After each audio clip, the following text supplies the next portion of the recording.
Hello everyone, my name is Terrano Imperial. I'm a T-Rex VTuber for anyone who doesn't know me. It's good to see you all here. I hope you're all doing well. Welcome to the Genshin Impact stream. Sorry for the slight delay, had dinner, but I hope you're all doing well and hope you have a good time here with us. Also, right off the bat, we got Real Human saying hello Dino. Hello Real Human.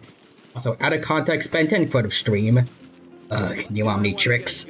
I'm still learning the controls. I don't know how to feel about that. I feel like with the experience Ben had with the Omnitrix over the years, I feel like the new one that Asmuth gave him at the end of UAF should be easy for him to get the hang of. Unless Asmuth completely effed with the system for the new Omnitrix, I feel like it should just be like getting a new phone. Like you should generally know what you're supposed to do with it. Maybe some new features you don't know, but otherwise, it's gonna be that bad. Like Ben even had down how to activate the self-destruct thing when Vilgax had it before he got the Ultimatrix. Anyways, welcome Nixter also. Good to see you. Hope you're doing well, and congrats on the 215th stream streak. Nice, appreciated. And I hope you enjoyed this stream too. Let's see, Super Chaos flies by looking like Superman, but with a CH instead of an S on his chest.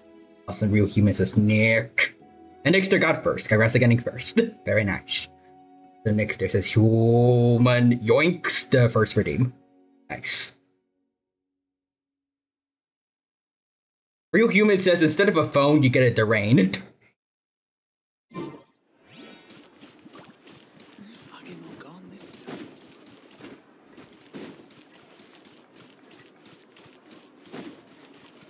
It's green, at least it worked. But yeah. Accelerating. We have a bit of stuff to do on Genshin today. I think I want to start with this because it's only got 6 days left. So yeah. I'll say it's been a while since we've been to Leeway, so. Also, Nixter says replaces the Derain with a cookie. It started when an alien cookie did what it did.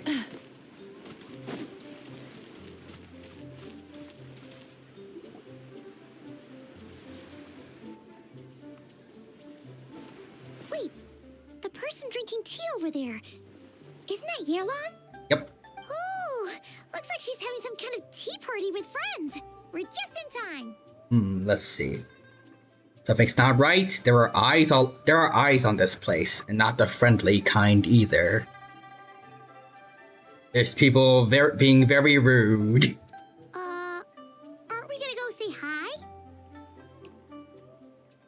Anyways, I see Hoarding Bug saying Human and Nick. Welcome, Hoarding Bug. It's good to see you. Hope you're doing well, and hope you have a good time here with us too.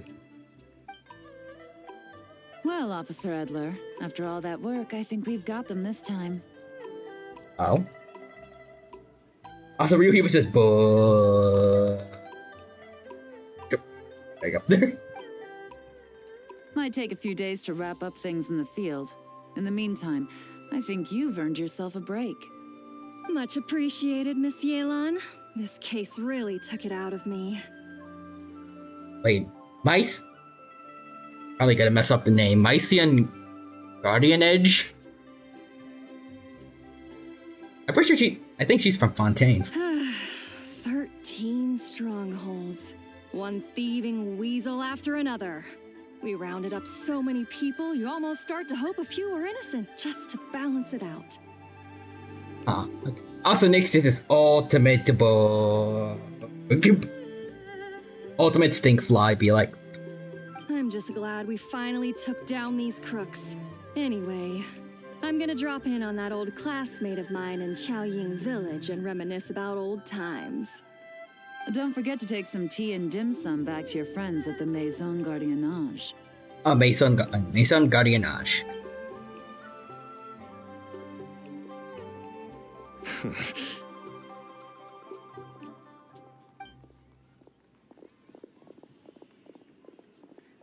Lacey sus. Looks like Yearlon's friend left. Paimon kinda wanted to meet her. another pleasant surprise. Traveler, Paimon, take a seat. I Excuse me, a pot of your finest Yunlai white tea, if you would, and 2 more place settings. Now, judging by that expression, I assume you came over to ask about the 2 spies that were just watching us. yeah, kind of. Spies? What spies? There were spies around here just now? Oh, more than that, I'm sure. I bet they already sent someone to tail Officer Edler. Anything to foil our operation. Oh, so you're tracking down some criminals? They've got some nerve spying on you like that. Pretty bold if you ask Paimon. Also kind of dumb, considering they were talking very openly out in the public. And I feel like that should be an obvious trap. Well, those tend to be the kinds of cases that cross my desk. If I could leave it to someone else, I would. I could have been on vacation right now. What are they up to? Mora laundering, to the tune of 10 figures and counting. Laundry? What does that have to do with Mora? And who are these figures? There are 10 of them? Open up the schools for Paimon. In layman's terms, a certain merchant in Fontaine possesses a large amount of Mora obtained through illicit means. But it's easy to get caught when you're moving that kind of cash. So you cover your tracks, create a front to avoid detection, and what do you know? Your illegal Mora now looks completely legit. And this merchant's front of choice? Fine art and antique auctioneering. Oh, I was to say Screaming Chicken is here. What's up? What's up, Screaming Chicken? Welcome, welcome. Hope you have a good time here with us at the Genshin stream, and hope you're having a good day today. He buys goods from all over Tevat, brings them back to Fontaine, and rebrands them as pieces of fine art, driving up their price in the process. Then, when the items go to auction, he buys them up at their inflated price with his own illicit funds. And through this exchange, the proceeds he receives in return are clean. This process allows him to legitimize his illicit wealth. He even launders Mora for other criminals as well, a business which earned him the title, the Dark Financier. That sounds dumb. But anyways, I see Real Human saying, yo, the Screaming Chicken. And Nixter says, hi, the Screaming Chicken too. Also my brain. Silly the dino, school doesn't start for 2 weeks. Well, Paimon needs it earlier. Also, I am not looking forward to that. Well, kind of. I kind of feel like I wasted my summer. I don't know. At least for me, excuse me. For me, I got out of my last semester of college in like early May. And now it's August. Like 3 whole months, and I don't feel like I've done enough of it. Anyways, out of context movie quote of the stream, why so serious? I don't know. Honestly, Real Human says fish. That's to be expected, I suppose. In Chenyu Vale, you can get your hands on exquisite antiques without breaking the bank. As a Screaming Tea Chicken sets, says, yo. porcelain, jade, statues, Up. all easily marketed as pieces of fine art. Liyue goods being used in illicit underground schemes poses a real threat to our trade standing in the long run. So, instead of getting to enjoy my long-awaited vacation in Fontaine, it's back to work for me. Okay, Paimon thinks she gets it now. It's like moving Mora from one hand to the other. In other words, just disguising where it originally came from. I guess that works. Anyway, Screaming Chicken says Jonkler. Nixter says Firefly slaps Real Human with Jet Rage. But Dang. if you know what this merchant is up to, shouldn't it be pretty easy to catch him? You go to the auction, wait for him to appear, then nab him right as he goes to purchase his expensive piece of Liyue art. They probably need proof to arrest him, right? Not a bad plan, Paimon. But there are too many loose ends. If you were the mastermind behind this whole scheme, would you really expose yourself as the face of the operation? Oh, yeah. You wouldn't want to be seen doing the dirty work. You'd send someone else instead. Like, if Paimon was the bad guy, she'd send the Traveler. No, wait! Even if Paimon turned bad, the Traveler would never! Paimon would need, like, a group of minions or something! I mean, would the Traveler get Primo Gems out of it? Because then maybe. Oh. Oh! Paimon gets it now! Even if you track down the goods, if this dark financier guy isn't the one doing the buying at the auction, you won't catch him! It's not just a matter of who's at the auction. You also have to source the goods, transport them back to Fontaine, get them to the auction house. None of which are tasks he performs himself. He has a whole crew to hide behind. Oh. Also, Nixter says... Wait. Technically, no, it was a Joker line, but it was from The Dark Knight, so... Eats Screaming Chicken to an alternate universe, Kentucky, where the Colonel's restaurant is Kentucky Fried Fish. Tracking down the goods is already complicated enough. They change hands so many times. I did have fish and the trail chips is almost once impossible to follow. during my last vacation. It was good. I don't think I'd mind that. I just Screaming Chicken with the sad face. Also, if Paimon turned evil, we could put her in one of those glass frames that people put butterflies in. we can make a taxidermy Paimon. Oh, Illbot, get that out of here. But also see Timothy's here. Hello, Dino, smiley face. Hello, Timothy. Welcome, welcome. Hope you're doing well, and hope you have a good time here with us at the Genshin Impact stream. Right now, we're doing this new event that has Yelan returning after a while. Apparently, she has a new skin too, but it doesn't really matter for me because I don't have her, so it's kind of useless. But hey, we get Jade's out of it, and the event is voiced, so may as well do it for a spin. So the most logical course of action is to play the long game. I have a caddy clip ready. Nice. Finally restocked. Also, Nixter says... Hi, Timothy, backwards. Doctor training. Welcome everyone to day 1 of training on how to be a doctor, and the very first thing I want you to do is a backside 180 tray flip off this man's head. Welcome everyone to... Guess who's still sick? I hope you get better soon, Timothy. And Real Human says to Fred, you have been fished. You start small. You find someone you can follow behind all the smoke screens, who'll lead you straight back to the dark financier himself. You wanted them to overhear your conversation to make them think you've let your guard down. Or, you know, if they were smart, they'd just think you were setting up a trap and just ignore that. Like, maybe if you were, like, talking in an alleyway or something, but... Talking very out loud in a tea house, where a bunch of people are. Maybe if it was Persona 5, it seemed legit. Also, fun fact, Yelan's VA is voiced by Kasumi. Oh. Interesting. Also, see Nixter says, Timothy, Firefly, I prescribe 500 cc's of not calling me Waterfall, or any variant of that stat. Well, wait, so you were just pretending? And to think, Paimon thought all that stuff about wrapping up the case and taking a break was actually true. Earth horizontal. Right you are, Traveler. Looks like it didn't work. Vapor mid. Working with the Millilith and Officer Edler, we managed to launch attacks on all of the Dark Financier's strongholds, which allowed us to nab most of his crew.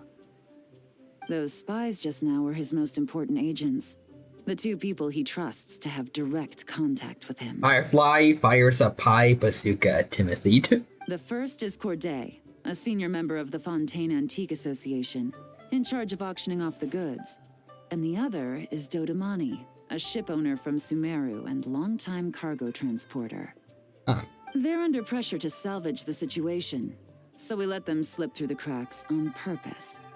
The goal is to make them Real think Human that by says some just a stroke of verb, luck, the noun. They're in the clear and have room to act. Timothy says Waterfall has assaulted a sick man. Neat. Cancel culture. They think keeping tabs on Officer Go. Peddler will allow them to operate under her radar and get whatever remains of their goods out of Liyue. But little do they know, while their attention's fixed on her, I'll be secretly gathering the intel that's gonna bring them crashing down. So, interested in coming along for the ride? Sure, I got a new Curious how you robot. take to this line of work. You could probably Could be do some like potential analysis. there. I don't know, analysis stuff. And an area. I don't know. Yeah, we kind of stumbled into this whole thing. Also, next there's this We're a Firefly, part of it or too. did I? They're medicine pies. Let's do it! For Yoan, for the people of Chenyavale, and for, the Liyue business world. I admire your selflessness, Traveler in Paimon. Yay! Let me be the one to look out for your self-interests then. Namely, your payment. How about we do this the Fontainian way? You'll get exactly what a top agent receives for a dangerous field mission. Getting started is always the hardest part, but luckily, I have a lead. The Dark Financier's crew is even more on guard But than a usual. cannon would fire So at our high best bet is to do velocity, some so yes. counter-surveillance to get Yes, in you that track. would. The Twitter review. The Twitter review waterfall. And I think I know just the place to start. Let's head northeast and see if I'm right.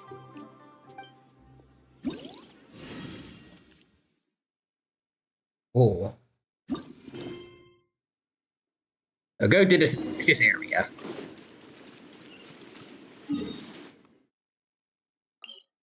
Hey, wait. Arena, go. Present.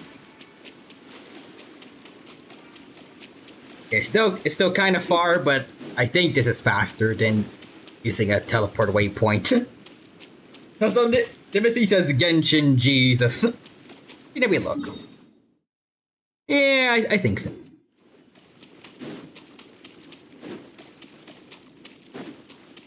At least the one that looks the closest is like equidistant from where we were.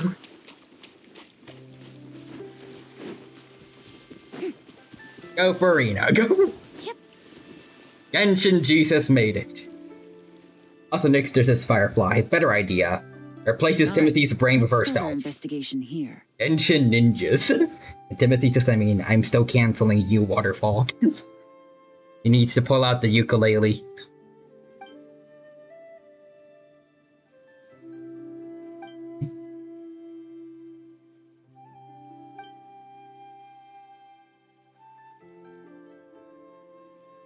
So, Firefly, you're gonna oh, cancel great, your this is just a brain? normal stretch of wilderness, right? Yes. Paimon doesn't see any bad guys to nab around here. Well, it didn't take long for you to understand our role here, Traveler. Thinking like a top agent already. Yeah, Impressive. and? Like I said, we need to start small. If we want to track down the man himself, our best bet is to start with his goods. So right now, finding his stock is our #1 priority. Can we ask the turtle over there for help? And to do that, locating his hidden stronghold is imperative. Which brings us to why we're here. Pretty good vantage point from up here, don't you think? Also implying I had a brain in the first place. Guess so. Paimon can see the port of Elang Wharf, the boats in the distance. I like that you could hear the turtle snoring tower. and making noises in the What's that back. for? It's a lighthouse. Also next there's this The Lilith used it to Firefly. monitor the Uses situation Timothy's at sea. controls to make In him addition, rethink the that, among flashing other of the light can things. also serve as a I am in means of control of your communication. body now. Oh god. Timothy says I never had one. You just planted one inside. Oh, let's hear it.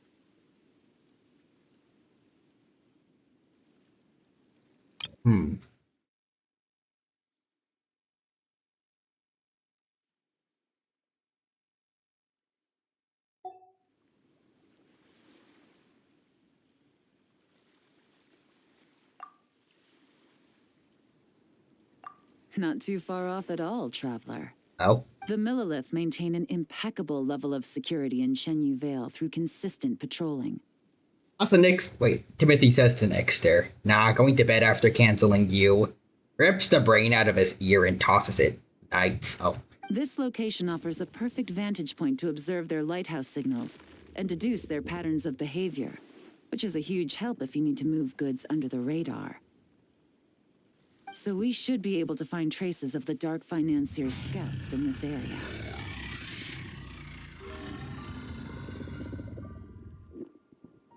Oh, okay. I like that the turtle's chiming in again. Follow, but she'll take your word for it. It's simple. Just take this forensic imaging device and investigate the surrounding area. As long as we're meticulous, I'm positive we'll find something.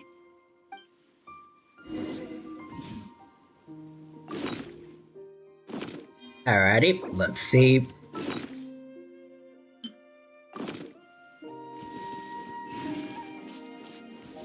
Well, all set? Yes, ma'am. Remember, an eye for detail is key. Next, there's Clues a are often firefly. hidden in I plain will sight. have my revenge. Timothy. Yeah, Waterfall, don't worry. I've taken my meds.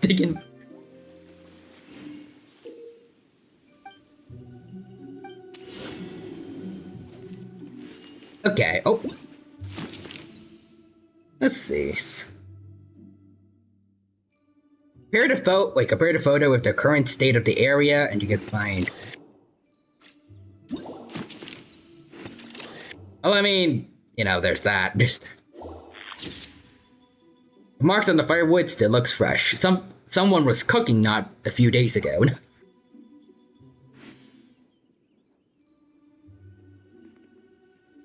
Wait.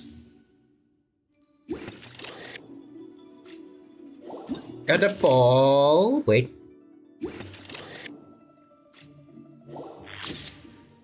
The ship is in an odd position. Looks like it's been used recently. Great. I'm good at this. I mean, it also doesn't look like they're, can't worse. This isn't exactly too complex of a thing, but, no. There we go. Small raised mound. Did the waves catch some of the loose soil? It's clearly something buried underneath. Wait. Also, Nick, this is Firefly pouts while stealing Timothy's cookies. Whatever door this key opens no. could be critical to the investigation. And this carrier pigeon tube contains several coded messages. Huh. So there really is evidence around here. It's like these guys aren't even afraid of getting caught. What if the Millilith noticed them spying and decided to investigate? These objects suggest the Dark Financier's scouts were likely disguised as fishermen. People like that are trained not to crack under pressure. I'm thinking about that one quote from Igus. All they'd need to do is come up with a believable excuse, like needing a place to rest. The Millilith can't investigate or apprehend a civilian without probable cause. Paimon can just see their smug faces getting away with something like that. Let's see. There we go. Not to mention, the traces on these objects are fresh, which means the scout here is still active and wasn't among those caught by Next, there's Officer Eder. Igus. My equivalent of ears are burning, but also wait, Timothy says, oh, those? I laced them with laxatives, Waterfall. You're simply too predictable. You always steal them, so have fun in the bathroom. Must have missed the has laxatives sign. Oh god. So we need to stay vigilant. We can't let them know we're still on their tail. Next, there's this Firefly who said I was going to eat them. Eats them into a black hole. I had a hunch this area was being used as a lookout. These and I was kind of right. feel like But that those still old leaves the question of where playground the goods are debates hidden. where some kids like, I'm gonna shoot you. Nah, I am bulletproof. My gun hits things that are bulletproof. Any ideas? Does anyone else think of that, or?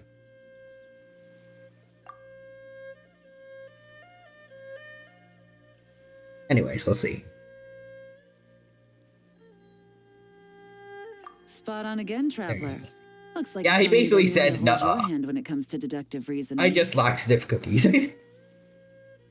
Given a carrier pigeon's speed, the two locations should be close enough to deliver messages quickly. That means the base we're looking for should be I within kind of a like those certain back and radius. forth stuff, though. It's fun. Ruling out areas within line of sight of the lighthouse, as well as places with a lot of foot traffic. That Anyway. just leaves the shallows to the north of Mount Mingyuan? That certainly sounds plausible. You have the cover of the mountains and the advantage of hiding right under the Anyways, this is a authorities' thing. noses. Oh, Well, our next destination is decided then. Let's go. Nature's just running gags like this make the dinos stream that much more fun. Not that they weren't already fun. True. Okay, this time we definitely gotta use the teleport waypoints. Yeah.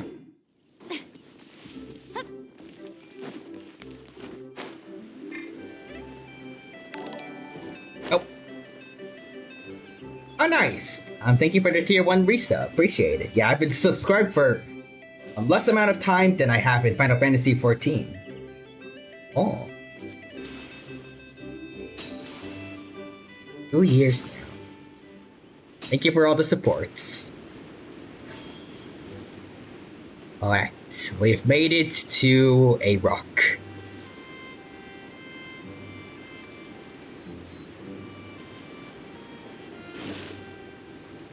I have 4 years in Final Fantasy XIV and no Ordinary problem. here either. There's half the amounts right now. Let's see. That's right. No detail is too small to investigate. I believe in you. Just gotta believe. Alright, equip the item, talk to Yelan, got the it. evidence could be even more well hidden this time. All set? Yeah, I think so. The other one was All pretty right. dang I easy, know you have an so... eye for detail, so use it to your advantage. You've got that. Got it. You know what? I just want to know, Yelan. Did you, like, glue that jacket on your back?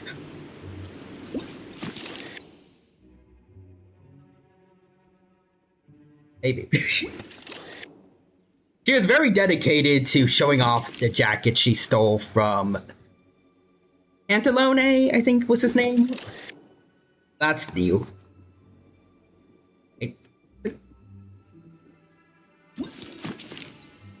Yeah, no, I'm pretty sure the boat is new. Why can't I look at it?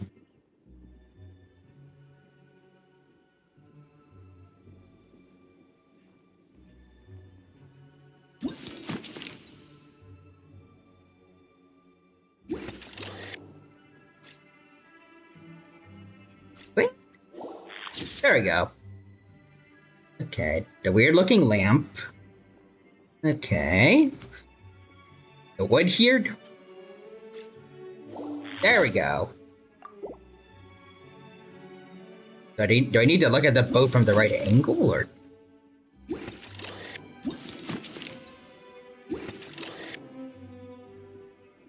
This, I'm pretty sure this wasn't here before. Okay. I see a boar over there. You better not ram into me. I've had a bad history with boars in a lot of games, but including Genshin too.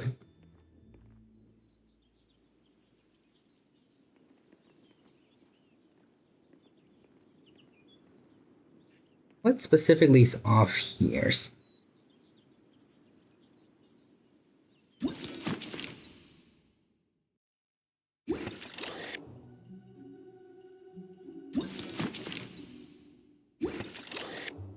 Okay, so we're looking at it from... Okay, so the boat is out of shot. Okay. Wait.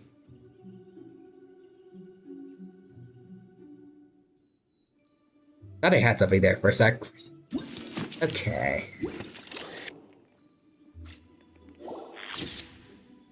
Oh, the rock is not where it used to be. Oh, okay. Oh, yeah. Okay, yeah, I kind of see it. Let's think stuff. Next there's this Yelan. No, that was done by Paimon. And Timothy, is that a freaking gremlin? Also, you know what? Swearing warning. Next there's this maybe. XD. Holy shit! Wait. Holy shit! Don't worry, I've got this. What the fuck was that? It was me, Michaela Van Buren. Oh, Jesus Christ! Is that a fucking gremlin? No, I'm a third grader. Whatever, just no one feed that fucking thing after me. This, I don't know how to describe it. But it feels like something that I would find on YouTube, like in the early 2000s or 2010s.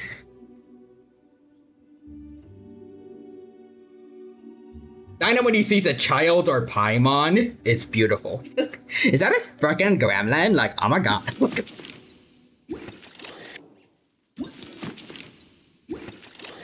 Let's see. So what else is out of place here?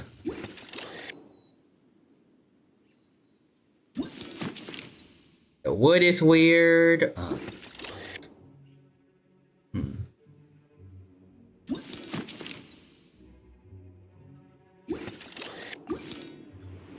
Apparently there's something over there. What?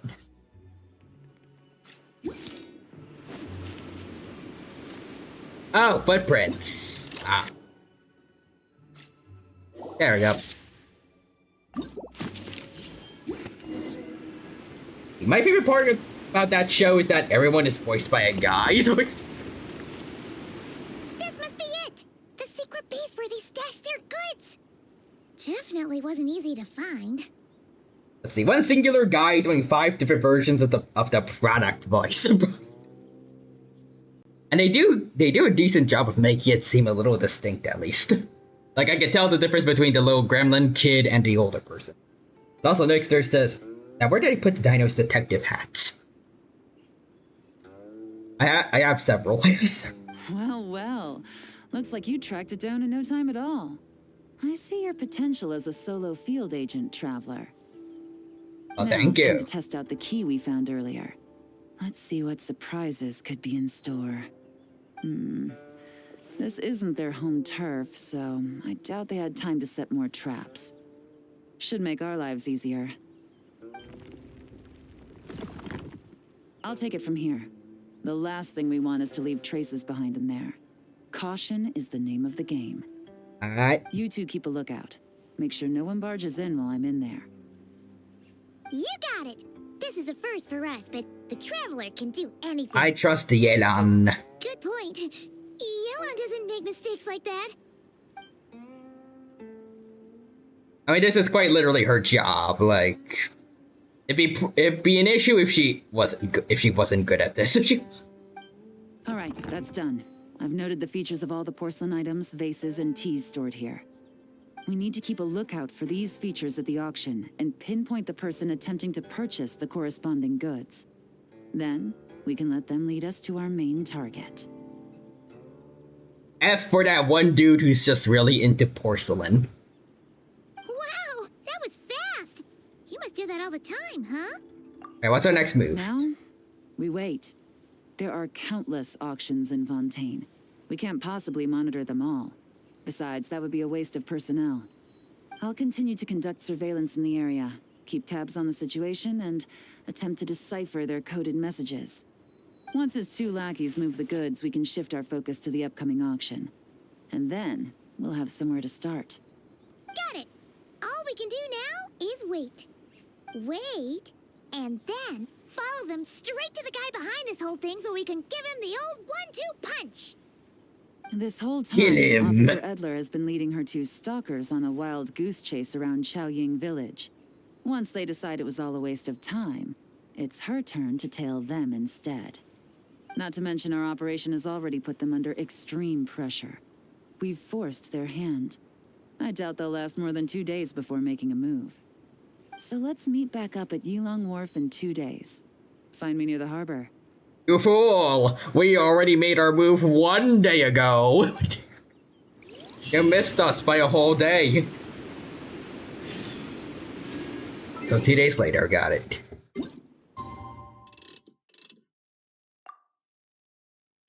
You humans is the one thing more powerful than friendship. Punching.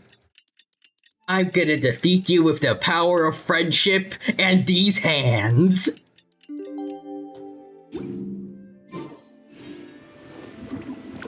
Oh. It's the wrong time. Hold on.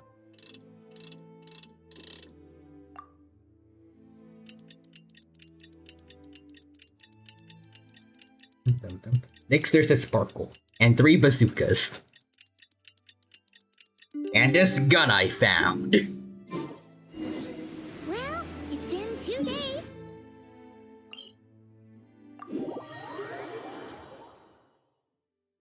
Parties are... Ooh! Paimon's getting excited! Searching for evidence, tracking down a crime boss. It's like being a real detective! Yeah. Hello, Yailon. I have made it. And I brought my assault robot. Well done, you two. Right on time. Let's see how's the case coming The day after we along. infiltrated the storage facility, the Dark Financier's 2 lackeys, Corday and Dodamani, started moving the goods. See that ship? It's the one Dodamani dispatched to transport the goods. It operates under the guise of a joint passenger and freight vessel.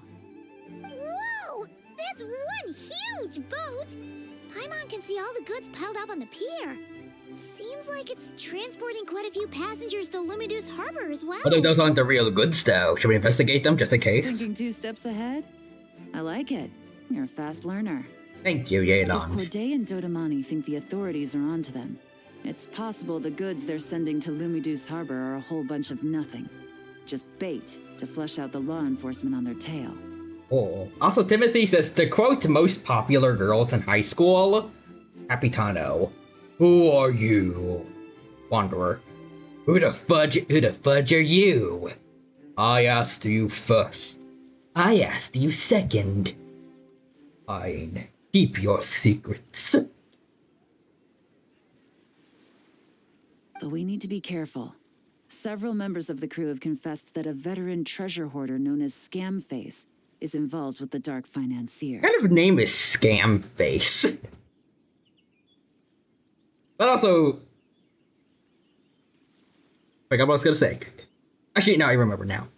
Capitano would just turn back to Wanderer and be like, you know, there's that one empty spot in the Fatui Harbingers. I think it was rank 9. Do you know anything about that? Wanderer. I have no idea what you're talking about.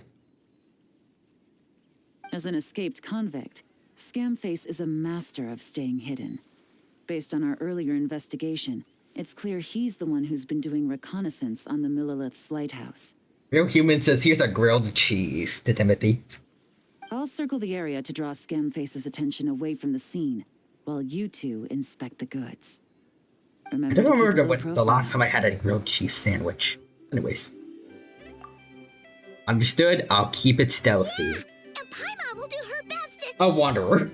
float Yeah, it was by some closer to dead the guy ground. named Scarmosh. No You don't higher want than him. the He was traveler's cringe.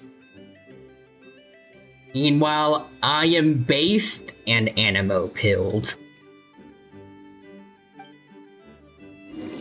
Okay.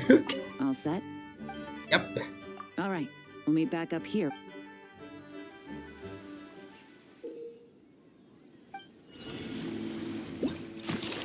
So, let's see. Match the images on the intel to the actual scene.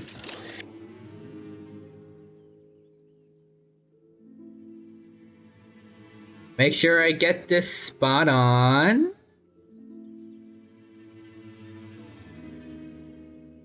Yep, pretty much. Yep, that's it.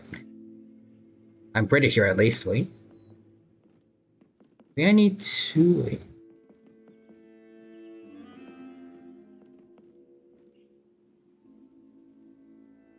I guess I gotta make sure everything is lined up. We gotta back up a bit. Oh, wait. There we go.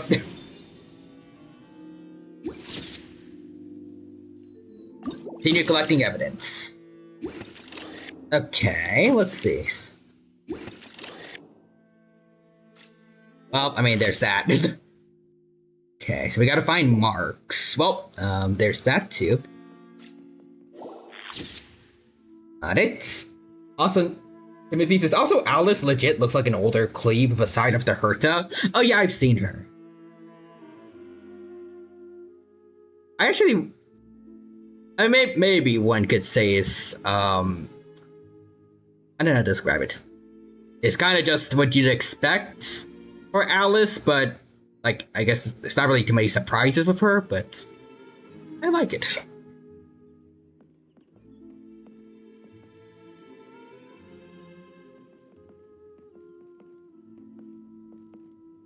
Also, Timothy says, "Oh, hi, Mark." I did not kill this man. I did not.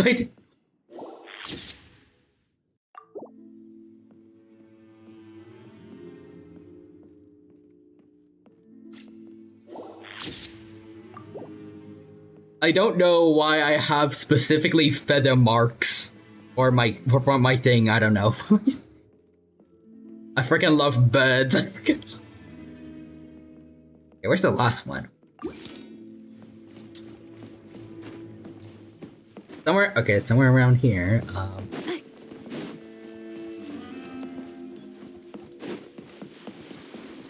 Wait. It's not there.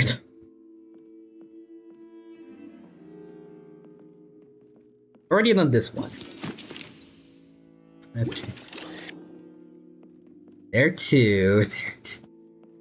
In case it might be blind. Oh, hey, Yelan, what are you doing over there? What are you doing? But anyways, as I was saying, in case I might be blind, you guys can help in and chip in too. I like that canonically, Alice made Yai cry. She told Yai that shrine maidens can't marry the Electro Archon.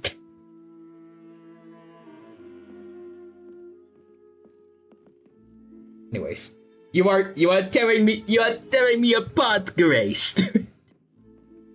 So now I shall tear you apart. Wait, oh. Wait.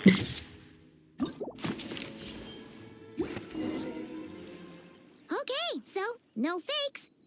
These people are definitely anxious to get their goods to Fontaine all in one go. What's the funny thing about that quote? I didn't learn it from whatever movie it came from. I actually learned it from this one animation for Markiplier when he played Yandere Simulator way back when.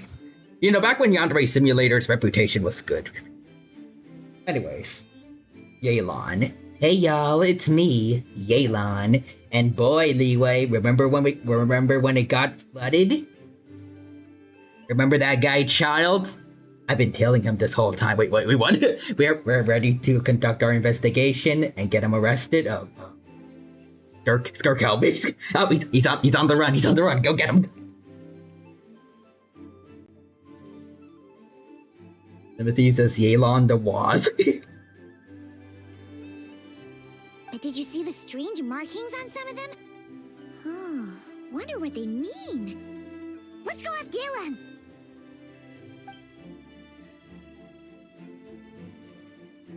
I don't know if it's weird to say, but I kind of want to see what a gender-bent Scott the Wasp would be like. We're almost certain their target is the auction taking place at the Hotel de Boer in 2 days.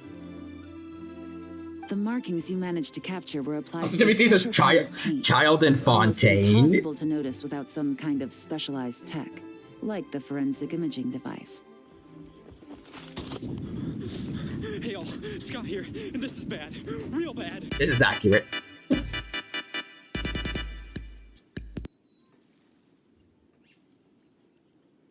Child before he gets jumped by Nouvellette. I think we're looking at a treasure hoarder insignia.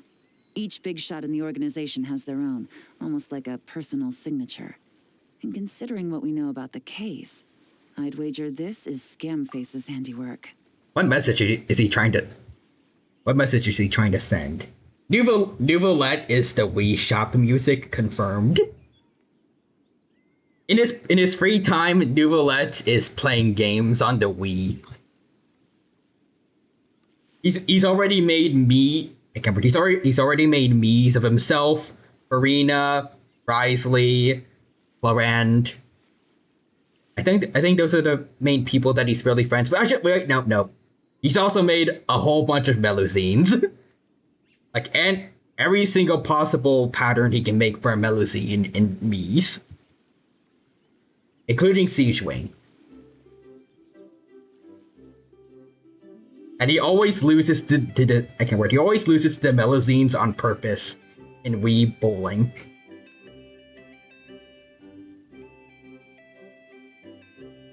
The Melusines were inspired by me's true fact. Yes. Also, real human says fish just 2 hours away.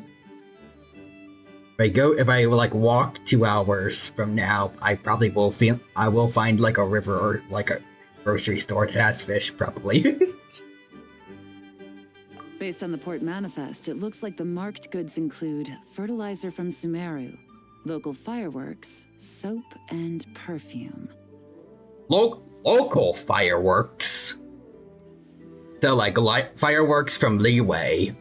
So he's not supporting Farine. Wait, no, wrong name. He's not supporting Yoimiya's business. Kill him. Actually, I don't know if I don't want Yoimiya to be involved in that, but he had to choose a firework place. He didn't try Yoimiya.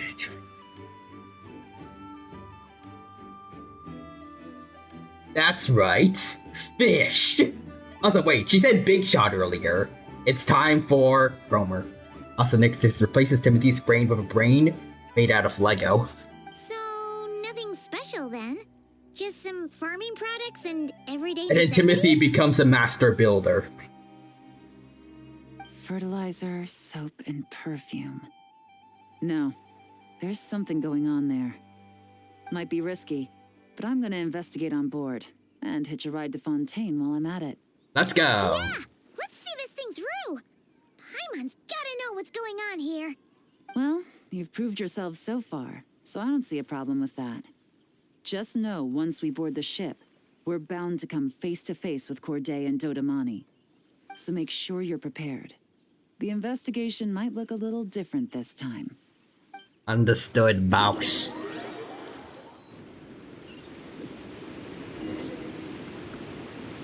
Excuse me, passengers.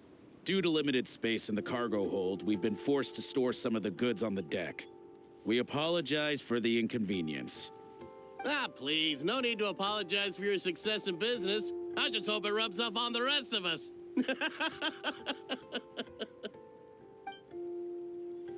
Oh ho ho. It looks like all the goods marked with Scamface's insignia have Corday listed as the shipper. Dodamani is in the cargo hold. Corday is a shipper? Place for delivery. What does he ship? Also, Timothy says, "Oh, so you gave me a dangerous weapon that restricts movements." Pulls it out of his ear and tosses it, shielding him in Legos around him. Eat. The demons can't get to me. Also, fun fact: according to the old TV show Popular Mechanics for Kids, because they did a segment on Legos in their Toys and Games episode, you can make anything out of Legos if you have the right pieces. Also, Lego Demon. Or can we? Nah, we can't. I wonder if there is like a legitimate Lego Demon at this point. Are they inspecting something? Why are they rifling through the boxes? Oh, Paimon can't make sense of it. Just going deeper into what I said, like, I know people could definitely make, like, their own custom Lego Demon minifigure if they wanted to. But I want to know if, like, there's actually, like, an official Lego set that just has straight up a demon in it. Here, take this cipher. It should help you figure out their coded messages. Cipher? I will gladly take her, Yelan. Also, Timothy says they're scalpers. Oh. Oh no. Also, wait, Real Human says Bill? Does Gravity Falls have a Lego set? At least Bill Cipher's the first one that came to my— Oh wait, you were talking about— Oh, when Yelan said Cipher, my bad. Also, Screaming Chicken says there's a demon costume Lego figure and the lava monsters from Nexo Knights are pretty close to demons. Oh, lava monsters from Nexo Knights are close to demons. And Timothy says I'll be the obscure one. Cypher from Ace Combat Zero. But right, I'm being obscure. I have no idea who that is. This is the plan. While I distract Corday and Dodamani, you two investigate the goods marked with Scamface's insignia. We might learn something useful. So if I find something concerning, do I deal with it right then and there? Also, just want to mention, actually, Genshin still has this really big issue, at least for me, with dialogue options, where the two different options are just part of the same sentence, but split in two. Like, what's the point of this? What's the point? It may as well just be one option. By all means, I trust your judgment. Huh? Wait! You're just gonna go up and talk to those guys? Yelan! Yeah? Wait, what are they gonna do? What are they... Oh. Oh, excuse me, gentlemen, but have we met? Let's see. Ace Combat, Mem. Brit. And there's the link. Let me see. If your HVAC system... Shush. Ad. I will spread the AC propaganda.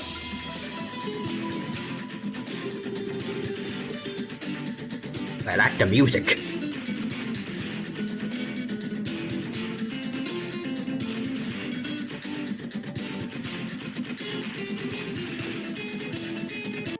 I'll probably listen to just a bit of it so we don't need to worry about copyright strikes, but I like it. You're Mr. Corday, a famous antique collector in the Quartier Lyonnais, correct? I believe the three of us have had the pleasure of meeting once before, at Jiuguan Tea House in Yilong Wharf, if I'm not mistaken. Huh? You... Ah, the Dice Master of Yenshang Tea House. It's a pleasure, Miss Yelan. Oh, so you've heard of me too? Also, Nixer says near. Behold, my Lego bazooka-inator. Tries to fire it. Okay, who stole my Lego trigger? Pull my level trigger. Lego trigger. Yeah. Embrace Yes, I the had darkness. an absolutely delectable cup of tea there once. One can hardly leave Yenshang Tea House without hearing about your legendary dice skills. I suppose something keeps bringing us together. A shared love of tea, perhaps? Yes, that must be it. Well, looks like we ran into each other at the perfect time. I'm heading to Fontaine on vacation, you see. Any recommendations on where I should visit? Someplace I could find an exquisite tea set, perhaps. Like a fine art exhibition, or an auction. I hear Fontainian black tea has a unique flavor. I imagine your tea sets are a sight to behold as well. You... Oh. Ah, does this gentleman have an interest in tea sets as well? Of course. It's a pleasure to meet you, Miss Yelan. I'm also heading to Fontaine for travel. Corday's invitation, you see. In fact, I'm the one who owns this ship. Yep. Yelan is actually talking to them. Are we sure that's a good idea? Yep, we might as well do it now. Anyways, hold on, wait, missing stuff. Real Humans is all these bricks running through my head. Arm on Lego fire.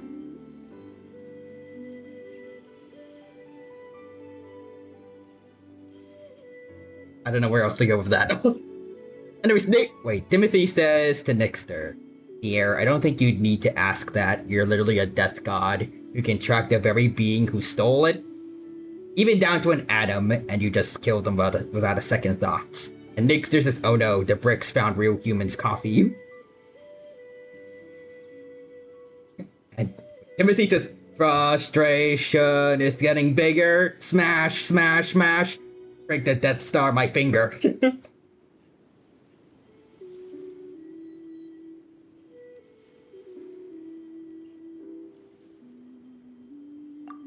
I mean, the frustration would be getting bigger if someone smashed your Lego Death Star. All right, then let's. And Real Human says, "I don't drink coffee." So we can start investigating those boxes.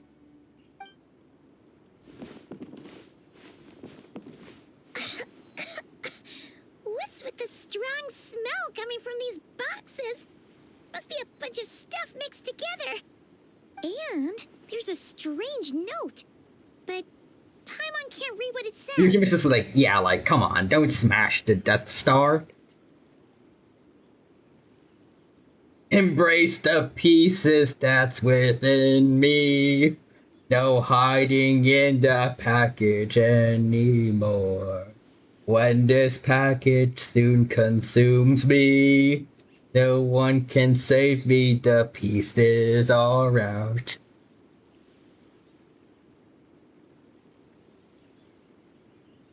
Also, real humans just, oh yeah, at least use our brick separator.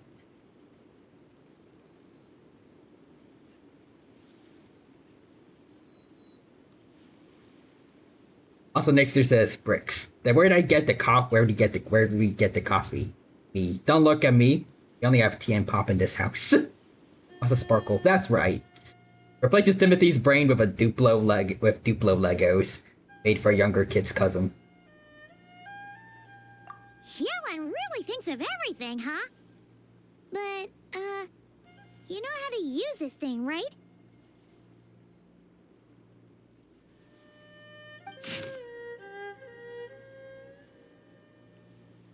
Well, what does it say? If I'm right, they're planning to dispose of the goods by blowing up the ship. Blowing up the ship? Are they nuts? Paimon thought this was about getting the authorities on their tails, not drawing even more attention. Also, Timothy says, hooray, more landmines for my enemies. Shoves out the brain and tosses it to the floor. Okay, Yellen was right. This guy is a complete lunatic. There are innocent people on this ship. We need to find and disarm those bombs as soon as possible. Got it. Also, wow, Paimon's VA is just much better. Sounds more like Minnie Mouse instead of nails on a chalkboard. Actually, it works really well now that I think about it. Yeah, it does sound like Minnie Mouse. Okay, let's act now. Go. Okay. Bombs dismantled. How much time we got? There we go. Okay. Accelerating. Accelerating. Okay. I think there's one over here, or... Oh, it's higher up. Okay. Oop. Oh, these thoughts running through my head.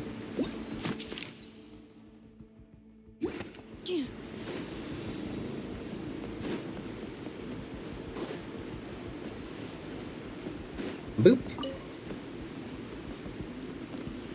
Ah. Oh, whoops.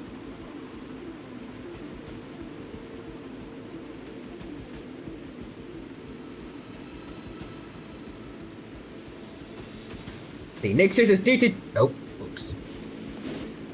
Due to Timothy being so sick, he hallucinates the Duplos coming to life and advancing on him. And Screaming Chicken says she's putting all into those lines. Timothy's is a minor spelling mistake.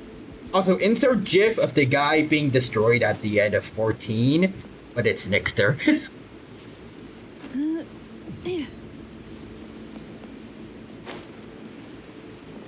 I don't think I've ever said this joke before, but if that was a minor spelling mistake, what does a major spelling mistake look like? Alright, that's all the bombs on the deck. What about the cargo hold? Do we have enough time? Already taken care of. Good work, you two. You stayed calm and acted fast. That was the perfect response to a situation like this. Nixter says like this.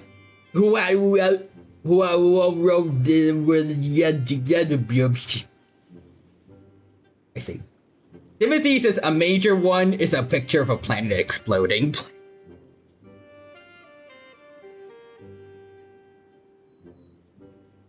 Now we're just imagining Frieza being like, "Stop on the door and look, the Saiyans made a major spelling mistake." Yellen! Honestly, it's all thanks to to you. It was your idea to board the ship, and we never would have been able to figure out that message without your cipher. Also, Nixter says wasn't expecting the dino to actually read that and just hit random keys. I put in my effort when I read messages. Wait a sec. We're at Corday and Dodamani. Why? Recovering from the shock, I would imagine. Suddenly finding out that you're being targeted by a dangerous individual. That must have been quite the ordeal for you, gentlemen. Almost lost your cargo and your lives in one fell swoop. Indeed. To think such evil exists in this world. I can scarcely imagine what I did to offend this fellow. Resorting to murder like this. It's quite unfathomable. Well, no need to fear. I'll alert the Maison Gardiennage at once and ask them to send agents to Lumidus Harbor. The two of you are clearly in need of protection. Your cargo will also need to be handed over to the authorities for inspection, Mr. Corday, just to eliminate any remaining hazards. After which, the Maison Gardiennage will escort it all to its intended destination, of course. So, if I may, where are your goods heading, Mr. Corday? To the Hotel de Boer for an auction in 2 days. Ah, then rest assured. The Maison Gardiennage is full of diligent and responsible personnel. You can trust that your goods will arrive at the auction without a scratch. Our sincerest thanks. I am so subtle right now. So freaking subtle about this. I'm definitely good at keeping my cool. Like Yelan said earlier about people like me supposedly being trained to be good at keeping their cool in situations like this.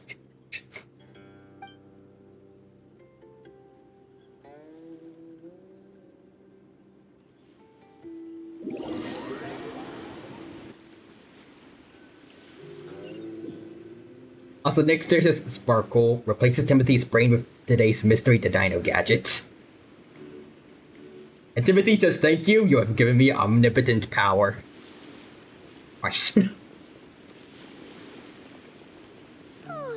you scared the life out of Paimon. Also, next redeemed Hydrate. Thank you for the Hydrate redeem. Let me go get some Coca-Cola. Try something desperate.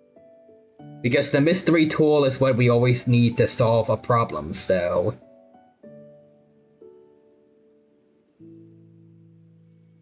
You can solve everything! Wait. It turns into cough syrup.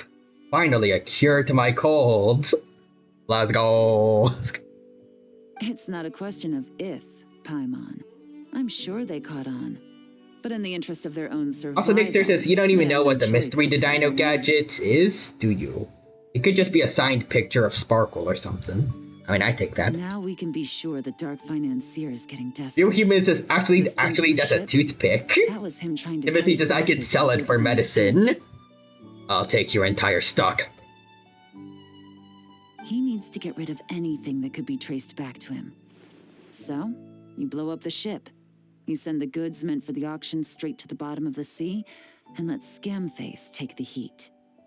The last thing he wanted was for the goods to make it to the auction. But now we've ensured that they will. So he has no choice but to follow through. Also, Timothy says Final Fantasy XIV gameplay. Aww. We all like cute pigs, and African swine fever is no We do. exception. Watch for signs, and if you spot them, call... And I'm not finding many pigs out in the out in the wilds so I don't know. Oh, oops, that was meant for someone else to convince them, but you can have that. Oh.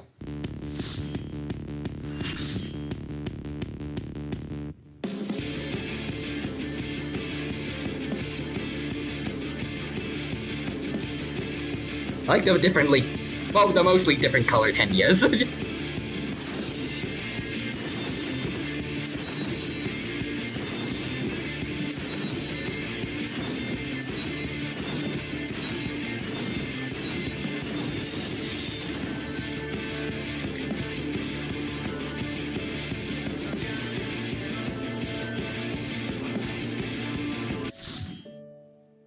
Nice. Also, Nixter says, I didn't say it was a signed picture of Sparkle, but I'll have you know, it's chicken noodle soup. But that works. Blue's tank, green's healer, and the 2 reds are DPSs. Oh. You missed the best part, wait.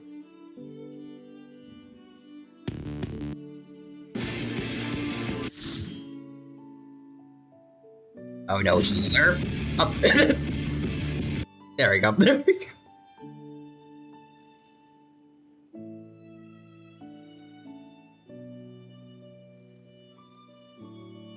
He could choose not to send one of his agents to the auction and let his goods go to an unsuspecting buyer instead. But remember, their worth is inflated. It would only be a matter of time before the buyer realized the valuation was off and reported it to the authorities. As the seller, Corday would be staring down a potential conviction. Healer disconnected, so that's why they paused. But once another one came back in, they partied. Ah. At best, the Dark Financier has to find a new kind of moral laundering scheme. At worst, he loses one of his last reliable agents in Fontaine. And if he does decide to continue with the auction, that also works in our favor. Exactly. Our trail of evidence remains intact, and we let the buyer at the auction lead us closer to the Dark Financier. Okay, that means, can we go over this again? Don't worry. I'm sure the Traveler will explain it again in Paimon-friendly language. We're in the home stretch, and taking advantage of this auction is crucial. So come prepared to see this through. Officer Edler already has The quote, Henya, don't play Final Fantasy XIV, it'll eat all your time, and you won't watch me anymore. I'll meet you at the Hotel What if you watch Henya play Final Fantasy XIV?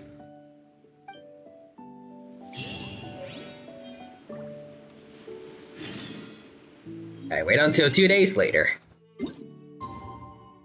Bum bum bum bum bum bum bum bum bum bum bum. Anyways, what if you play Final Fantasy XIV with Henya? If I ever somehow collabed with a big VTuber like Henya, then my life is complete. I could die happy. Combat dude. All right, time to meet back up with Yelan. Our destination? When I was thinking that, my brain was almost about to say if I could collab with someone from VShojo, but then I was like, oh wait. This is our chance to catch the culprit behind this whole scheme. Good evening, patrons. Allow me to escort you to the auction. My life would be complete if I somehow collabed with Henya or Mint. I'd lose it. Same. But also, let's see, still okay to say, just say former. Yep. Oh, Paimon's getting a little nervous. Real human says you are now a fish. Keep it together. This is our best chance to catch these guys. Blub. Blub, blub. Blub, blub. Blub. Also, Screaming Chicken says if you want to collaborate with someone from there, you'll need a shovel and directions to the nearest graveyard. A collab with VShojo would just be me doing the peace sign in front of their gravestone. Specifically the company's gravestone. Just want to make that clear.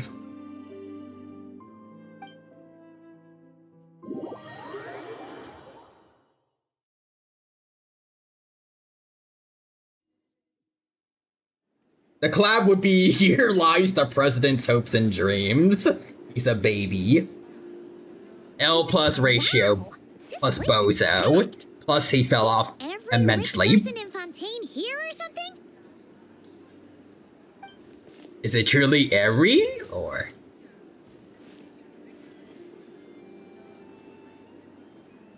Oh, wait. The people we're after are hiding here too. It's time to get serious. Paimon knows just the thing. Paimon's little face. And she brought back the detective thing from, I think it was like the trial for Lenny. But it would have been, I was about to say it'd be really cool if actually like some people we know were here, since like apparently it's a, I can't word. So like, since a lot of rich people in Fontaine are here, like, I don't know, maybe Nuvalet and Farina want to get something, or I think Navia's probably decently wealthy because the Spina de, I forgot the name of her group, but like the Spina de Rizzula, they should have some decent finances as they're taking care of all the people in Pozzoum. I don't know, maybe Navia wants to get something for the kids there. What? It's not like we're rich like the rest of these people. We need a little something to blend in. Besides, if we're here as honest, hard-working detectives, we might as well look the part. I want a mustache. Too bad. Paimon doesn't have another, but she'll help you make one once this is all over. An even cooler pair. Good luck with that, Paimon. They'll never let the Traveler be customized. Okay, so next there's a Sparkle. I'm gonna go to the store. Does anyone want anything besides nuggets and more Lego? Nope.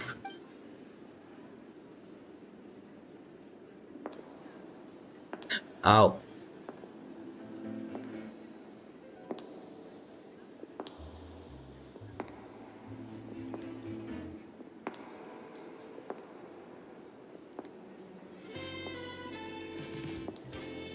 Well, you two seem raring to go. Good to see you're not nervous. But remember, the key to blending into an event like this is remaining calm and collected. Slow your breathing, tone down the emotion. We don't want to stand out. Yelan? It is you, right? It must be you. Let's see. I don't think we're the ones who need to worry about keeping a low profile. Next to the most dazzling lady in the room will be invisible. Well, I am the current owner of the Genshin Tea House after all, as well as an honored guest at this auction. So, I thought something with more of a Fontainian flair might be nice. A special outfit for a special occasion. Why? Does it look bad? I will say this. I can't word. The people that designed her outfit, they cooked here. Anyways. Thank you for the handlebar mustache, Redeem Nixter. Let me go get that real quick. And boom. Wait, where is it? Yeah, there we go. Got it. No, not at all. All right. Well, let the vacation begin. We have an auction to crash. You two are expert investigators at this point. With us working together, I'd say our chances of success are stacked higher than the cake towers in the Hotel de Boer. We sure make a great team. But now that we're at the auction, what's our actual game plan? This time your mission is simple. Take this dossier and pay attention to the items being auctioned. When the Dark Financier's antiques are up, all you need to do is bid. We want to drive up the price and create a bidding frenzy. Wait, so we get to actually take part in the auction? We bid however much we want. That's probably not a good idea. Thoughtless bidding usually leads to a warning, or even disqualification. But the special account you two will be using during the bidding has no credit limit. So you can drive up the price as high as you want. The more chaos we create, the better. The Dark Financier knows we're on his tail, so I highly doubt he sent one of his trusted agents here. The buyer is likely someone disposable, a scapegoat of sorts. After the incident with the ship, several buyers registered for the auction at the last minute. They're all wearing special pins, signifying them as tea aficionados. Our target should be among them. And I'm sure he's terrified, because if a different buyer develops an interest in one of their inflated goods and wins the bid, it's game over for both Corday and the Dark Financier. Not to mention the buyer has limited funds at his disposal. The Dark Financier likes to work in small sums at a time, so his scapegoat can't go too overboard with the bidding. Got it. We gotta get pressure. Gotta put pressure on him. Okay, so complicated stuff aside, the point is, they have a plan, and our goal is to mess it up. If Paimon was in their shoes, That would make her pretty nervous too. Make him bankrupt. Also, Timothy says, I love Yelan's new outfit. There's seating reserved for Like I said special before, guests they on the cooked second with this. floor. I'll be up there during the bidding to keep an eye on things. And to see if anyone starts to squirm. One thing going wrong might not be enough to slip him up. But target him again and again, and trust me, he'll feel the heat. I also like that she still got her fur coat on. She will never let someone not know that she got that. I mean, I can't word. She must be proud of it because she got it from a Fatui Harbinger of all people, but still, she loves that thing. Also, let's see, I wish those glasses were a skin I could buy for Paimon. I love it. The Screaming Chicken says, gotta go. Have a nice stream. Take care, Screaming Chicken. Hope you had a good time here with us. And bye for now. Once the auction is over, we'll find somewhere secluded to corner the buyer and have a nice little chat. And we'll snap their neck. Yeah! We're on a winning streak! Yelan, handshake emoji with Super Broly. We love our fur. True. Oh, we can play as you. Neat.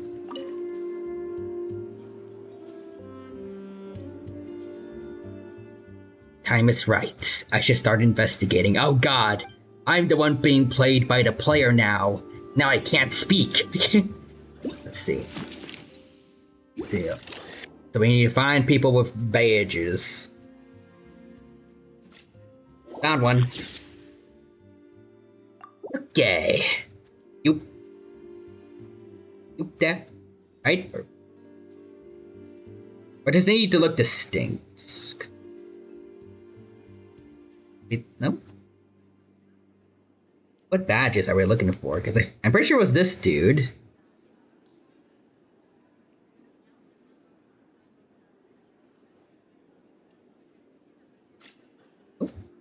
Oh, I see it. Okay. Then, let's see. That one? Oh, we found him. Anyways. And this AAI sequel looks different. How progressive to have a Genshin crossover. But I miss Edgeworth. Oh, Ace Attorney Investigation sequel. I get it. Oh boy, let's see.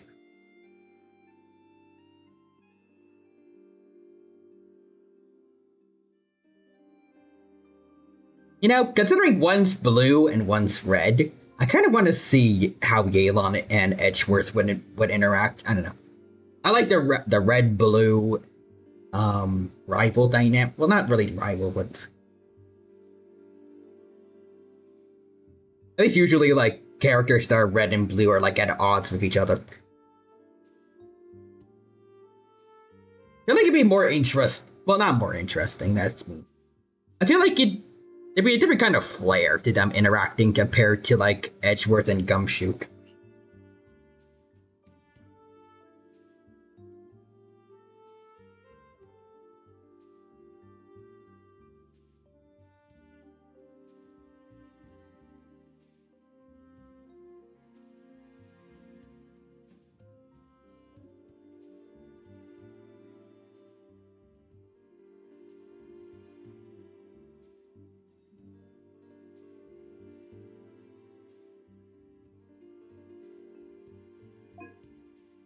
Which one do I go for? They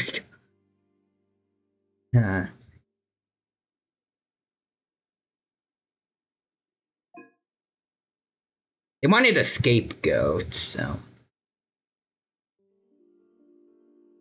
let's see. Low profile bidding style, but he always focuses on the most precious of pieces. So this guy is unusually late at this particular auction. I don't know, maybe he just showed up later. I think I want to go with him.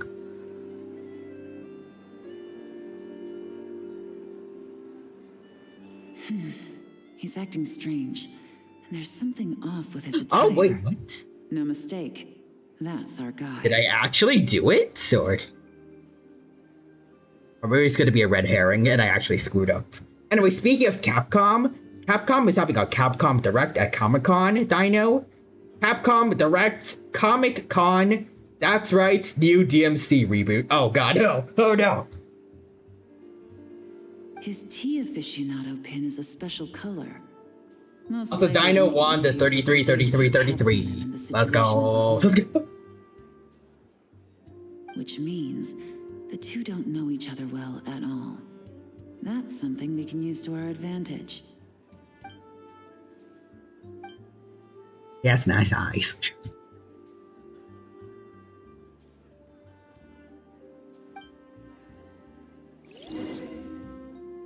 So Dino, what is comics? What is a huge comic company? Marvel versus Capcom. Ah. Wow, I can't believe I won the bid for this antique painted vase. Should be a wonderful addition to my home decor. Did you see those tea sets from Chenyu Vale? People were bidding on them left and right. My goodness, those final numbers. Far too high for my pocketbook. This was not how it was meant to go. Where did those two come from? Hello there, mustached Whatever man. your employer is offering you, the Maison Gardiennage will double it. Also, insert image of the guy going crazy with the whiteboard and the red lines. The conspiracy guy. This is me. There is no mailroom. I think I forgot how it went. You know, many gooners would love this angle. Yeah. I don't know what you're talking about. Is that so? Well, you might be interested to know that this hitman over here is also on a need-to-know basis. Oh my god. Agent 47 has hair. He is a hitman. If the person wearing the blue pin loses their bid, find somewhere secluded and eliminate them. All he can do is follow orders, I suppose. Eliminate? Heck, about to go snappy. You lucked out, kid. Getting cornered by the law just saved your life. Also, Timothy says Yelan. You know about the new Hitman game coming out? We're doing a test run. No, this can't be happening. You want to test run the ragdoll physics? It's gonna be pretty fun.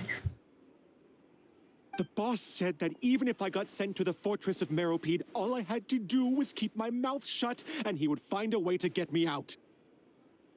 Well, I mean, it'll get your body out, maybe. And he even paid me $3 million in advance. On that alone, I could get my wife the best medicine, help her hang on for a few more years. He's lying. No one with a mustache like that could be married. But then, one auction goes wrong. Just one. And what?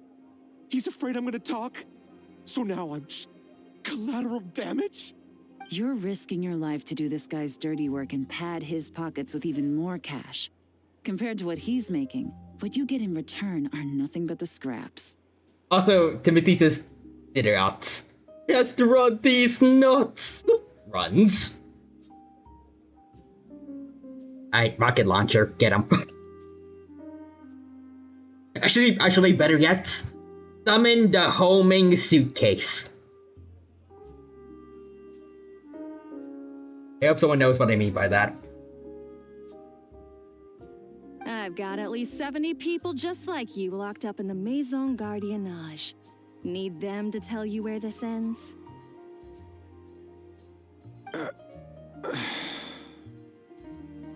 No need. The homing suitcase is real. Wait, homing suitcase is peak. Yep. I guess I forget it. For anyone who doesn't know, I think it's in Hitman 5 or I don't know if it's 5, but like I think it was in a Call Me Kevin video, but in one game, it's like at an island resort or something, and when someone is going like on a ski or something, you can throw the suitcase at them, and while they're on the water, while they're on the ski boat thing, the suitcase will follow them, even when they're making turns and stuff. Like it actually hones in on them. Oh, I got you, Dino. Wait. Oh, this is gonna be good. I want to watch it. Just because I like it.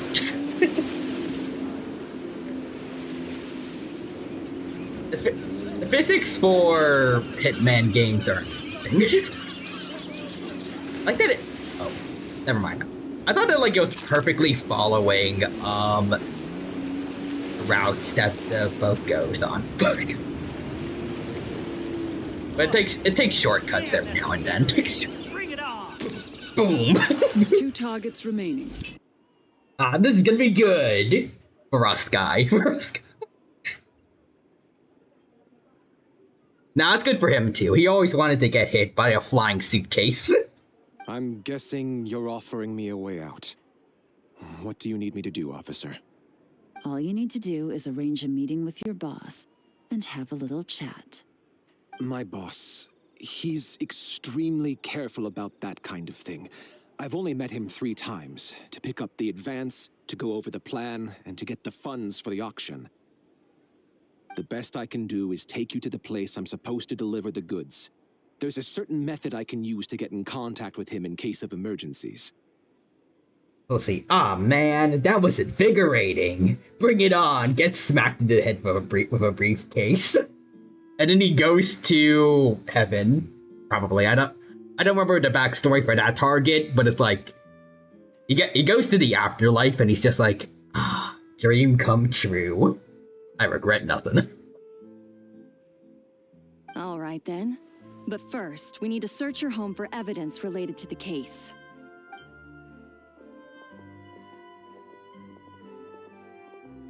Phew! Mission accomplished. Oh wait, Kofi Bot's here. You managed to get through to him so fast, Yelan. Paimon almost couldn't believe it. Well, he was already nervous and uncertain. All it took was a sincere negotiation. Once I laid his interests out on the table, shout out for Kofi. It didn't take much for him to realize he stands to gain more with us than his boss. Plus, we had some very convincing performances to help seal the deal. Especially you, officer. You make an excellent hitman. Well, it's been a while since I've gotten to tap into a villain like that. Thought I could have pushed it a little more, honestly. Are you kidding? Paimon felt like she was face to face with one of our bad guys of the week. If you needed a side hustle, you could always become a part-time actor. Well, what's next, Yelan? Want me to go after Corday or Dodamani? You know, actually, I guess they would have to pay like another big voice actor, I guess. But if they wanted to, since this is Fontaine, they probably could have scared that guy even more if they brought Cloran there. Cause she definitively has a kill count, like Navia's dad. Like I feel like compared to an unnamed hitman, maybe you'd have more reason to be afraid. I guess she doesn't go out of her way to kill, unless they refuse to back down during a duel. But like still. I feel like reputation-wise, Cloran should be scarier. The Sumeru authorities have Dodamani covered. They're just waiting on our signal, and they'll nab him once he makes it back to Beta Harbor. The Millilith are pursuing Scamface, so that just leaves Corday. Tail him, but be sure to keep your distance. We don't want him to tip anyone off. You got it. I love it when a plan comes together like this. All right then. We'll reconvene 12 hours from now, when our new double agent will lead us into the Lion's Den. It's time for the dark financier to face the music.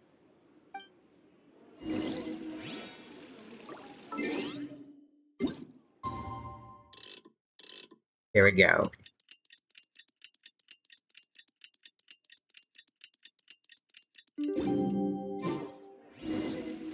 Go to the goods delivery point.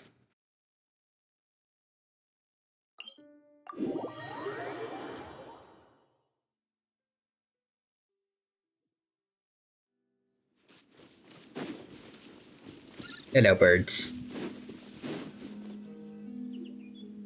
All right, this is where the boss told me to bring the goods.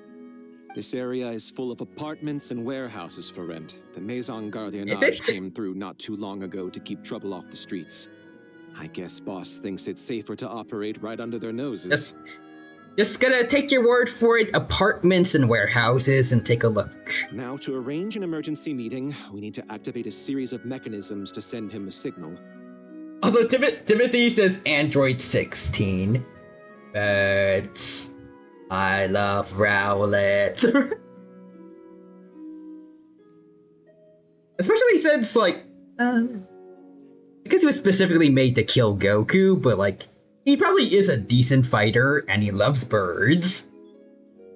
I could see him making it to being, like, a flying type Elite Four member. Or maybe, like a really late game gym leader. But to tell you the truth, I have no idea how to activate them. The only hint boss gave was that the code had something to do with colors. Maybe he was planning to give me more information after the auction, but that plan fell through, obviously. Paimon was hoping it would be smooth sailing at this point. But no, of course. There's yet another obstacle. Well, after all the investigating it took us to get this far, figuring out what to do with these mechanisms should be a piece of cake. Android 16 being a Goku-shaped bird? Go away from me. I am confused. I love the idea that somehow Goku is altering the environment around him to the point birds are somehow mimicking him for better odds of survival. Like all kinds of bird predators. They see a bird that looks like Goku for some reason, and they're just like, nah, I ain't messing with that.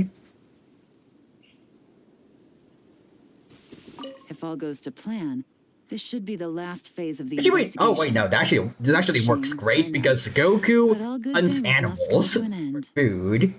Like, even in Z, there's, like, especially in the movies, I think, there's tons of cases, like, tons of scenes where he's, like, catching large fish. And I'm pretty sure as a kid he was hunting dinosaurs. Or that might have been Gohan, but I'm pretty sure he was also probably doing it before Bulma met him. He was definitely hunting animals. I think even in the first chapter he was eating, like, a wolf or something. So birds mimicking Goku would genuinely strike fear into any local predators. It is a good strategy. Anyways, I'm ready. Right. Let's go. Then let's see those detective skills in action. Let's see. So we got one house over here.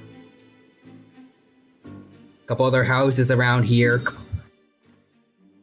And so according to the map, this is it. Are these really a bunch of apartments and warehouses to you? Random NPC dude, or...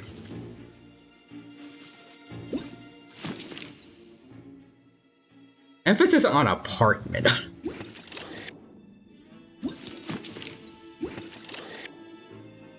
Oh? The flower's missing. Okay, let's see what else is here.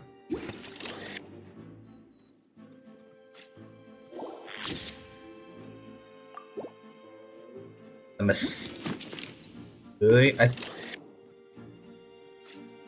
should have looked out of place. Sure. Let's see what else.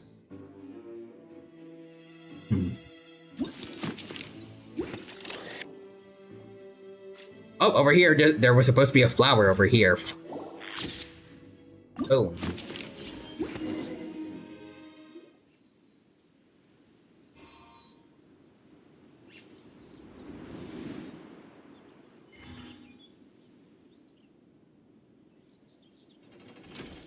Get it.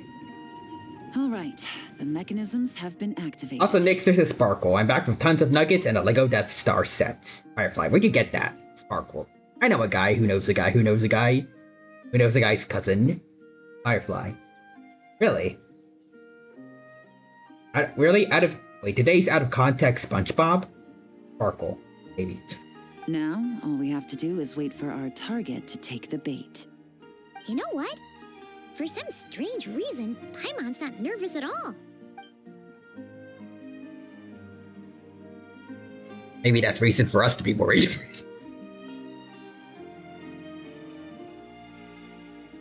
You could sell that Death Star for 200 nuggets? Yes. My dear Monsieur Diderot, here to make excuses for your complete failure at the auction? Or to fish for a bigger cut? Do you see my beard? You see how we could have given it to Varkov? In all seriousness though, I like Varka's design. I do kind of wish there was like some, I don't know how to word it.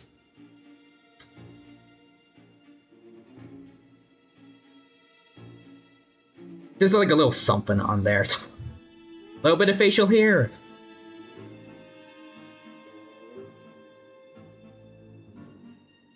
I just think it would have really fit the look of like an experienced leader of the Knights that apparently helped out a lot of other characters that we know when they were children, and they are now adults. So like he should be like a good deal older than them.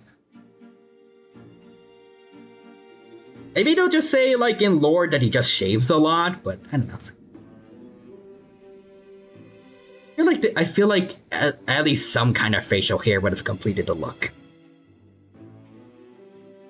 I would like the design for like a younger version of him, but I feel like I feel like the current day one should have a beard, probably. Anyways, let's see. Bro doesn't even move his mouth, and I am so sad Varka doesn't have a beard. Yeah, I love his design, but why doesn't he have facial hair?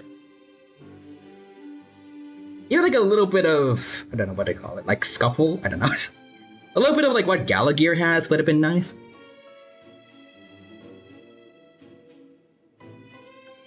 Accidents happen, of course.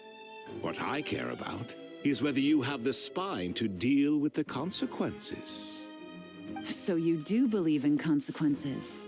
Seems a bit ironic, coming from the likes of you. Oh? A trap, I presume. I've set a fair share of those myself. I suppose it's about time I stumbled into one set by someone else. No matter.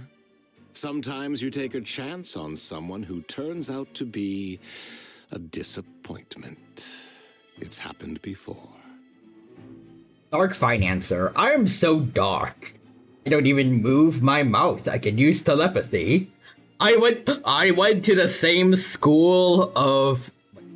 I went to the same school for ventriloquism as that one guy from Bellabog and Honkai Star Rail. Wait, oh, he does move his mouth. Barely. My ventriloquism is not quite on the same level as that other dude, but it's sufficient enough. They call me the Dark Ventriloquist, Financer. It's not easy to earn the Dark Financier Rovere Pelliccia's respect, but I must say, you three detectives are a force to be reckoned with. I suppose congratulations are in order. But you are no match for the Dark Ventriloquist Financier Rovere Pelliccia?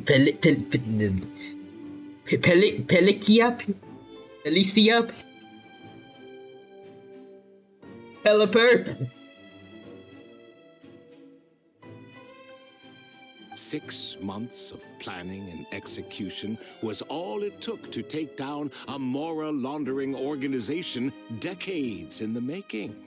I have to hand it to the Fontaine and Liyue authorities.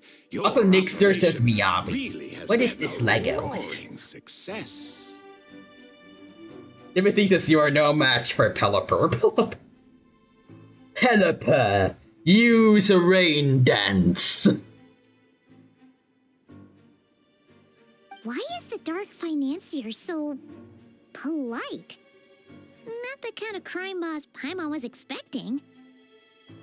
He updated his charisma. That's how you become a level 100 mafia boss, as they say. Oh, do be serious. You thought you'd corner me, and then what? I just surrender? If you want to do this the easy way, then yes. You know you're out of options. For 2 months, I've watched you and Officer Edler dismantle my organization piece by piece. As you cut off my limbs, gouged out my eyes, deafened my ears, I was helpless to stop it. So you're planning on taking us down with you, is that it? Never heard that one before. My livelihood is in tatters, Agent Yelan. Hundreds I had working under me, hundreds. And now, they're either locked up or useless. Corday is the only one who still has some value. My moral laundering days are over. We both know that. And considering how your operation's been progressing, it was only a matter of time before you locked on to me. I'm usually one to quit while I'm ahead, but you see, there's only so much a man can lose before he starts to get rather angry. I am going to crash out, as the young folks say. Look into my eyes. Look at my chin. I am on my mewing streak. So, Agent Yelan, even if the only score I get to settle here today is ending your precious life, well, that's a high I'll ride straight to the bank. Also, Nixter says knocks out Pelipper with Gigavolt Havoc. Oh no, my Pelipper. Robots, go. Clockwork Mecha! Paimon takes back what she said! This isn't very polite at all! Magirnas, go. An old military model. Bet these go for big bucks on the black market. You two have been a huge help, but this fight is mine. 'Cause as it so happens, he isn't the only one who has a score to settle here. If he wants to bring on the drama, then I'm more than happy to give him a show. Okay. Here comes the catch. Ow. Gotcha. Busted. Oop.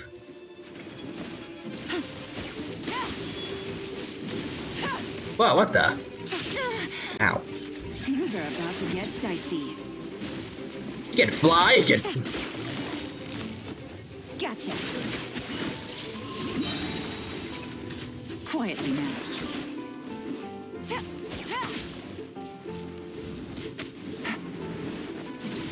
Whoa. Okay. Game's up. Fun's over. Busted.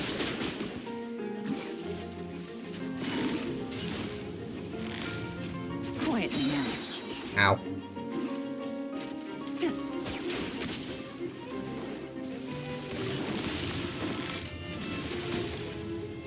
Gotcha.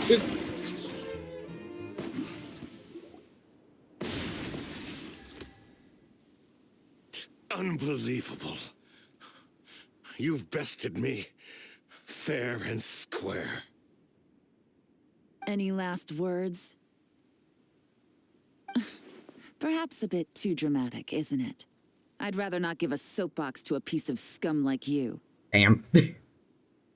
No, I think I'll say my piece instead. You can pretend to have seen the error of your ways, but it doesn't matter, because you're going to rot in prison for the rest of your life. And every moment of every day you'll be cursing the greed that put you there. Every coin of dirty money that you've pocketed over the years is just another nail in your coffin. Even the money I spent on ventriloquism lessons. And all you'll be able to do is curl up in the corner of your cell like a dying animal and waste away whatever remains of your pathetic life. Damn, what did I do? You're not a detective, no. You're some kind of demon.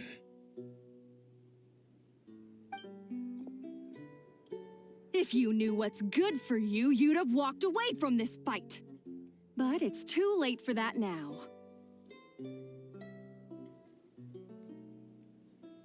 I'm gonna beat you with this. I think it's supposed to be a baton, but I almost thought it was a baseball bat.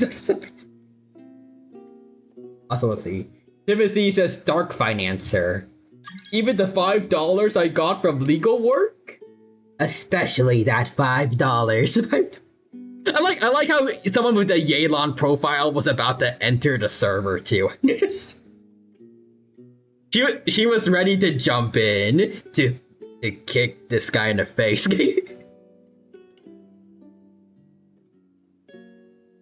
Nana, hang on, I want in on this, man. 2 Yealons just pummeling him. Oh.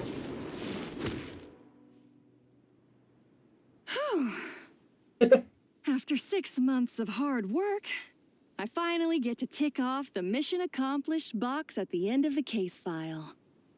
Take this guy back to the court of Fontaine to stand trial. Don't let him try. Dark financier died that day. Please, take care of my Pelipper at least. With any luck, we'll get to send him off to prison before the day is out.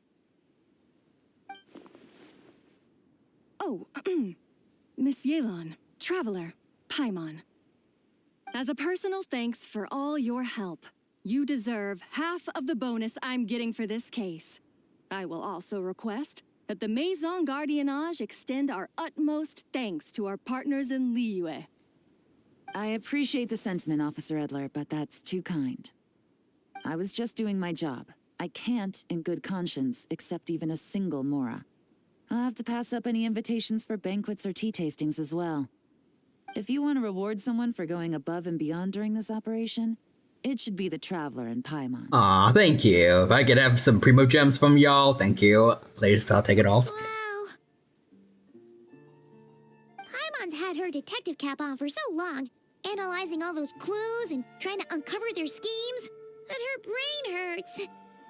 But at the same time, she feels smarter than before. Maybe Paimon really does have what it takes to be a real detective. Well, if you're interested in this line of work, we're heading to the Maison Gardiennage to get a confession out of these guys. Did you want to tag along? You really mean it? Yes! 100% yes! Oh, is that okay, Traveler? Paimon's gonna go with Officer Edler and learn some cool new detective skills! Who knows? Maybe they'll come in handy someday. Alright, have fun, Paimon. Alright! Then let's rendezvous outside the Palais Memonia! Does that mean canonically the Traveler is free of Paimon for a bit? Our lives can get back to normal now, Traveler. I'm kidding though, I like the new Paimon, but still. After talking about it for so long, I finally have the chance to enjoy a real vacation. Mind humoring me for a bit, Traveler? Sure.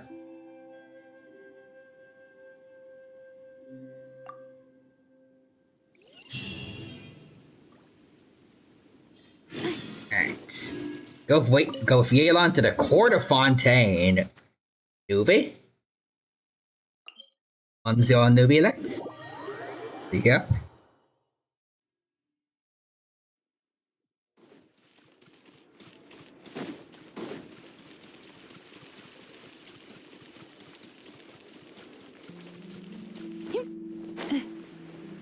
Doesn't look like it.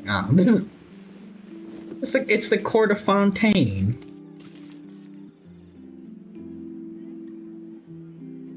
Alright.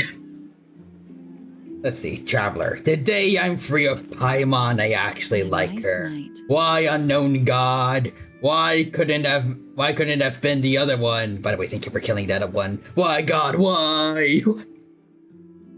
And the unknown god does not answer, at least because according to a certain thingy I saw not too long ago, I think, and I think a lot of other people are thinking too, a certain theory has been confirmed, I think. Not definitively, but very strong signs. Fresh from maritime flowers, fragrant perfume from the shop on the corner, the rich aroma of coffee beans, all blended together in the night breeze. Makes for quite the relaxing atmosphere. If only we were on a rooftop terrace somewhere, enjoying a few glasses of sparkling wine and getting pleasantly tipsy. You would get along great with Venti. All right. They had to recast to stop. Paimon because I wonder if we what hated special drinks the Paimon, hidden the taverns twist of would the be city too offer. obvious. But first, I wanted to head to the Conferee of Cabriere before it True. closes. Mind helping me pick out some perfume to go with this outfit? I also heard about the intricate timepieces, clockwork furnishings, and fine jewelry you can get around here. There should be quite a few souvenirs worth perusing. Alright, I'm down for a shopping spree. Well, with I the have most a lot cultured of traveler in morale. all of Tevat by my side, I should take advantage of this opportunity. I'm counting on you not to steer me wrong. We just phased into existence in front of Catherine.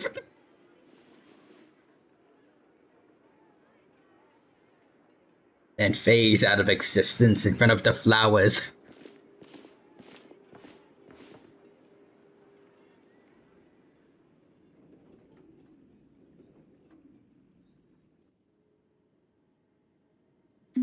I'm satisfied. This has been a nice trip abroad. A very nice trip indeed. Timothy says, Catherine, the accident wasn't your fault. Wait, what? Wait, what was that? I was just going to say thank you for completing your commission. Oh god, where did it go? Oh god. I wish I could take my time, maybe extend my stay a few more days. Real human one says gets too no, it rushed on was. It was Catherine, it was you. It was you.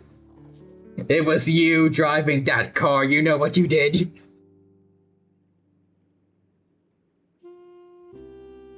It can't be helped. Duty calls. I still have to write up a formal report on the case and develop a more sophisticated cargo inspection system. Then I'm off to the location of my next assignment. Nodcry. Oh, shoot. Oh. Hey, that's where we're heading to. No, nothing like that. Just meeting an intelligence partner to decide on a mutually beneficial agreement going forward, and to set some boundaries. I'll fill you in later.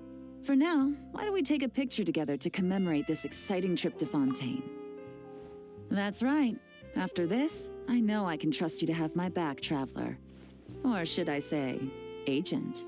Agent I T. say we put the forensic imaging device to use one last time to take this picture. Perhaps we'll cross paths in Nodcry.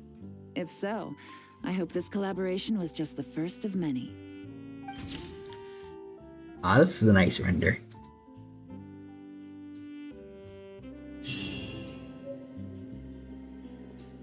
I do believe we have done it.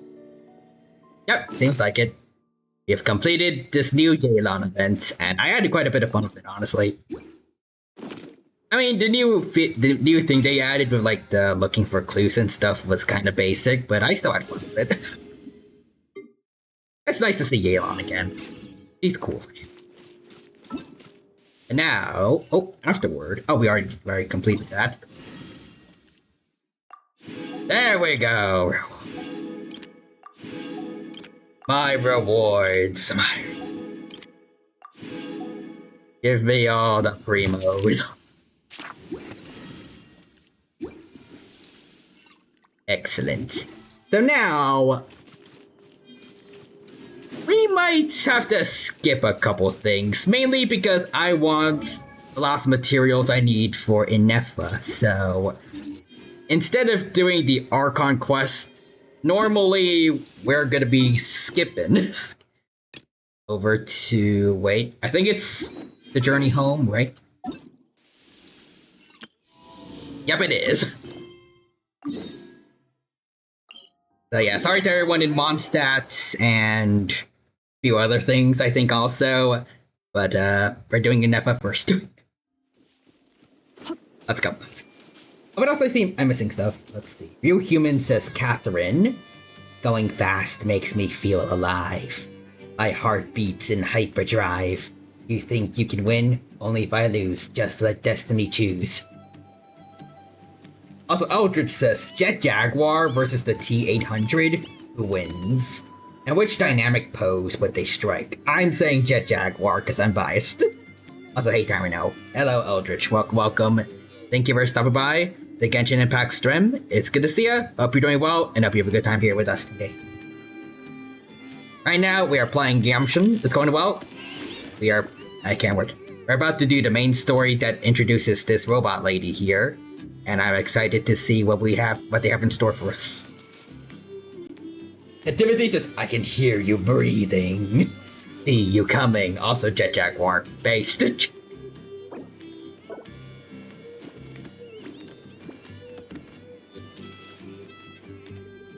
Anyways, fly. Oh.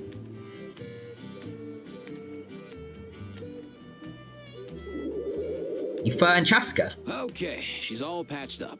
Where did you say you found her? How'd she get wounded so badly? Just on the beach not far from here.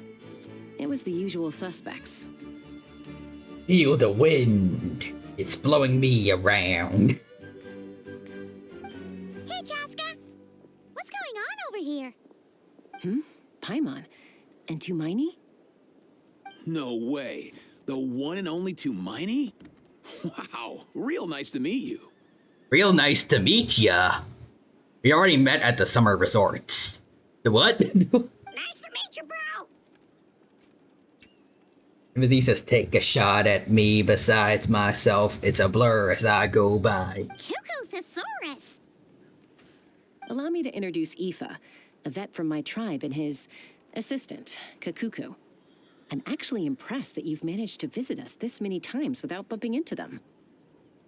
Yeah, it is also crazy how he was basically never mentioned in the main story, huh? Yeah, that was also real crazy, huh? It's kind of funny how I'm like one of the only Notland characters to not be part of the prophecy. Even Oron wasn't there, and I'm just off to the wayside. I just got Kaved. I'm okay.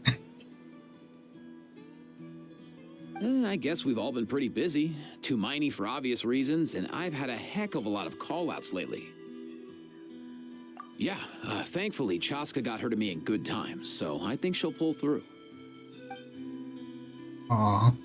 She was attacked by secret source automatons. I was on patrol nearby, so luckily for her, I was able to get her to safety. The automatons weren't so lucky. Oh, them again, huh? What is it with those maniacal machines? I'm getting real tired of their antics. Darn clankers. Real tired, Oh, what? Real tired! Also, Timothy says, I can hear you breathing. See you coming. Secret source automatons? That's strange. We've come across those before, but definitely not around these parts. Yeah, who knows what's gotten into them recently. They've been attacking Saurians and merchants on the outskirts of our territory. Want us to help? No need. You've already done plenty by getting the Abyss off our backs. Without them draining our resources, our warriors can handle these rust buckets no problem. Besides, like our Rust ancestors bucket, you used to say? one's own nest is one's own to protect. We can't go dumping all our problems onto you. Come on! What happened to birds of a feather? We're your friends!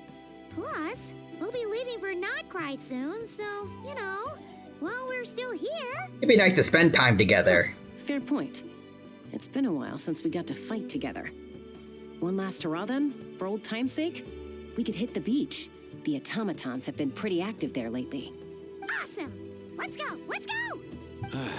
If hunting down war machines is just sport to you, you guys really are built different. Still, guess I should tell Damn you right, I'm too. built Just different. on the off chance someone ends up getting carried away. No way, bro!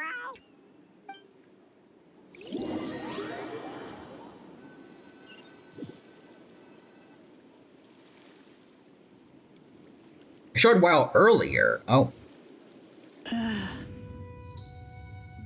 Oh. Other real human says, I feel it the wind. It's blowing me around. The sun horizon, fire in the sky. Brightness thrusts itself into our lives. Where are they? I can hear you breathing. I can see you coming. Must Oh. find them.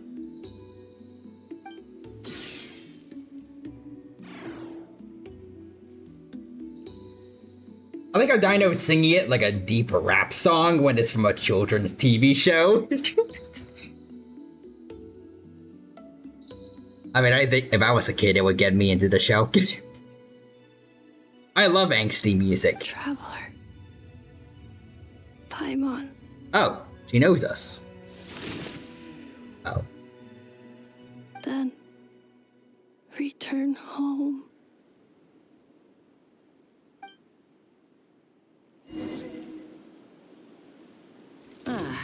Takes me right back to the Night Warden Wars. Oh, hi. There What's she going is. on over there? Oh no! Looks like she's passed out! And there's an automaton! Quick, save her! Also, oh wait, I just realized I forgot. Wait, Preparing for dust-up. hold on. Cleanup I sequence. forgot the advice you gave me on Discord. I forgot to switch out Jingshu to Barbara. Oh well, Jingshu, you get the shine today. Oh, good, this is good. There we go. Aoife, how's it looking? Is she badly hurt? Let's see. Okay, sing this totally angsty song. Chillin' out with the crew. The schoolyard. Finding trouble. Never working too hard.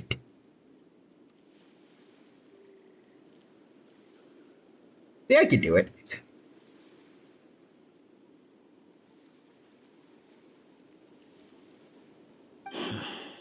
Hard to say.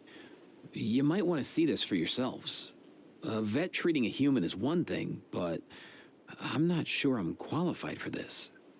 Also, real human says, well, back at class. They never taught us this. Some things you gotta learn. Hit or miss.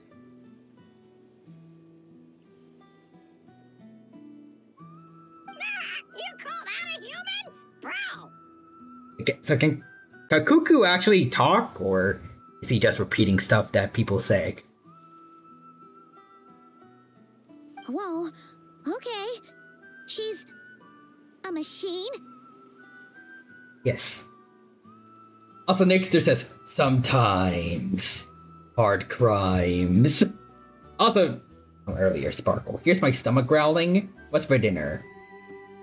Macaroni and hamburger. Nosh. Timothy says, hard climbs.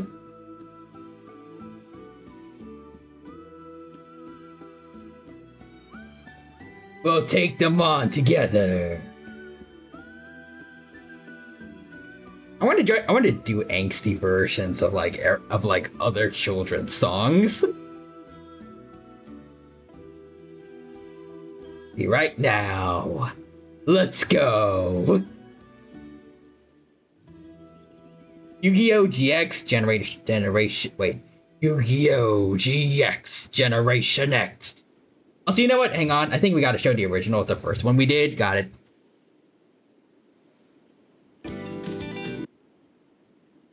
Game on. Get your game on. Get your game on. Don't play it. Wait. Oh, okay.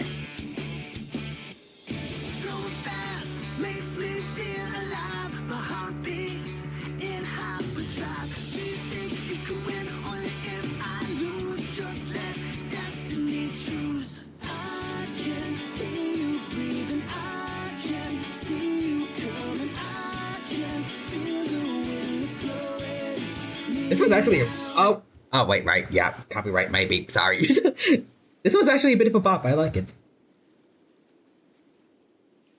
I shall counter it with more angsty singing of children's songs. The wheels on the bus, they go round and round, round and round, round and round. There we go. I'll counter it, probably Twitch. I'm sorry, Twitch. To be fair, this is the best Yu-Gi-Oh! Dub opening. Ooh, interesting. And Real Human says Yu-Gi-Oh! Watch along gotta happen at some point. Maybe. Yu-Gi-Oh! 5DS probably has the best opening of the franchise song-wise. A machine built to look like a human, I guess. Is this a new model of automaton? Return home. Okay. And Nixter says at least it has lyrics. Brains doesn't have in the English dub. This is my personal favorite. Ooh.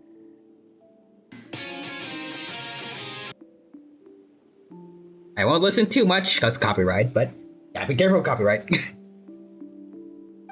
She spoke! And Nixter is all added to the list. Paimon? Traveler? The lip syncing was terrible, but oh my god, she knows us. You heard that too, right? Oh, take a look at this. I found it on the ground next to her. See the picture on top? That's you guys, right? Oh? Really? Wait, a blonde person with a white balloon? That can't be right. I mean, the drawing I think is supposed to be us, but anyways. Game on, get your game on. We'll make the grade and win this fight. We'll make the grade somehow. I think we're with the sub of GX and 5DS, so I'm very biased. And next is the list is literally as long as my arm at this point. You bet, bro! There's also a cipher disk. I love the dub of the original Yu-Gi-Oh! It needs though. a code to unlock it. We have two gunslingers here. Can't we just blast it open? Yeah, I wouldn't risk it. I've seen the Scions of the Canopy use similar devices when they're sending confidential messages. If you put in the wrong code or try to open it by force, it triggers a self-destruct mechanism inside. Sure looks that way. Question is... Also, John Rises, did they ever get a grade in GX? Yeah. Let's wake her up. So, we gotta revive a high-tech humanoid and crack open a cryptex. I only know one person with that kind of expertise. Shall we? Sounds like a plan! Time to head to the Children of Echoes and find Shilonen! You bet, bro! Oh. Some Shadow the Hedgehog looking guy over there.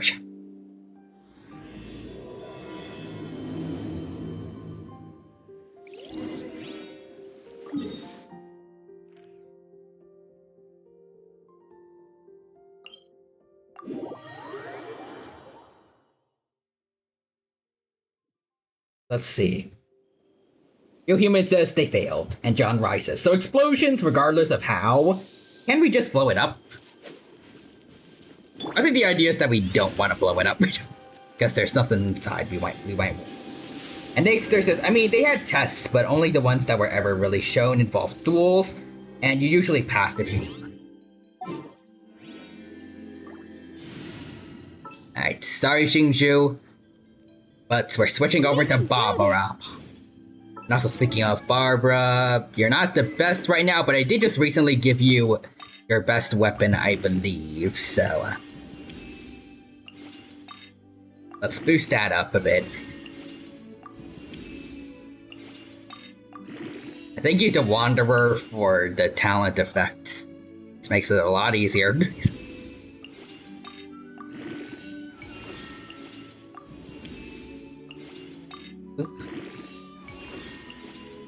I want to do more. Oh, I can craft more of these, sweet.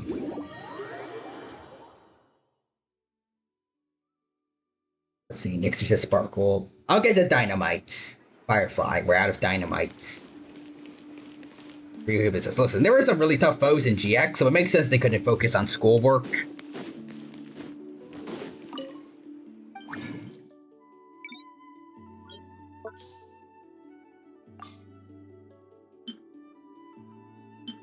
And I hate that part of Ben 10 where they focus on school instead of saving the world.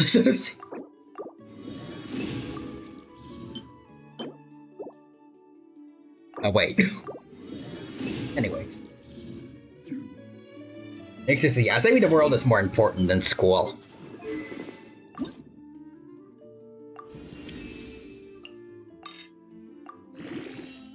John Rice's look with Ben 10, it was based on saving the world. Yep.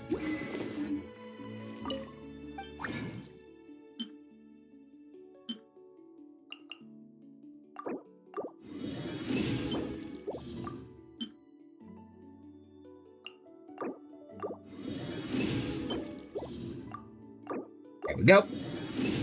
This is a school for playing children's card games. I guess that's also fair.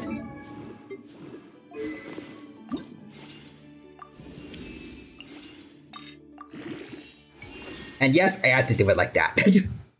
There. My best weapon done.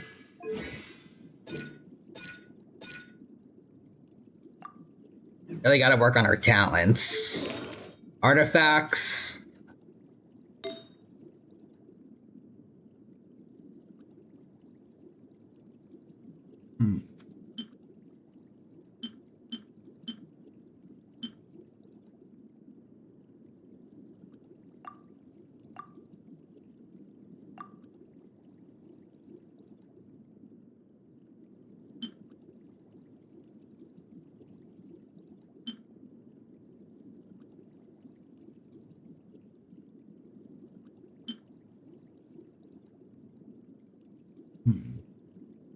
Let's see. Also, real humans is, like, for example, basically gods. Scientology, Cassandra Lee Morris, and lastly, the concept of death. And this is Cassandra Lee Morris. What does the voice actor for, I'm pretty sure, Wulani in Genshin, Morgana, and a couple other people have to do with this? I'm hoping I got that right.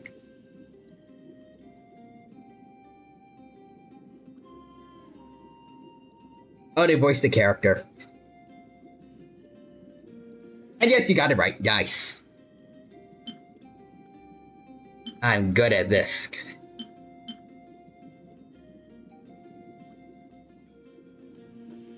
Let's see. Trying to find some better artifacts.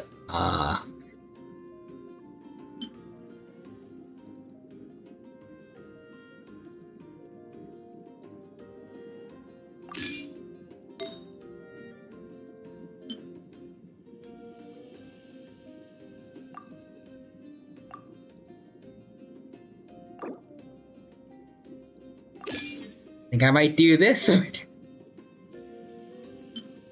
think I'd want some energy recharge.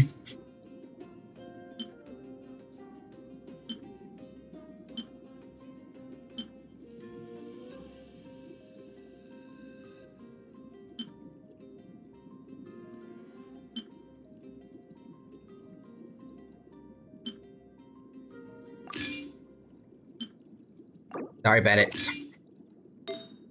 And then, your healing bonus, perfect. Relatively.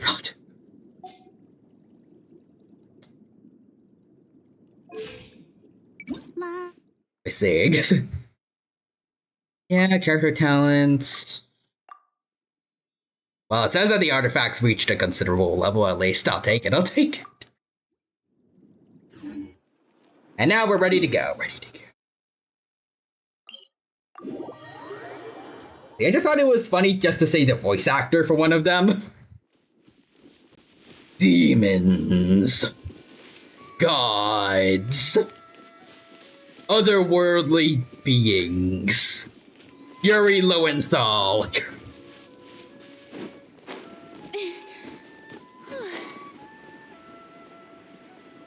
I can see how it's funny.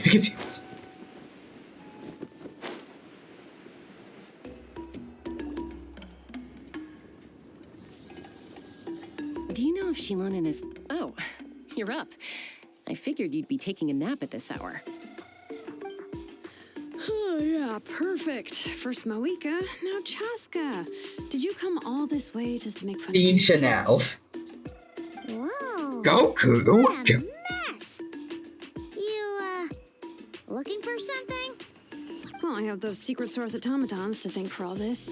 Mawika wants me to come up with a solution. It's like she thinks I'm a miracle worker or something. I mean, kinda. But I'm not. So, to make up for the difference, I've been spending all day sifting through documentation. Anyway, what about you guys, huh? What curveball have you come to throw at me today? We got a robot human. Well, Yeah, Yu-Gi-Oh! Is the second most frequent thing he voices in. Oh. Hold up. Is she a robot? Also, she's praying, it looks like. We picked her up on the beach near the Flowerfeather clan, along with this cryptex. Seems like a message intended for the traveler. A cryptex? Huh. Still in one piece. I'm surprised you didn't try to blast it open. Let's see here. Yeah, that was thanks Fontanian to cipher disc, Aoife. Metal case from Liyue. Looks like this was cobbled together from spare parts. Although the inner workings are pretty intricately designed. It's a good thing you didn't try and brute force it. Can you crack it? Could be a tricky one. Since it uses a combination of several different technologies, I could find out more by disassembling it, but that could potentially damage the contents, and I'm assuming it's not worth the risk, right? Must be a pretty important message if this is how they chose to transport it. Also, Nick's a redeemed breader. Brad! Nick, wait, John Rice has looked, that is my answer. The only other option is to get our messenger to tell us the code. Is that doable? Can you wake her up? Well, the device in her chest looks pretty similar to the core you'd find on a secret source automaton, but the other components, I've never seen anything like them in that land before. I'll see what I can do. Hang tight for a minute.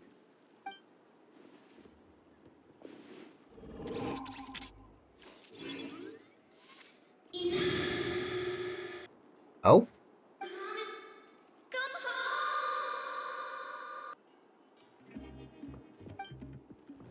Hey, she woke up. All I did was stimulate the core. I did not expect that to work. He pressed the power button. Also, hey there, you alright? White. Flying object. Blonde. Traveler. Traveler? Paimon? Correct. Also, Real Human says, yeah, out of the 6 main Yu-Gi-Oh! Series, Scene is voiced in 4 of them, dang. Wow. You recognize us? Task in progress. Deliver message to Traveler and White Flying Companion. Message location confirmed. Status delivered. You're pretty smart for a robot. Can you tell us the code for the message? Code? Oh, maybe not so smart after all. A code? You know, like a number that you put in to unlock the message? Memory. Missing. Oh. Also, John Roy says Scene is the king of games then. Also, no. And Nick says, there's 7 main Yu-Gi-Oh! Series. And John Royce has called it. What? Memory missing? Yeah, there's always a snag. Is there anything else you do remember? Besides these 2? Your name, Name. for instance? Memory missing. Oh. Also, Real Human says, not counting 7s, because that's entirely Rushdual. Oh, not again. Why would her memories be missing? Can robots even get amnesia? You said something about returning home earlier. Where's home for you? Also, John Roy says, okay, nice to meet you, Memory Missing. Hello, my name is Memory Missing. Nice to meet you. And Nick says, I like 7s. Return home. Task in progress.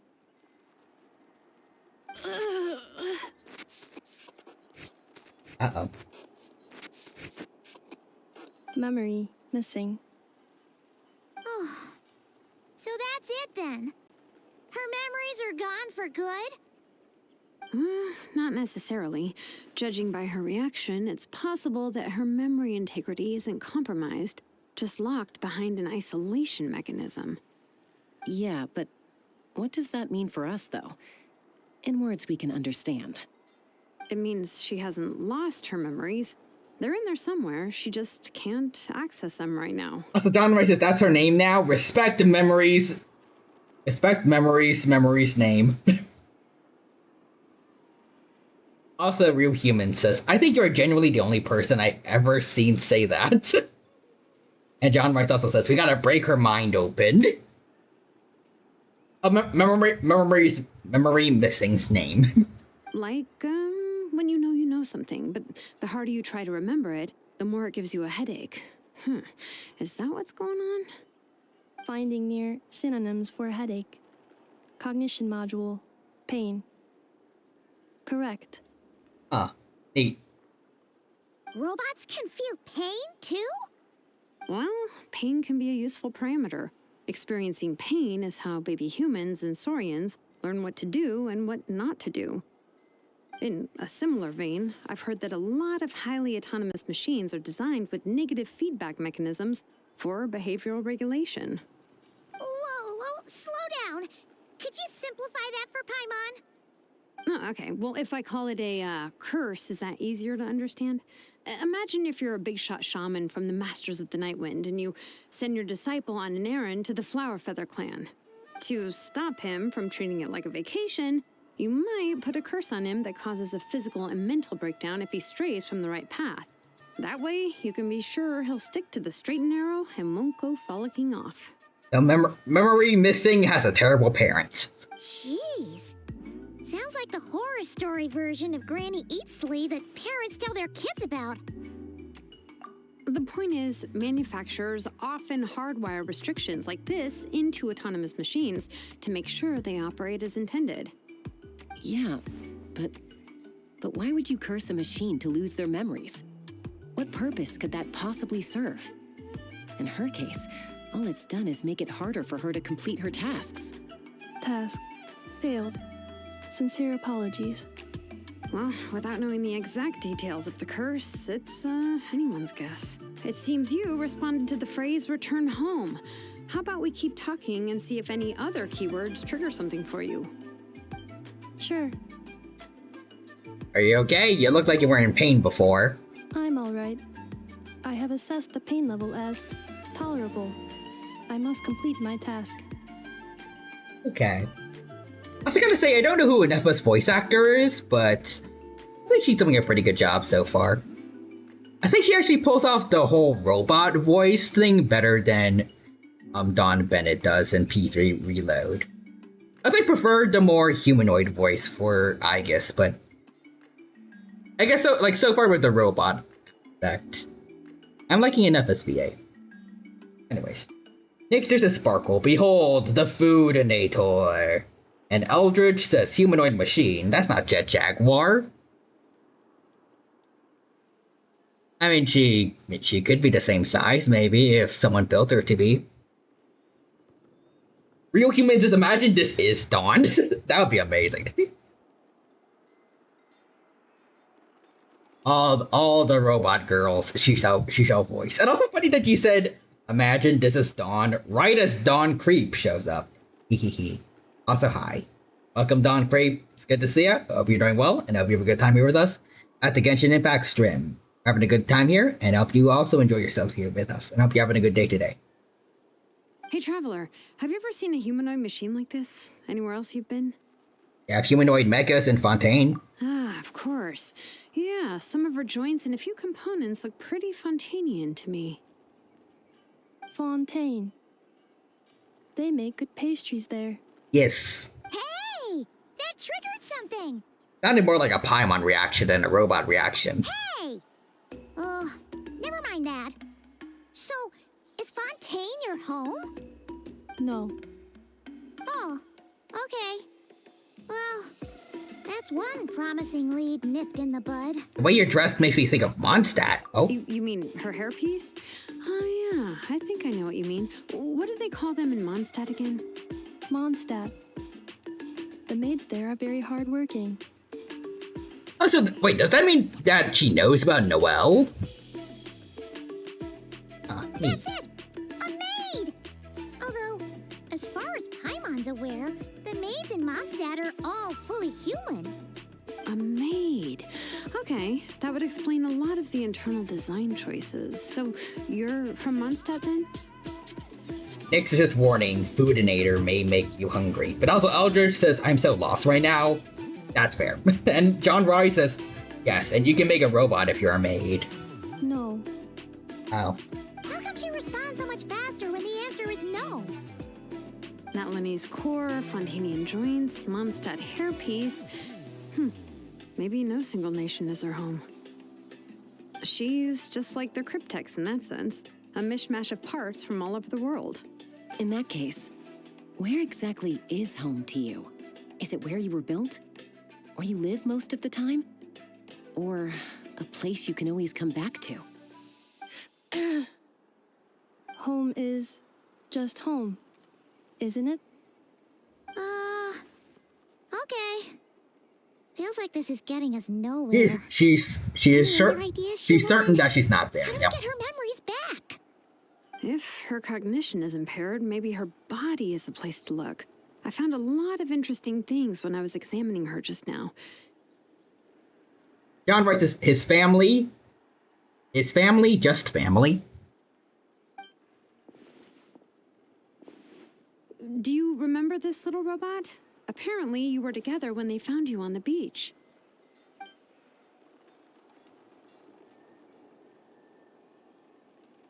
That is my portable TV. Oh. Nice. So you remember how to switch it on. Now, could you try doing something similar to your right arm?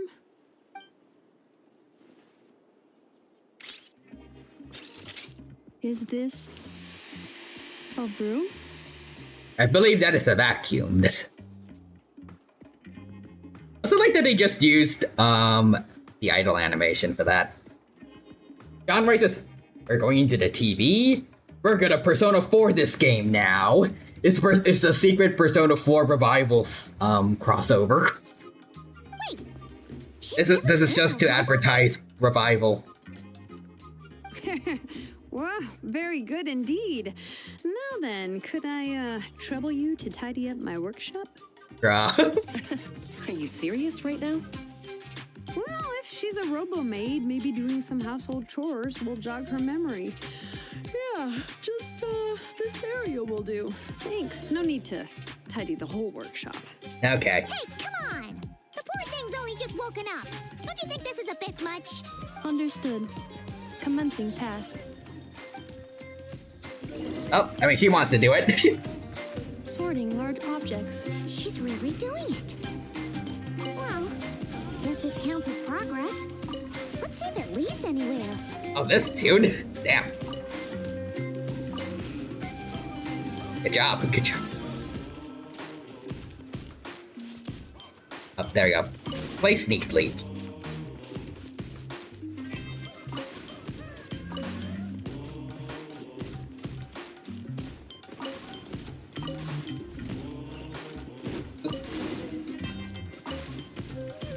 Cleaning floor. Cleaning floor. Insulation chamber deployed.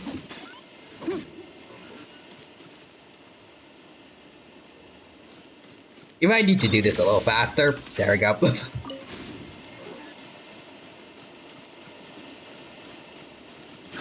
on, over this way. Good job, little robot buddy. Accelerating. Over here. I like that we're playing the role of actually being the cleaning robot. I don't know why. And Sorting small objects. John Rice actually John Rice says maid will always clean well. Blue book. Outlander Brigade. When the wind of death blew towards the blonde samurai. Clear and concise descriptions of physical motions but no plot. Category: martial arts instruction. Wait, isn't that a light novel that Seat Lolly left here by mistake? Ah. Well, someone should get that for her. Anyways, Nixter says, I cast $100 million in Mexican pesos. What's the conversion rate for that? The good thing about being reincarnated as a hilly churl is that I only need to eat sunsettias to become stronger. Discusses energy acquisition from the sunsettia fruit. Category: Nutritional Science. I'm pretty sure that's not just a science book. Maybe I should keep a closer eye on what Nipika's reading. Green book. Introduction of Ancient Machines. Grammatically elegant and rhetorically sophisticated, author displays a high level of linguistic mastery. Category: Classical Literature. Also, John writes it's the newest manga. Yes. What in the world? That isn't classical literature. Is this like commentary on AI?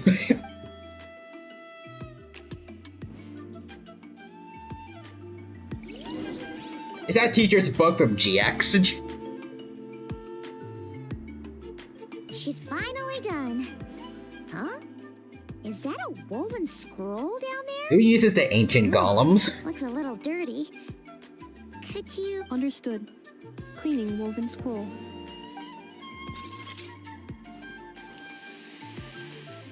Wow. It's like it's brand new.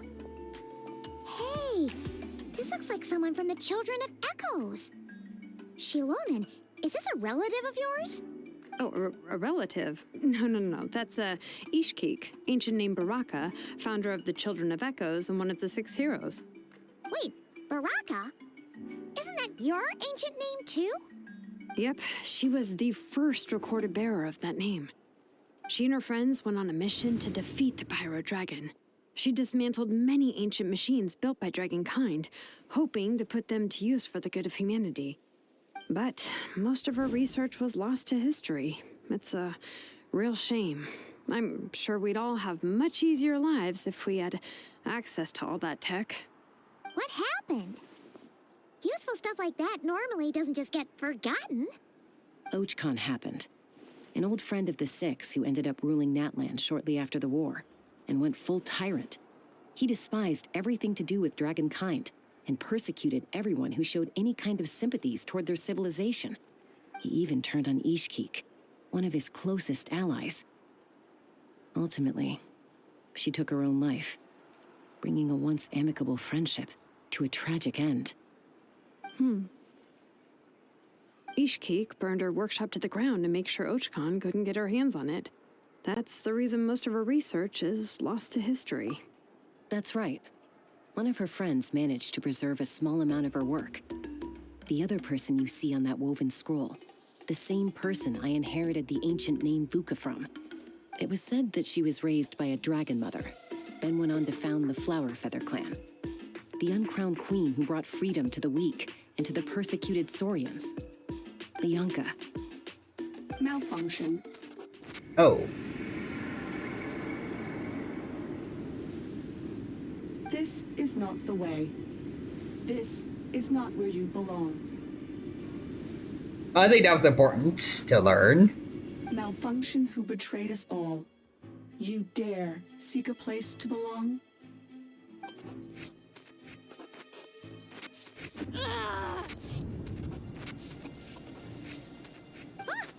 What's wrong? Are you okay? Stay back!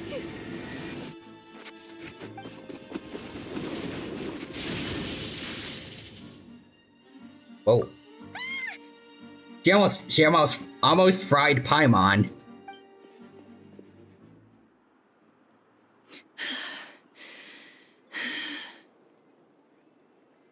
I hope Seat Lolly didn't need that scroll. If she's a robo-maid, why is she suddenly acting like a lethal weapon? Anti-shadow weapon? Or anti-hilly weapon? Ah! What's that sound? A lightning strike? It's gotta be a lightning strike. Why couldn't it hit Kanich on the head? Hey, Kanich. Hey, Ha. If there was a lightning storm, I'd have thrown you into the sky by now. Bruh. Ethan mentioned that you'd brought a humanoid machine to the Children of Echoes. I'm working a job at the moment, and the description was a good match for my target. Oh? Humanoid machine. Looks like a maid. Highly destructive. Yeah, This is my target, all right. Are we gonna have an Aegis versus Ryoji kind of fight here? Or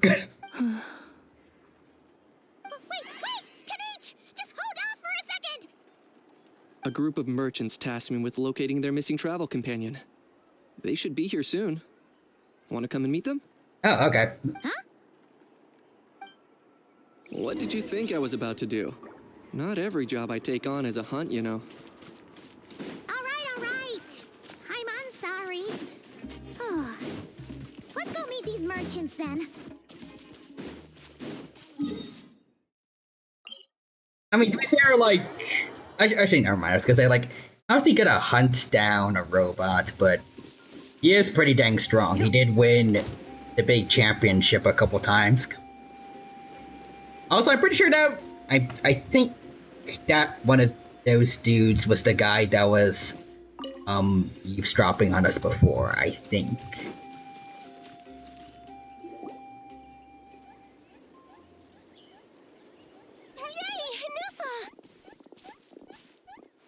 There we go. Nefa?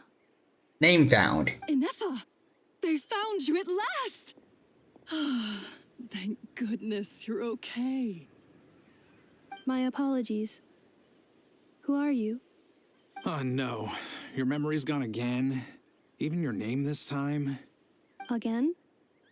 Liyue, Fontaine, Sumeru. This is quite a diverse crew. So, are you her manufacturers or family? No way. None of us have that kind of skill. She's Aino's handiwork. Who's Aino? Aino?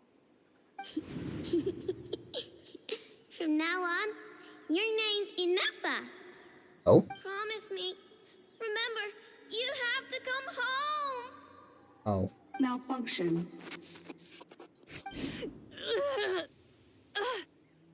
Inefa, are you okay? Looks like she's getting worse. Is this all our fault? Can you guys tell us what all this is about?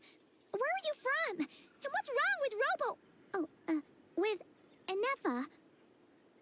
So What's sorry. wrong with memory I should have missing? introduced myself. My name's Joachine, and I'm a merchant.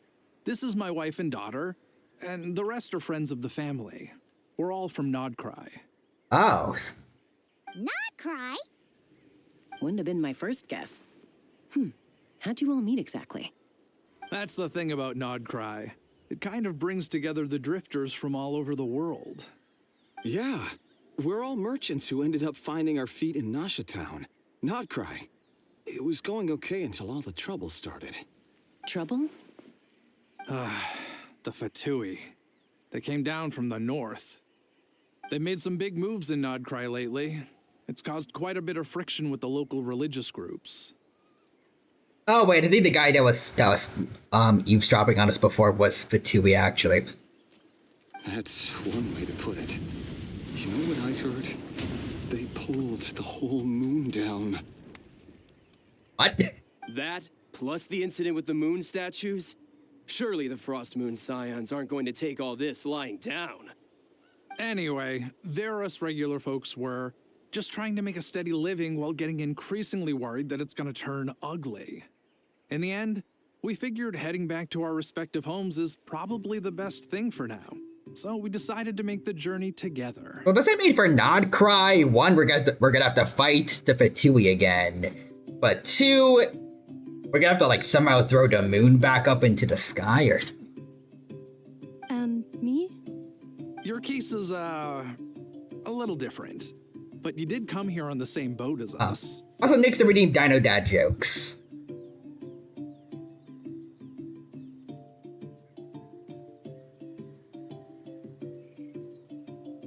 What is the worst drink to fill up a balloon with? Soda pop. And it was smooth sailing until we got attacked by those weird machines as we were coming into shore. Weird machines? Secret Source automatons by any chance? Inefa saved us all. She jumped off the ship and told us to leave without her. Really? I did that? As soon as we'd found another place to dock, we looked around for someone to help us. We'd have paid anything to get her back. Hence why our price negotiation went so smoothly. However, the Traveler and party were the ones who actually saved Anefa. And Shalonen is the one who woke her up. I'll have to include their costs in the final bill. Oh, please. I barely did anything. All credit to Anefa. She only woke up because of her build quality, so I guess I should say all credit to this Aino, then? Her core is remarkably resilient. It's a rare find, even among Natlan's source mechanisms. Was Aino the one who modified it? Oh! If so, then we just need to get Aino to come here and fix her. Then she'll get all her memories back. I'm afraid that's not gonna work. The core is most likely just something Aino picked up on one of her scavenger hunts. I doubt she did much beyond salvaging it. And as for the memory thing, Anefa's whole reason for joining us on our journey was to come to Natlan and look for her missing memories. Oh. Please explain in more detail. All right. Although I've lost count of how many times we've been through this, and I'm only telling you what you originally told me. Although Aino built you, she never could figure out where your core came from or how it works. The only thing she was fairly sure of was that it's not from Nodcry. Things were fine at the start. You'd occasionally forget to pay for your groceries or add salt to a dish you were cooking, but that was as bad as it got. Until one day, you were sweeping the floor, and suddenly you forgot your own strength. Nearly took the entire wall down. And now her AI was working just fine. She just decided that wall needed to be torn down. It was getting old.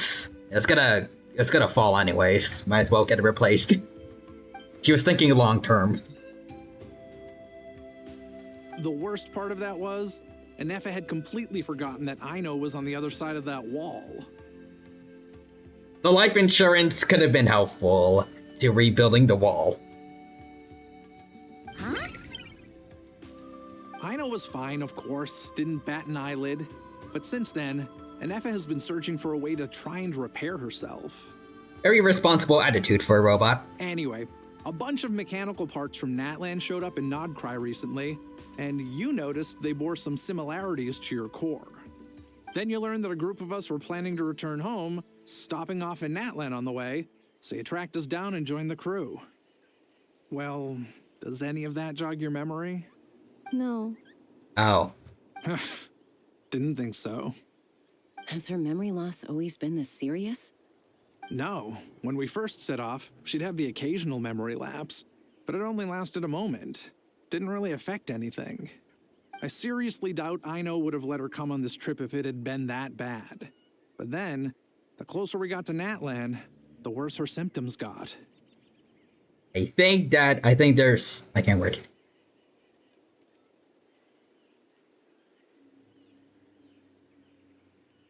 I feel like that might have something to do with the two first owners of the ancient names that they mentioned before. Probably that one lady that like burnt down her lab so the evil king guy couldn't get his hands on her tech.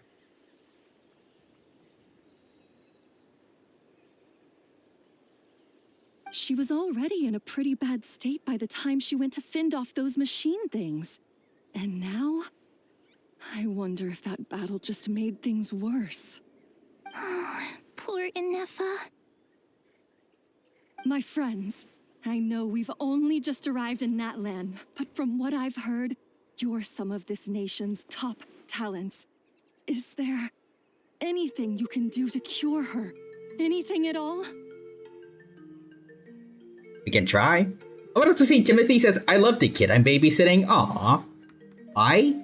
He just tried to put a Skittle on each day of my put a Skittle on each day of my pill rack for my medication for antidepressants.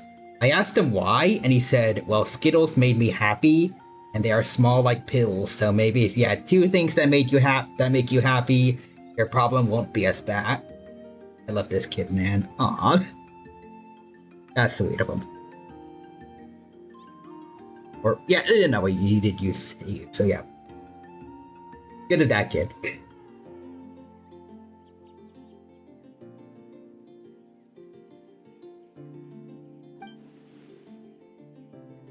Maybe they aren't all so bad.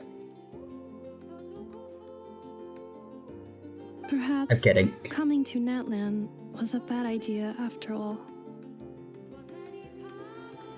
Well, it's too early to say. Don't forget. I think I that should before put my was interrupted pills by in a you guys, better, I just started my deep dive into non-accessible researching the secret place, source but of I time appreciate times. his thoughts. Oh, maybe. My job isn't done yet either. You wanted your travel companion back, safe and sound. I still have work to do. So, why don't you all stick around here in Natlan a little longer? Also, wait. Can't word. The thing that you're sick with right now, it's not contagious, right? Or I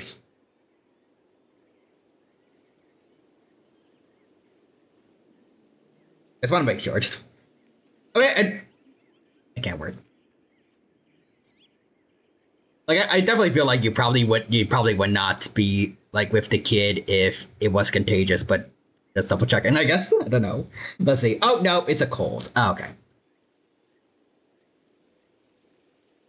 Let's see. I keep forgetting that cartoon dinosaur is a thing. Do not call a How a dinosaur. Don't associate him with us. Your ship got attacked, and since then, you've been scrambling to try and find your missing crew member. Sounds like you need some time to catch your breath. Yeah, I was just thinking, we could do with a breather. But where would we stay? Also say, wait, why am I with the kid? Because I am getting better and it was an emergency. How about the Flower Feather Clan? In my tribe, weary travelers are always I just told welcome. the kid to be careful as I wear a mask. That's good. Flower Feather Clan. In the meantime, we'll try to find whatever information we can about Anefa. After all, she has a message for our Tumaini. So this is as much our business as it is yours. Oh yeah! Paimon had practically forgotten all about that. You guys don't happen to know the code, do you? Oh, the code for the cryptex. Sorry, Anefa wouldn't tell us anything about that. You gotta wonder what sort of a person sends a robot with amnesia to deliver their messages. To be fair, they couldn't have known things would get this bad. Also, Anefa told me she had a backup plan to make sure she wouldn't forget the code. Oh. A backup plan? Great! So what is it? Backup plan. Memory missing. Oh, no surprises there. Anyways, Timothy says Anefa sees the code being a CAPTCHA. Well, shiz. Robots can't solve these. Well, I'm out. We don't need the message anymore. Also, I didn't mention this earlier, but also, this got me thinking about that one time we talked about, well, I don't remember when specifically, but I remember we talked about, like, Aigus's voice actors and, like, how I forgot her name, I'm really sorry, but, like, the first one, I think, you said that she did a better job with the robot voice compared to Dawn Bennett's. I still love Dawn Bennett's voice acting for Aigus, of course, but I also feel like Anefa also does better at, like, capturing, like, at least the initial robot voice. I don't know if she's gonna get more human, but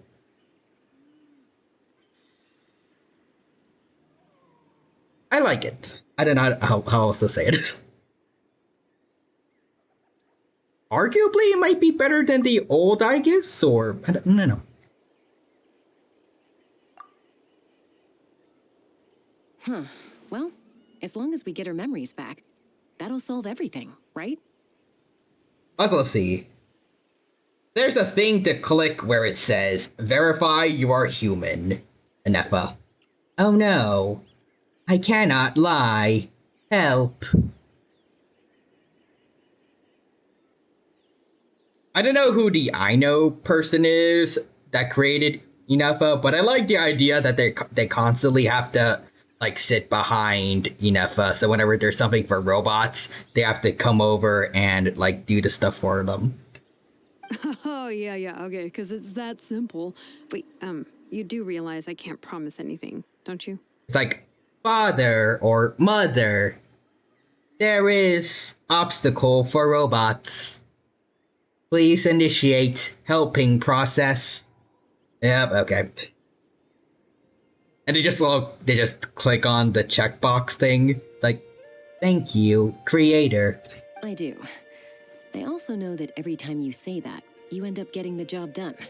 Creator, which of these pictures has a bicycle? I'm gonna get in touch with some other people who might be able to help us. Tumaini, Paimon. See you around. See ya. Bye, Kanich! Oh, and bye, Hal. Actually, that's weird. Why is a Hal so quiet today? Huh? You're being very strange today. Am I? Tell me one strange thing I've said! That's the strange part. You haven't protested to anything I've done today. Not the original price for the job, not the revised timeline, none of it. Even though he is not the most serious character or anything, I am pretty sure he's like, when he's hanging out with Kanich, I'm pretty sure he is still like an ancient dragon being. What if he might know something about Anefa, and also those two people that bolted against the king of, I think it was like Otto Notland? That's because I fainted from your stupidity! You stupefied me into a stupor! Got it? Yeah, okay, sure. Also, damn, Kenichi's eyes are cool. I've not really looked at them before, but dang. Timothy just, protest these nuts! Got 'em. Got 'em. Guess I'm showing my bum. Also that Parasetherium looking creature in the back is also doing it.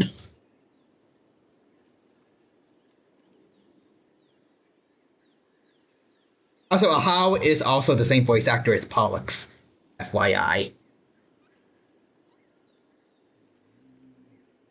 Is something wrong with my memory? Or is that really who I think it is? Oh, he does know. Who cares? She isn't my problem.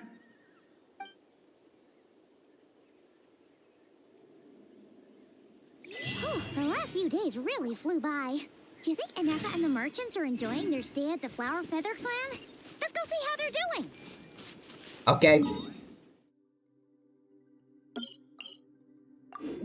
Also found out something funny. The VA of Lygus is married to Skirk/Misha's VA. Skirk X Lygus is real. Oh god. Skirk, no. Skirk. You deserve better.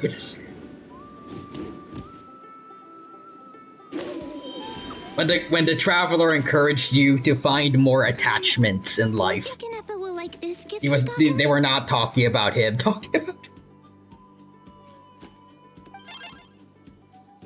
See? It said yes! Wait, what did they ask? Oh. Are you sure? Because when I asked it who's the better hero, Ishkik or Leonka, it gave the exact same answer. Hey, you hear that? That's the answer it gave when I asked who'd win in a fight between Kukuku and Ahau. Yo, power scalers. Who's winning between Kukuku and Ahau?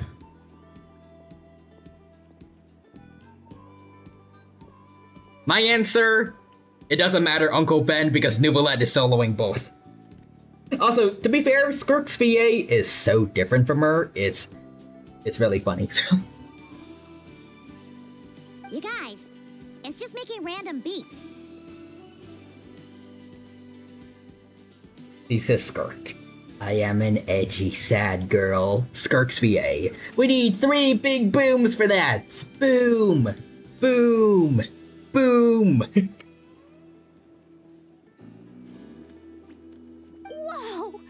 Is that Tumaini and the flying expert? Beep beep. Yes, it's us. Anyway, where's Inefa? Can we get 3 big TV-faced robots? Probably out mopping up those mad machines as usual. There must be a lot of them, because she hardly ever comes back for a rest. Wait, all by herself? Are we sure that's a good idea after what happened last time? Inefa said that since she lost her memories, her cognition module's been running more smoothly, and it's greatly boosted efficiency in cleaning and tidying tasks. I think that was it. Huh. So, losing her memories has somehow made her a better fighter? I have forgotten my ethics code. Killing optimized. She's awesome! I saw her carrying a whole pile of beaten up machines in one hand! All the grown-ups say that they feel much safer leaving the house now, thanks to her. So, we thought it'd be nice to give her a little gift. Also, yeah, I really do enjoy Minnie Mouse Paimon, same. We've tried giving her flowers and feathers, but it seemed like she didn't like them very much. That got us thinking. Maybe robot people don't like the same things as us. Aha! So that's why you made her this flower out of mechanical parts. Yeah, we still don't know if she'll like it, though. The duality of VAs. It's okay, Arieta. And I'm on Discord, She'll got it. love this one. I'm sure of it.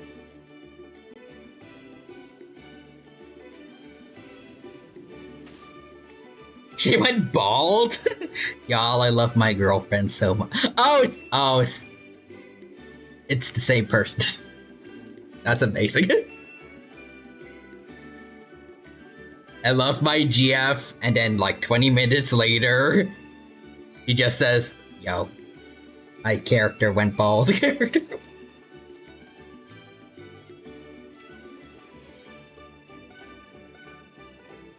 It looks like a swimming cap. Like her hair in this picture.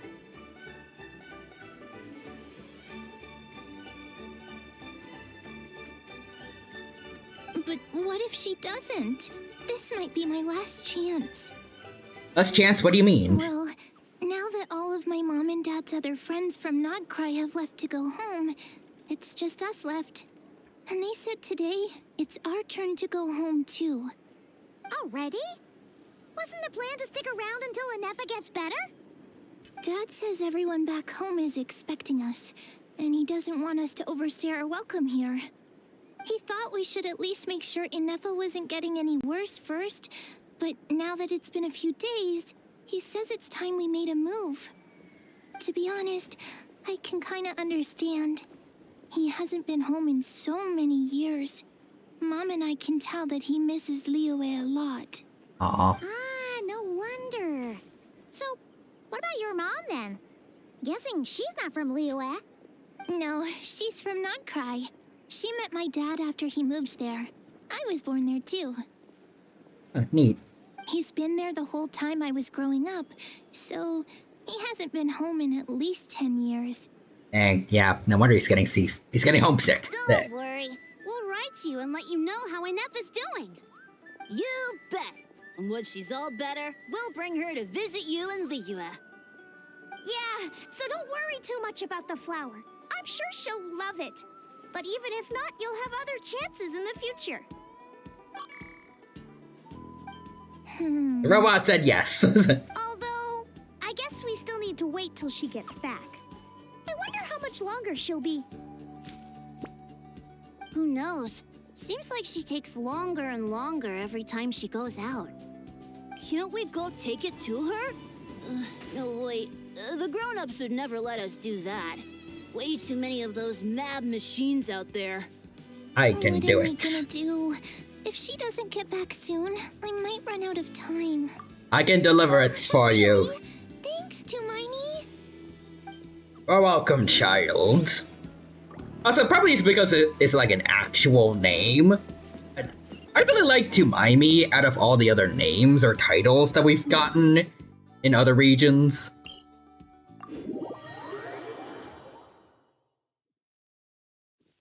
Like, I'm okay with Honorary Knights. I don't know if we got anything for Leeway. First Sage of... I forgot. First Sage of Kusanali, I think? That was a good one.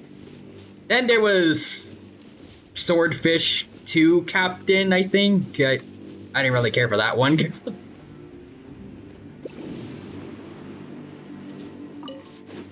I like Tumaimi a lot. Anyways, let's see. Extra redeemed, summon the wheel. Ooh, what you want for the wheel? Oh, will Timothy get better soon? Yes or no, or ask again later. Okay. I just realized those are the options on an 8-ball, right? I think.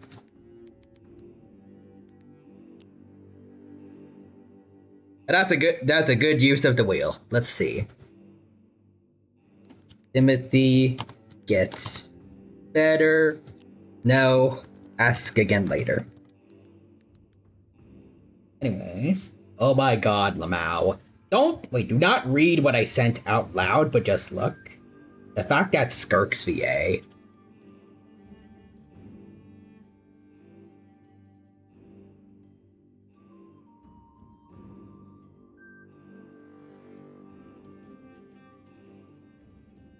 Bruh.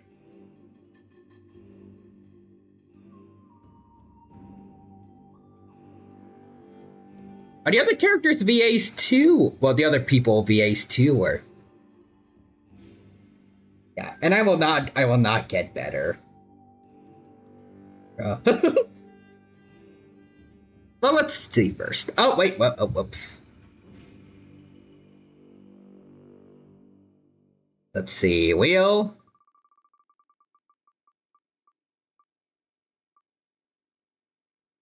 Hey, the wheel says Timothy gets better. Nice. Yeah, you don't know yet. We haven't spun the wheel. And it does say he will get better. Good job, wheel. Good job.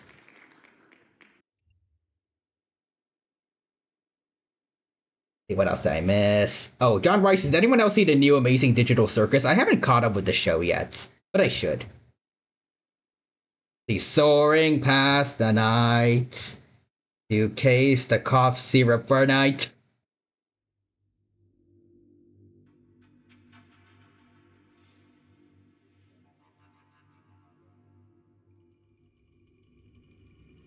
I like how everyone is going on about yeah, let's see. Yeah. A lot of people are of the same opinion as me that Lygus looks awful, but I like that a good amount of them are like also being like, nah, screw them better, because that is also correct. But like, people are like there are some people that are definitely simping for Squirrel.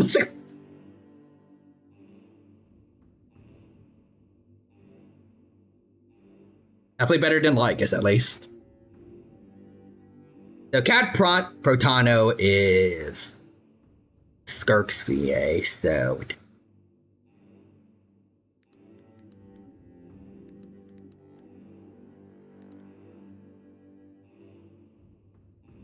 Okay, this other one is... the other person is just... Never mind. I don't think they're a voice actor.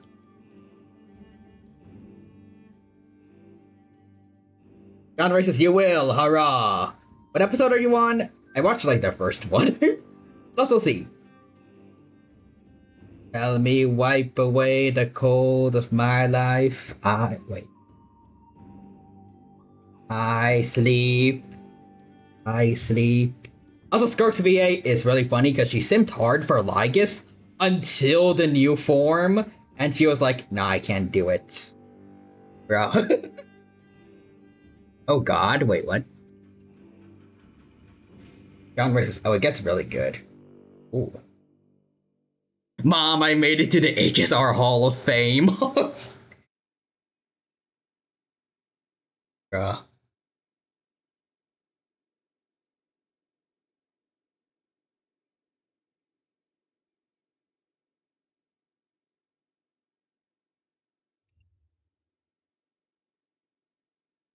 Combat. In the comments, is Lygus' VA doing the war meme? Wait.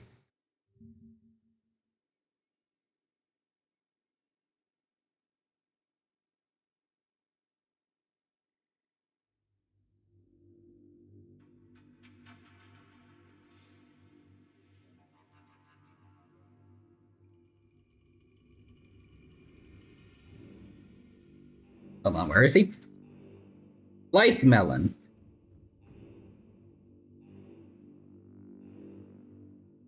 Wait, under her tweet or?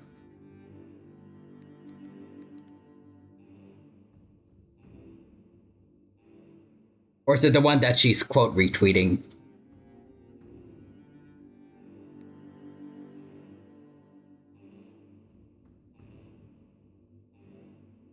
Oh, that crazy geist. Oh.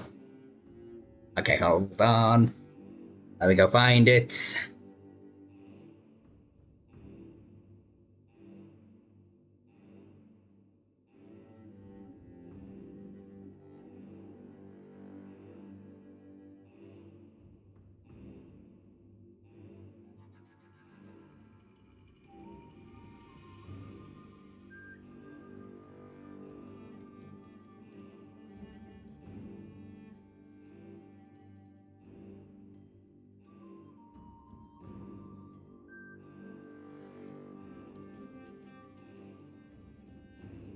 Let me see the other one.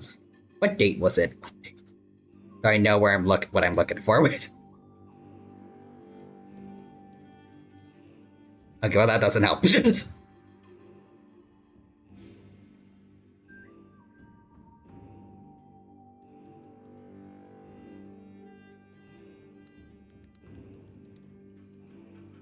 Oh, there you go. Try that. Thank you. Is it linked wrong? Wait.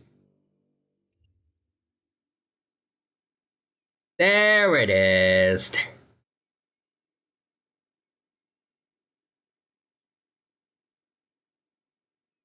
Oh, I thought it was the unhinged guy that said the first thing that Skirk's VA showed, like, sent the aliens versus monsters meme to. The chronically Gaga person.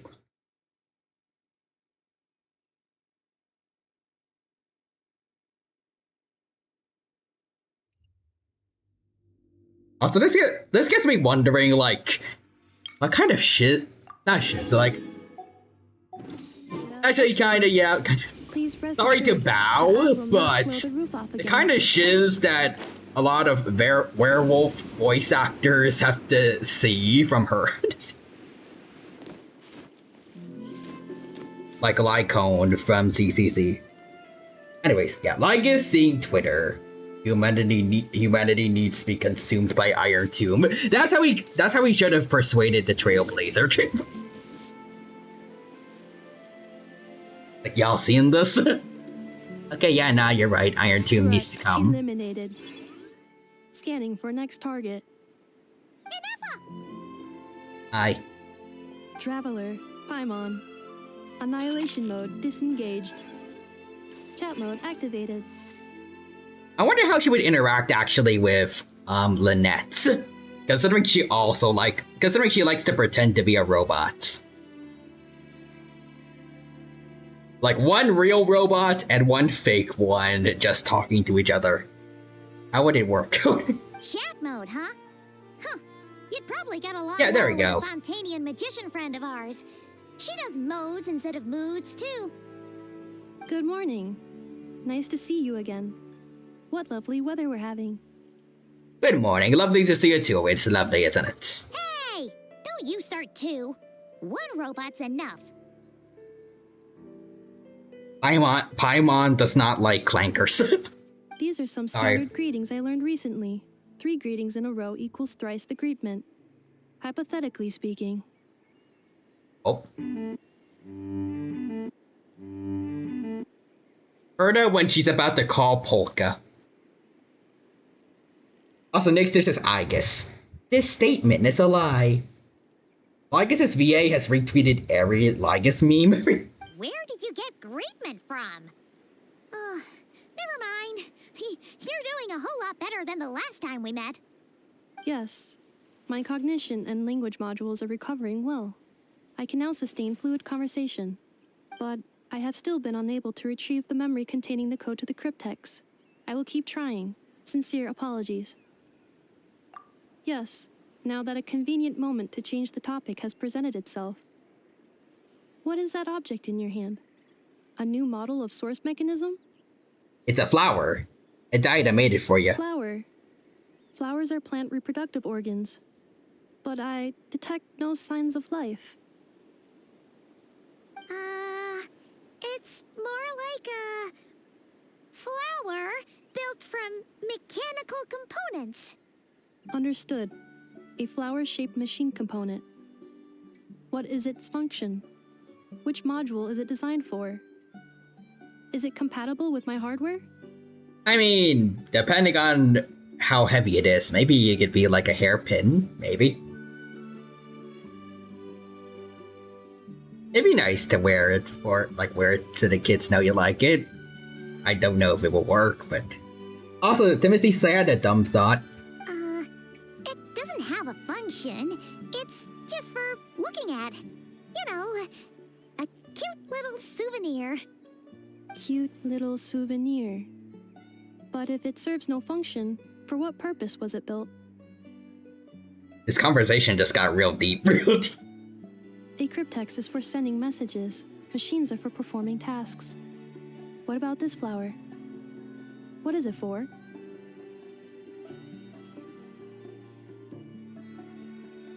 Also, Nixter says, out of context, Fairly Odd Parents wish. Wait, Fairly Odd Parents quote of the stream. I wish for a lawyer. Okay, let's see, fine on. Driving in my car with Cyrene. Oh, that guy, he's shaped like us. 3 million, I do zillion to save and for us. I don't know how to do that. Little does he know, I'm filled up on core flames. Your death is what I shall aim. F Nanook. Gratitude? Yeah. If someone helps you out, you help them back. And if someone gives you a gift, you get them something in return. Little does he know, I'm filled up on cores. I will kill your iron tombing ores.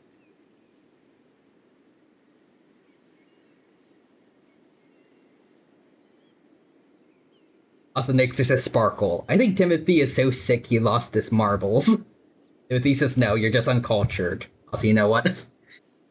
Ironic that I'm probably the least cultured one when it comes to like Undertale stuff.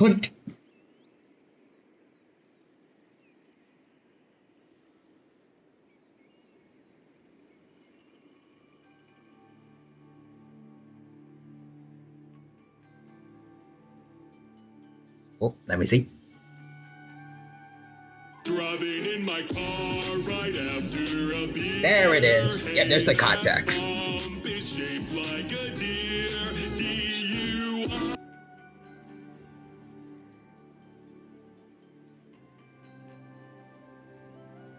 The Flower Feather Clan took me in, so I'm neutralizing threats near their territory. Like that?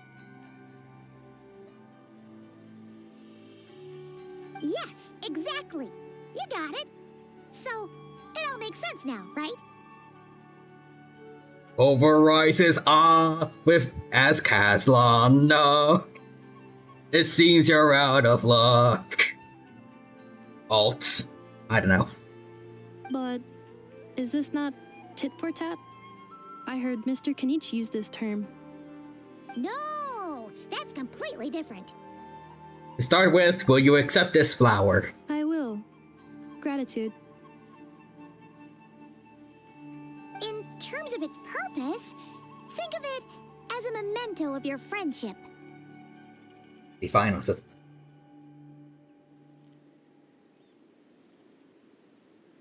I'll pulverize this fudge with my Ultra truck. It seems you're out of luck. Oh. Memento?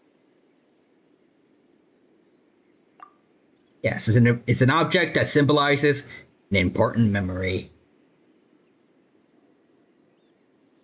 It's for remembering something or someone by. Important memory. Ish. Wanna watch some Undertale with me? We can watch some cow dude run over a deer. It's funny, I think. Also, Nick, there's this, like, so. Friends, Romans, countrymen, lend me your ears. Okay. Memento.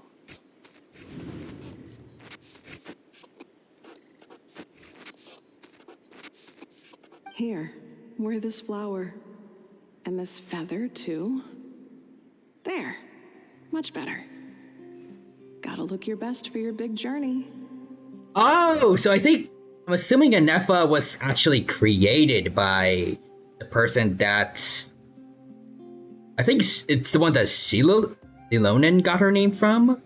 Or it might be the one that Chaska, one of those two.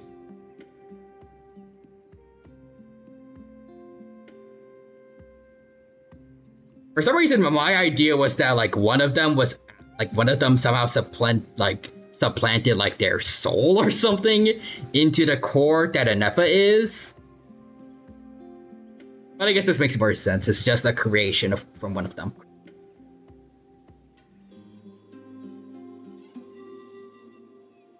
Anyways, Timothy says, oh. And also, my favorite version is running over Miku, and they replaced the beer with Mountain Dew to make it rhyme, implying Mountain Dew makes you go crazy.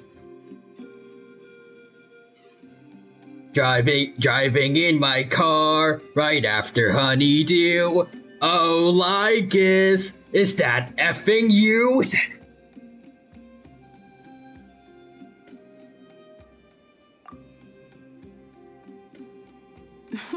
It's just a flower. It's not that heavy. Just think of it as a little souvenir from me. Something to take with you on the road. That's right, a souvenir. DUI, how about you fry under my meteor? As a reminder of that thing. DUI, how about you fry underneath my meteor? Little do you know, I'm filled up on course. I will destroy your robot horse. Let's see. How I really want Finon driving a car and running over Lygus with Cyrene in the shotgun seat.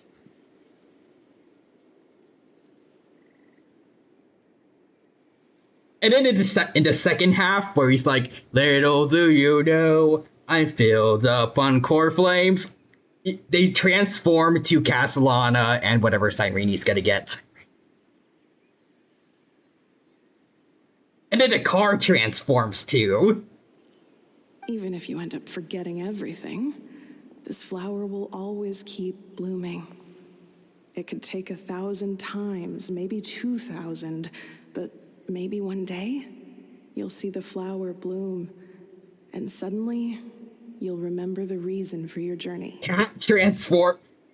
Yeah, I knew it was gonna be cars, but imagine Cypher transforming into the Astral Express.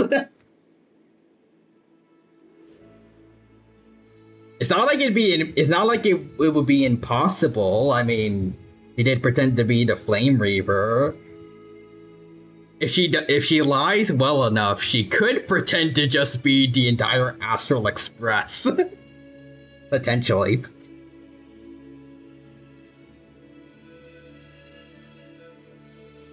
She would also be like a better version of Morgana, because she would be a cat and a phantom thief. And she can turn into vehicles. She's better Morgana. When lies become reality, runs you over at 1,000 miles per hour.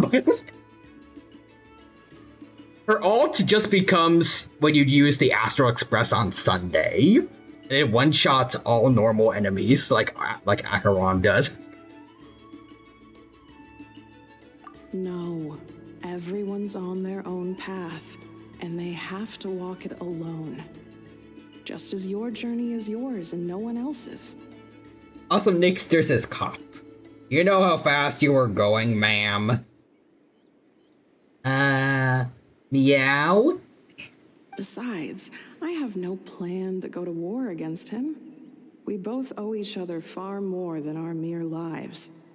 If either of us actually wanted to claim on that debt, all they'd have to do is ask. If anything, I pity him. In a way, his situation's not so different from yours. But in his case, it's turned him into something neither human nor dragon. The more he chases the sun, the more it blinds him to the creatures who live by its light. Also, Timothy says, "Cypher, no, I don't." Cop, I understand. Have a nice day. Leaves. Cypher, my lies worked. That's fooled. You were once, well, she was once the enemy of humankind. And Ochkan doesn't care to distinguish between you and her like Ishkik and I do. He sees you as the same being. Oh, wait, what? Oh, wait. So, was my old theory right?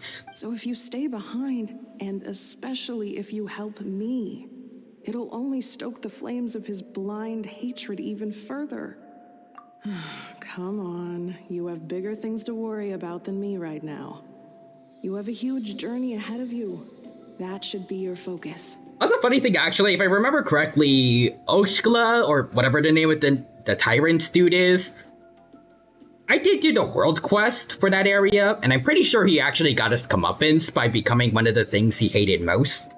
A dragon. I think. Also, Ixter says, later Cypher is caught and sentenced to 9,000 seconds in jail. She probably got out, though, if her trailer's anything to go by. Have faith.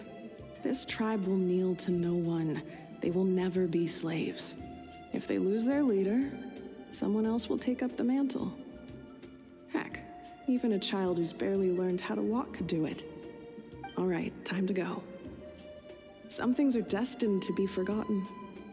Don't let it get to you. In 1,000 years' time, you'll have a life far, far away from here. So go. Also, Nick says, the Dino does know that's 2.5 hours, right? I don't think Cypher cares. She's got super speed. But also, yeah, Timothy says, Cypher can literally not get caught. Her entire power is making lies to reality. She could literally say, hey cops, you made a mistake. Can I be freed? I mean, I don't think that would entirely be it, because she also needs to do, like, extra stuff to make sure they believe the lie. But she has super speed for that, so she can just, like, write on whatever documents they have. And they're just like, oh, wait, you're right. Cross the ocean. Find a new place to belong. Malfunction who betrayed us all. You dare seek a place to belong? Inefa? Inefa, what's wrong? Are you okay? Cypher is so broken in theory. I still believe... Oh, hello, Cyrene's VA. Oh, on y'all. Wait, Cyrene's VA is like the cursed voice, or... But also... I still believe that the Flame Reaver mostly got her because he also had like a shiz ton of 3 core flames in him, so he could probably do the same stuff as her. Also, yes, XD. Dang. Evil Cyrene already! Evil Cyrene and Evil March. All the pink-haired girls are getting evil versions. Also, Nixus is that, and the fact that that's 2.5 hours is the joke. I was... Sincere apologies. My cognition module crashed for a moment. It is now fixed.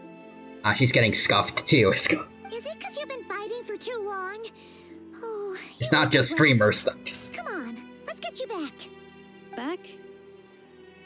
Back to the Flower Feather Clan? Yeah, of course.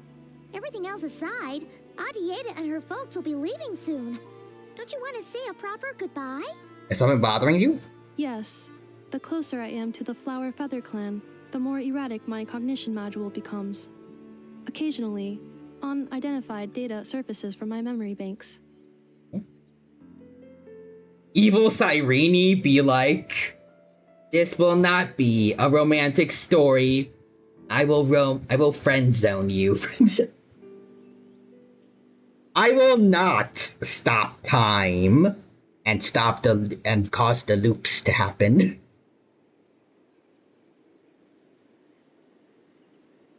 Also, Nixter says Cypher. I was abducted by aliens from Uranus. You know, that's actually good. That actually brings up an interesting question. I don't know why they do it, but could like a follower of trickery just do that? Like they could put themselves in a bad situation if they make everyone else believe it.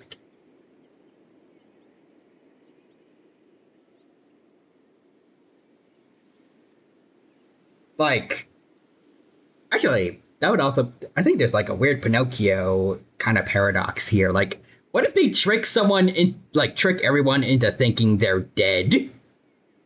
If they, like, if the lies become reality, then, well, the trickery follower would die, but then it becomes the truth.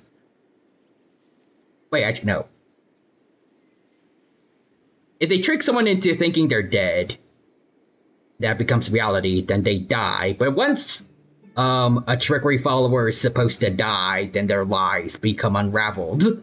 Like with Cypher and the big thing that Kevalay's statue was holding. So when they come back to life, if their lie gets unraveled, or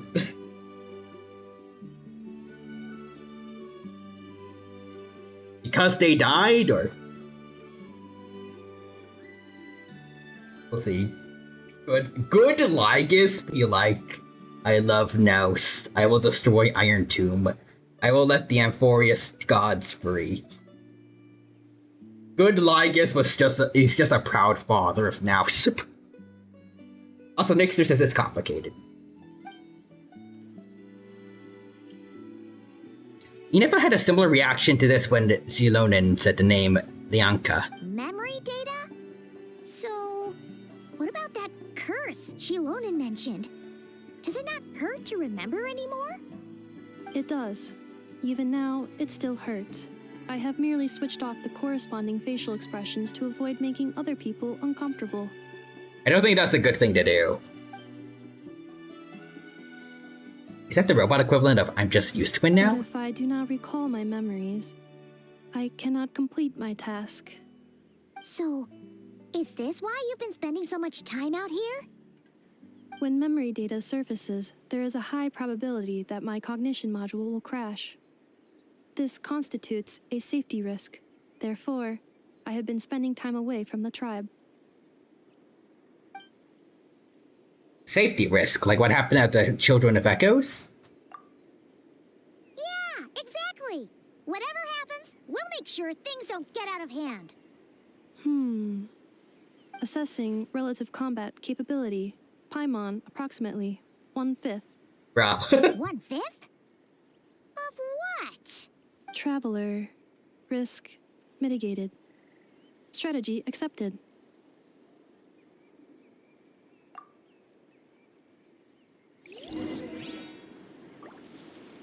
Okay. Let's see. The Timothy to Cypher. Oh, I forgot to get a cake. Gets a cake. Yay! Gives the child the cake for their birthday.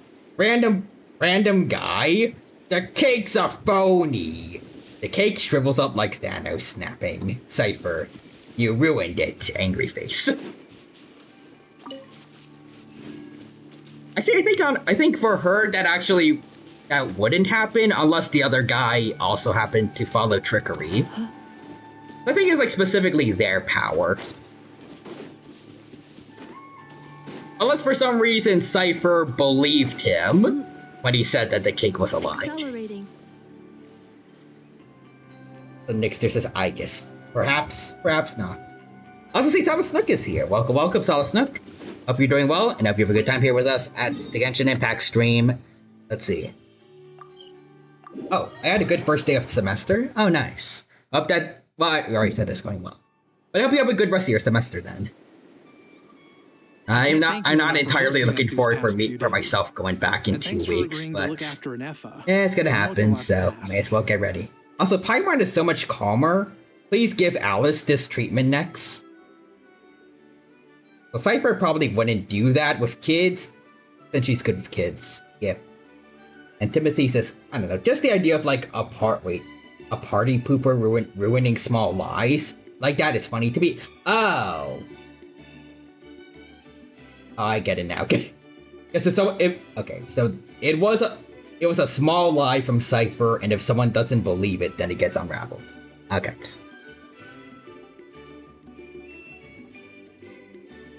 It's all right. She'll be in good hands. She never came back. I guess I'll have to leave without saying goodbye.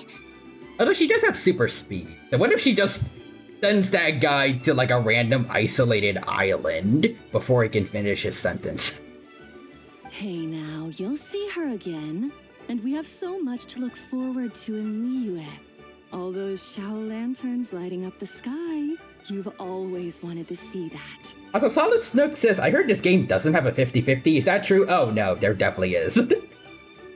Otherwise, N-word, but like this game would be very unforgivingly painful.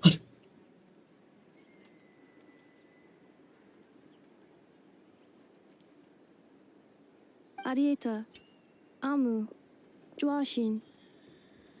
I am back. ANF. Also, Nixter says Cypher. Nah, I sent him to the Shadow Realm. Looks like you're going to the Shadow Realm, Jimbo. And Timothy says evil Cypher. Guys, we can win. We can save Amphorius. We won't die. Huh? Inefa? You brought her back? Thanks so much. Don't mention it. Also, gratitude for the flower. It ain't because she's lying.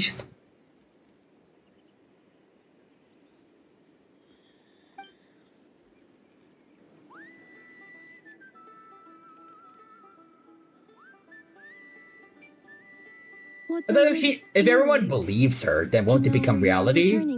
But she's actually good. But also, Solid Snook says rather Cypher than kind of Felis sending you to the Shadow Realm with a head massage. Drew.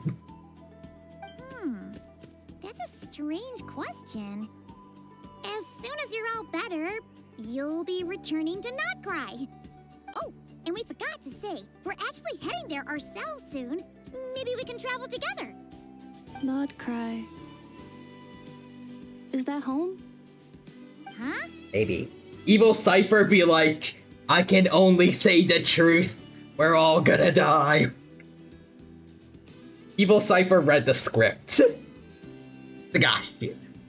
Cognition module unable to define home. All the memory data that has presented itself recently has been related to Natlan. But the merchants tell me that I have family waiting for me in Notcry. If I do recover my memories, which time period will they be from? And will the post-recovery me be the same me that I am now, or someone different? Also, Solid Snook says, I don't remember, are all dinosaurs warm-blooded or only the ones close to birds? I think they're like a weird mix of both, I think?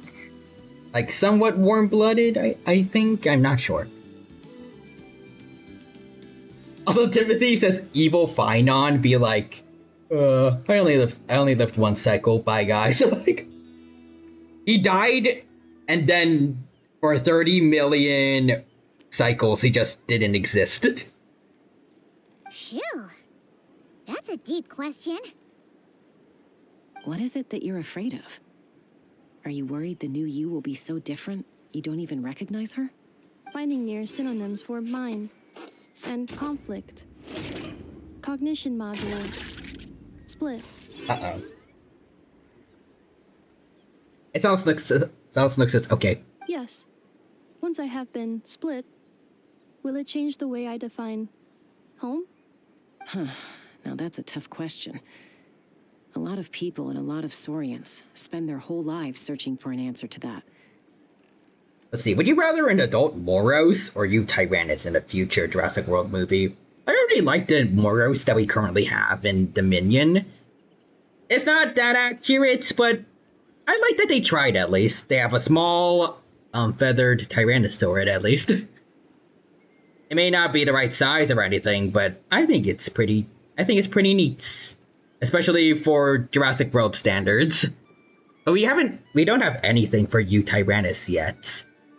There was like concept art for Bumpy being a U Tyrannus in Camp Cretaceous, but well, obviously that did not go to plan. So I want to have a U Tyrannus in some shape or form because it would be a cool idea. I still personally think they should have gone with that.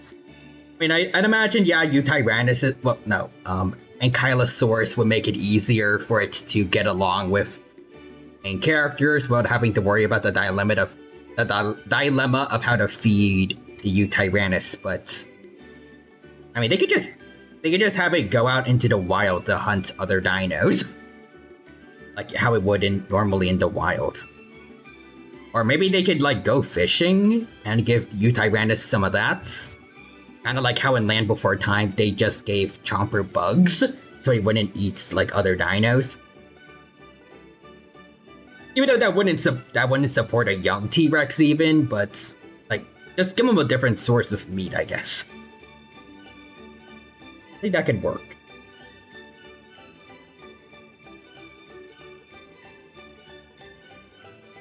Also, thank you for doing the Jurassic Park theme, Nixter. Appreciate it.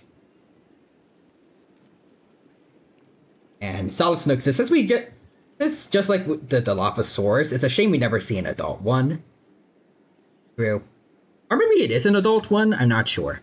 I think I've heard some sources say that, oh yeah, no, there is like regular sized dilos. They just aren't in.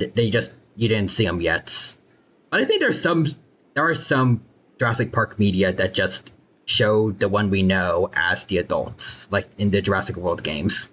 Or the Jurassic World Evolution games. Anyways, Timothy says, Evil Anetha. Hello, I'm human. I don't want to go home. I don't like the Traveler and Paimon. I have no message. Peace out, B-words. Hey, except this banger designed in Jurassic World Evolution 2. Oh yeah, you Tyrannus, that's a good one. Let's see, they probably would make it ugly. And Eldridge says, I can't say I've seen a fantasy cowboy hat until today. Well, now you have. And Nixter says Cypher, but you are home. And Eldridge says, would you rather fight one dog-sized Tyrannosaurus Rex or 20 opossum-sized Spinosaurus? Well, you're telling me to fight one Megatheropod or 20 that are just smaller than usual. Like a dog, depending on what dog you're talking about specifically, the Tyrannosaurus Rex is gonna be trouble, but like, I guess basically 20 baby Spinosauruses could possibly be dangerous. Assuming they're just shrunken down adults.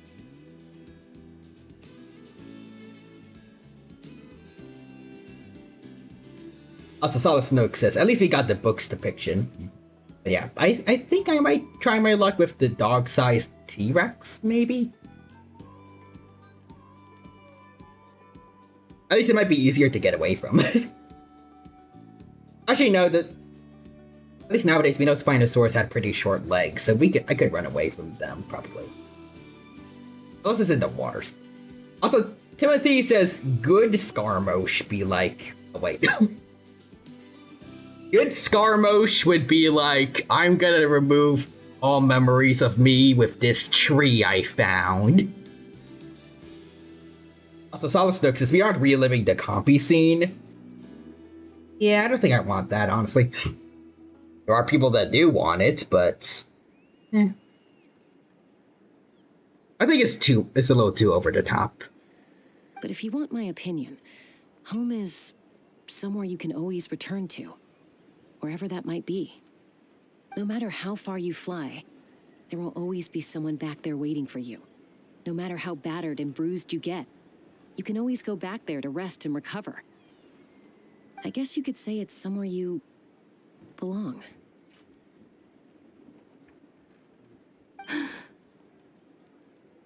Wherever it is that your memories guide you back to, I'm sure it'll be somewhere you feel safe. Somewhere you feel you belong.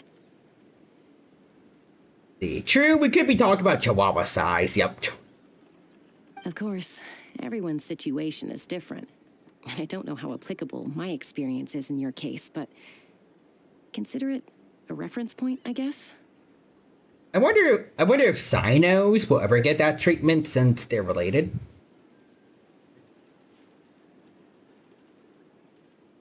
Like Cynoceropteryx, or is that his name? Or...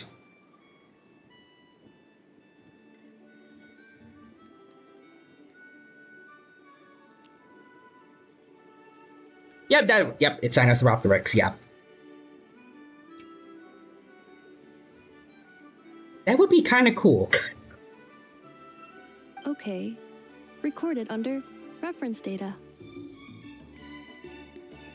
I can't wear it. I think Cynoceropteryx would be cool since we actually kinda know what it would look like in real life.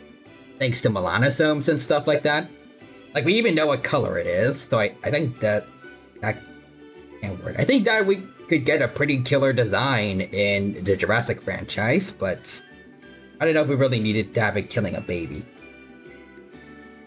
At least not like the compies do in the novel. But anyways. Timothy says, I knew Alejandro Saab was a dinosaur? What? And at the end of the day, I mean, who says you can't have more than one home? There's no law against it. Oh, Cyno. Wait. Oh, it's Cynoceropteryx. Yeah, I get it now.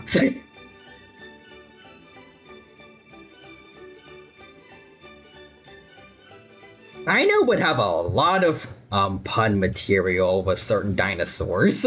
Since Cyno is also, I'm pretty sure, like the prefix for China. So, like, at least in dinosaur names. Like, there's Cynoceratops, which means Chinese horned face. But Cynoceratops could also just be, like, a Triceratops with Cyno's head on it.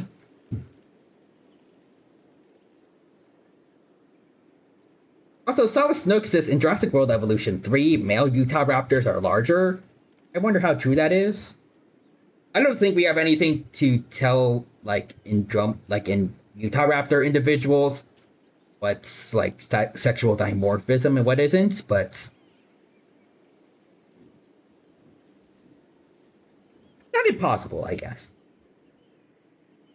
It could also just be as likely that the females are larger if we're going off like a lot of birds of prey, like eagles. Which also kind of works well with like how velociraptors are seemingly matrilineal or matriarchal, like the JP3 pack, and I guess also the original pack with like the big one. Although, actually no, I think there might have been some males in there since they were breeding in the first JP movie. I feel like larger females in Utah Raptor in the Jurassic World Evolution games would make sense. Also, let's see. Cyno looks like Anubis from Pal World. Oh, doesn't that guy also look like Lucario? It's already stealing designs. Also, Nixter says Cypher. Real human always wears pants. We need to get people to believe the lie, though. Also see some emotes. Lightning, dragon, lightning.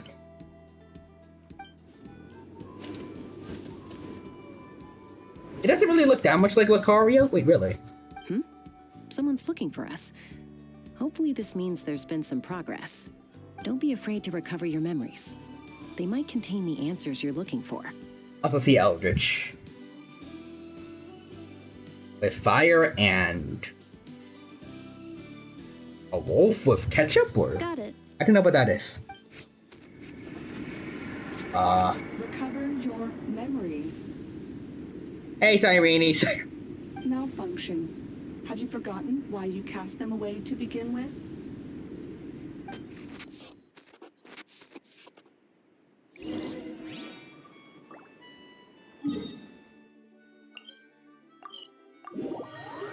But Cyno looks exactly like Anubis' alt skin. Do they have shinies in Pal World?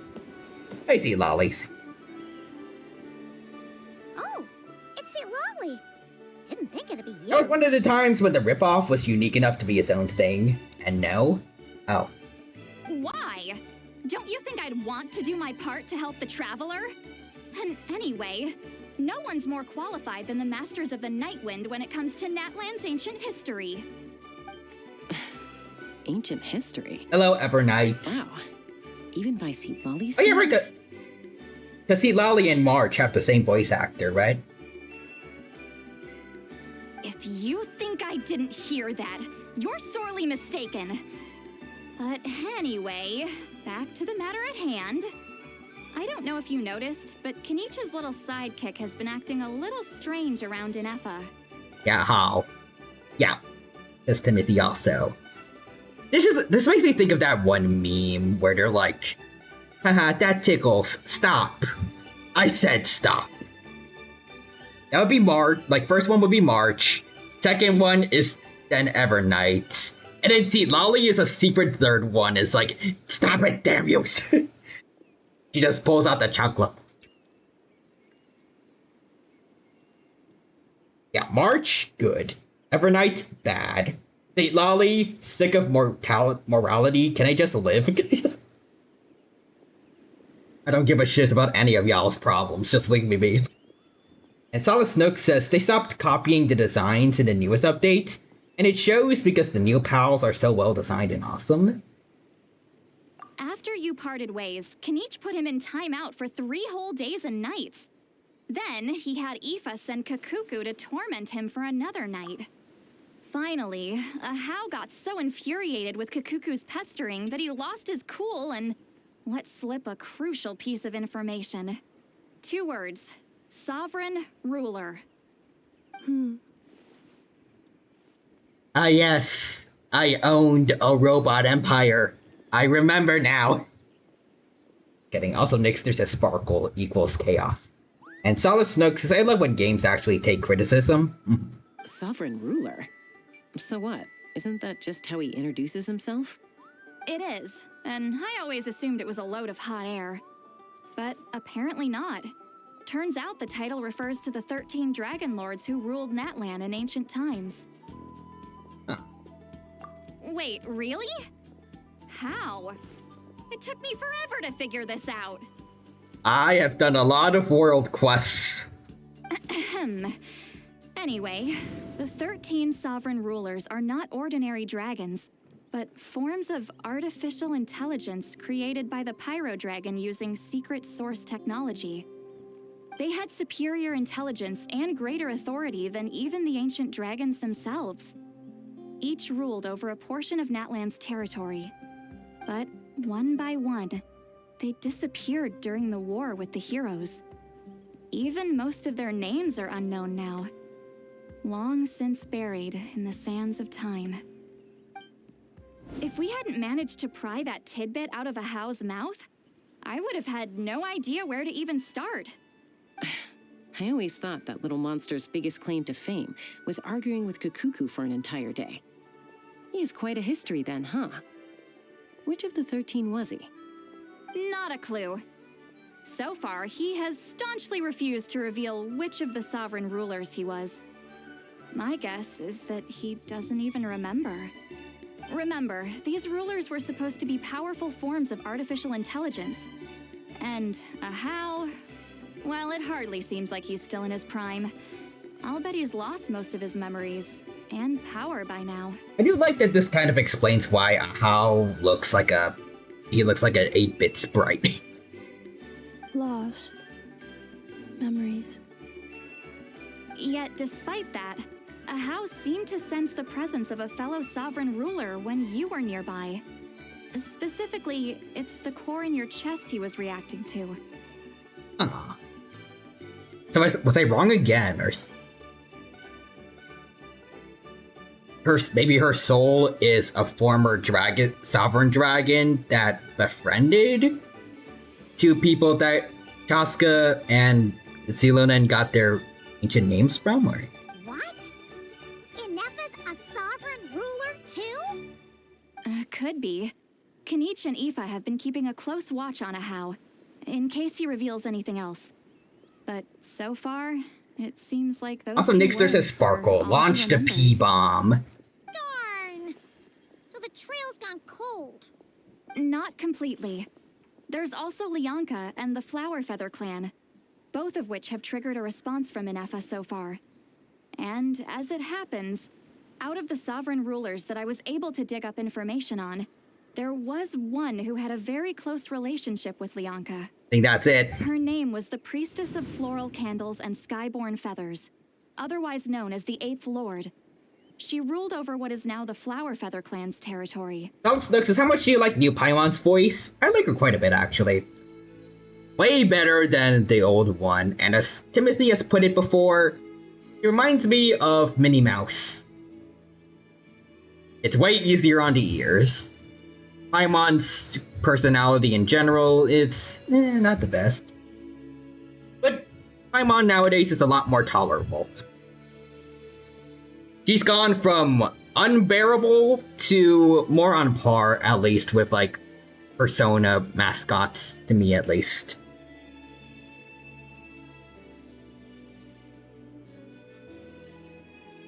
Like, probably more closer to, like, Teddy than Morgana, because I do not like Morgana that much. I don't like Teddy. No. Teddy's a bit weird at times, but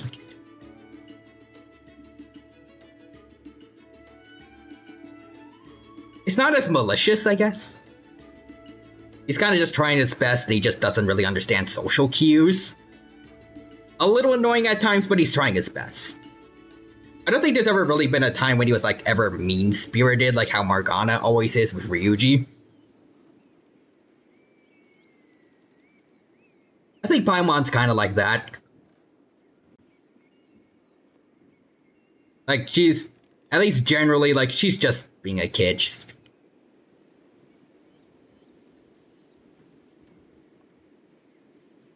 Anyways. Yeah, it makes her have her own vibe, and there's a reason why I say Morgana haters need to be stuck in a room with Karina's Paimon. Oh, that is a hiffle they are not ready for. Also, Nixter says Paimon. I hear the P stands for Pinata. Pinata Bomb.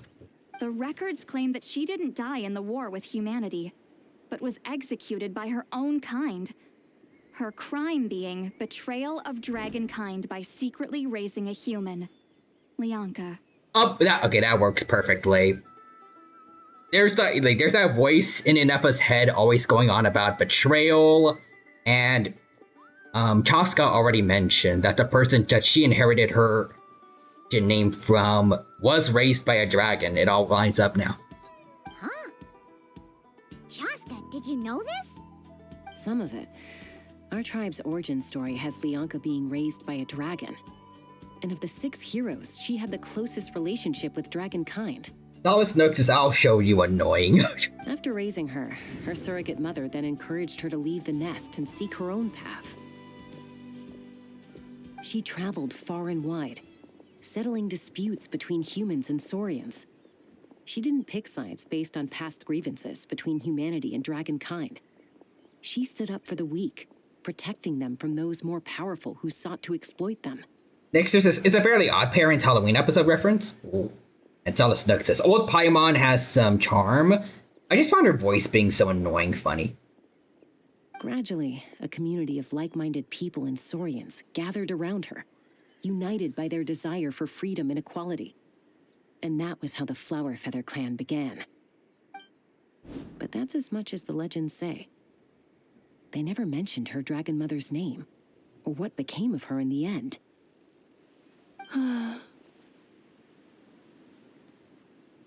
Neffa? Oh, sorry. My cognition module is acting up again. At some point during this conversation, it started behaving very erratically. You mentioned that the priestess of floral candles and skyborn feathers was executed. Might I ask how? Unfortunately, the humans of that time weren't privy to all the details of dragon affairs. The only records we have are vague But this should have been her voice the whole after the time. fact. Yep. It's very possible that this is mere speculation or complete fabrication, so don't give too much weight to it. But for what it's worth, it said that a curse was placed on the priestess by one of the other rulers. Ah. Kind of mirroring what happened with Neffa. If she truly harbors pro-human sentiment, then for every ounce of goodwill she feels, may her mind be flooded with pain of immeasurable proportions. Yep. Now it's all come together. In the conflict and chaos that followed, the priestess's mind was ultimately destroyed. Jeez, what a bizarre method of execution. Definitely sounds like the history writers used some artistic license there. You okay? I'm fine. This didn't seem to trigger any erratic behavior. So, do you think that my origins have something to do with this sovereign ruler? Interesting. Well, it's hard to say what, if any, direct connection you have to the Eighth Lord. But since the name Lianka seems to ring a bell for you, Oh, it's Snook says why don't you lobotomy? look into it yourself? Oh no. I brought some woven scrolls with me that might be useful. Have a look if you're interested. Here, take them. Okay.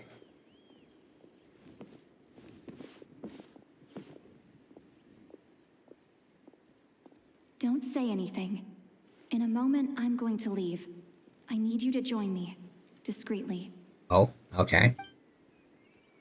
It's just a little spell based on our prior experience. My favorite form of execution, Dinophilia scalp massage. Well, I need to get going now. If I find out anything more, I'll keep you updated. Gratitude. Goodbye. Bye, Sweet Lolly. Bye-bye. Now's your chance. Slip away quietly while they've got their heads buried in those woven scrolls. Meet me at the other side of the settlement. Screw all y'all.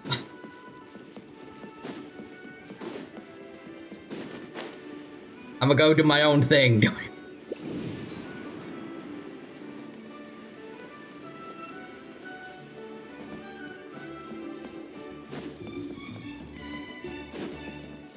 Hi, Zealanin. I miss OG trilogy deaths, like the Lost World Rex kills. Well, see, Lolly That's fair. hasn't told you everything. There's another sovereign ruler that Inefa might be connected to, not just the one from the Flower Feather clan. All trace of this other sovereign ruler was lost after the war. The records claim that in their final battle, they fought against Ishkik and Lianka. Oh. It was, my idea. I suggested we bring up the Dragon Mother first and see how Inefa responds. And, well, Seat Lolly has debriefed me on how it went. Apparently, she barely reacted, despite a very strong reaction to the name Lianka. And to me, that says we need to tread very carefully when probing her about the 11th Lord. What about the 11th Lord? She's the one who went missing after the war. Said to be the proudest of all the sovereign rulers. And the most hostile towards humanity. Let's see. Oh, by the way, I got a Ember lunchbox and it looks cool. Nice. Honestly, Rebirth does not deserve Ember. Same with the Velociraptor designs. They're both really good. When the Pyro Dragon fell, she couldn't accept that Dragonkind had been defeated. She sank into despair and insanity. But the rest is lost to history. There's no way to find out what became of her, or even what her name was. Remember, though, in essence, these sovereign rulers weren't physical entities, but pure intelligence, built with secret source technology. I mean, who knows what happens when a manufactured mind goes mad? Maybe she lost her power and memories. Maybe she split into different personalities. Are you saying what I think you're saying? The point is, if Inefa really does originate from the 11th Lord, then we need to... What? Have her taken out? Because of some baseless speculation? How would that be any different from what they did to Lianka's mother? You know what, that's fair. This is fair. I can't wait. I should have expected that Chaska would probably catch on to us. Not so subtly leaving. Chaska, what brings you here? Better question is, how did the others not realize? Anyone with a brain could see you were up to something back there. Unless it's a Paimon brain. Or a robot brain. Damn. Okay, you got us. Actually, we never intended to cut you out of this. It's just that Lolly's spell only works on the Traveler. But Chaska, I'm telling you, we have legitimate concerns here. This is not baseless speculation. Ever since Inefa set sail for Natlan, the secret source automatons have been getting increasingly aggressive. It's as if they're drawn to each other. Inefa could well be the 11th Lord herself. And if so, then the moment she recovers her memory, all of us, all of humanity, will instantly become her enemy. I hope she doesn't hear this, Jesus. But also, I don't know how you would top him. Also, Paimon is like, I'm 6. Give me a break. I've been keeping an eye on movements at the Flower Feather clan. Whatever she was in the past, and whoever she becomes in the future, I trust who she is today. Even if the past and future Inefa are a completely different person from who she is now? If you're suggesting that there's a volatile force within her, threatening to rise up and take over at any given moment, that makes 2 of us. But no one ever gave up on me. Not Mama Bird, not Koichi, not my dad. So what right do I have to give up on her? If Lianka was here, I have every confidence that she'd say the same. Besides, even if the 11th Lord rises again and declares all of us her enemy, the solution is simple. We defeat her. The heroes managed it, so there's no reason we can't too. Especially with me on the team. Fine, fine. I had a feeling this might be your reaction. Look, I get it. You're only acting like the villain here to make us realize how serious the situation is. You know how I know that? Because when I was a kid, they brought me to you for treatment, and you didn't give up on me either. Yeah, well, playing the villain is a force of habit for old Granny by this point. Just know you've been warned, all right? Watch out for any new developments and make sure you know where she is at all times. Alright. That really sounds like a granny talking to a rebellious teen. Hey, the spell hasn't worn off yet, you know. Anyway, now that we're all caught up, you should get back on Inefa watch, and we should get back to investigating. Help! Someone! Oh, Chaska? What are you all doing here? And when did Shilonan show up? Don't worry about it, Paimon. What happened? You were supposed to stay with Inefa. Oh, right, Inefa. Something weird happened. She got halfway through those woven scrolls and then flew off all of a sudden. Paimon tried to stop her, but she wouldn't come back. Did something trigger a new memory? This doesn't make any sense. She barely responded when we were chatting. What could it be? No idea. But it must be something important, because she sure looked like she was in a hurry. Also, she said, annihilation mode activated. Well, that doesn't sound good. Okay, Chaska, you're our eye in the sky. Find out where she's gone. We'll inform everyone else. Tell them to be on high alert. Roger that. Wait, don't you want to discuss this first? Hey, wait up! Oh, okay then. Let's go.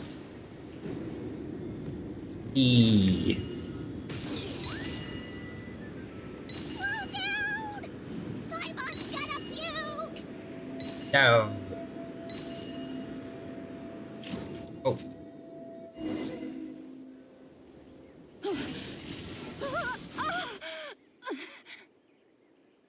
Oh, it's the family from before. Target acquired. Activating annihilation mode.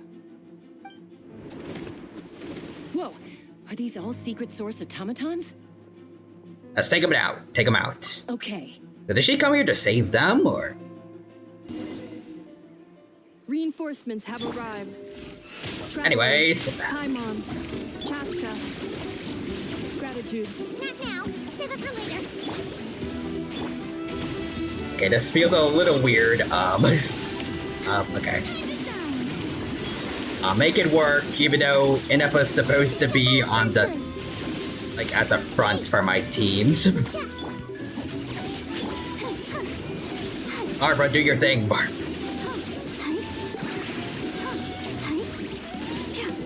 Good job.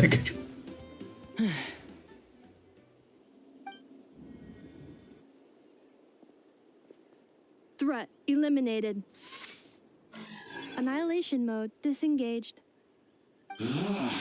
Boss, what do we do now? Oh, that's one of the the Fatui guy that we saw at the beginnings. We've tried the same thing several times now, and it isn't working. We can't keep waiting around for her to leave the settlement. Well, well. An ancient relic from Natlan's dragon civilization.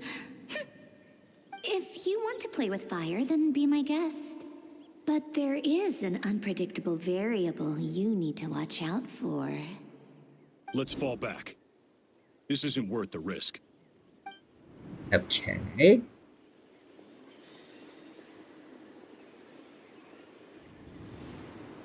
Hamu, Hadieta, are you okay? I want to assume that's like that one is the 11th Lord, maybe? I'm fine, but Mom's hurt. I'll be okay. I just hurt my ankle. Ineffa got here just in time. Why would they do this? Why? Look, no one could have known the automatons would ambush you here. Don't blame yourself. Wait, how did Ineffa know to come here? Did she sense that they were in danger? Yes, I heard the secret source automatons talking. Oh, that's interesting. Even now, I still hear them. Really? Paimon doesn't hear anything. Hypothesis. Language module requires translation functionality. Please wait. Okay.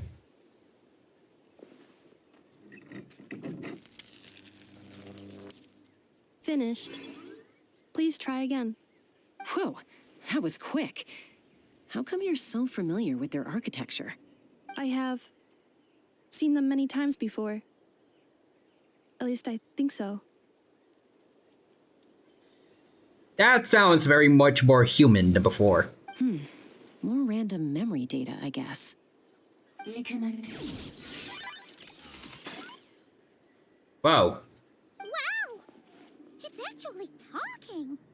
Hey, what do you think you're playing at? Why did you attack us? We're under the Fatui's control. They Oh. made us attack you. Actually, no, they already mentioned that earlier, but still.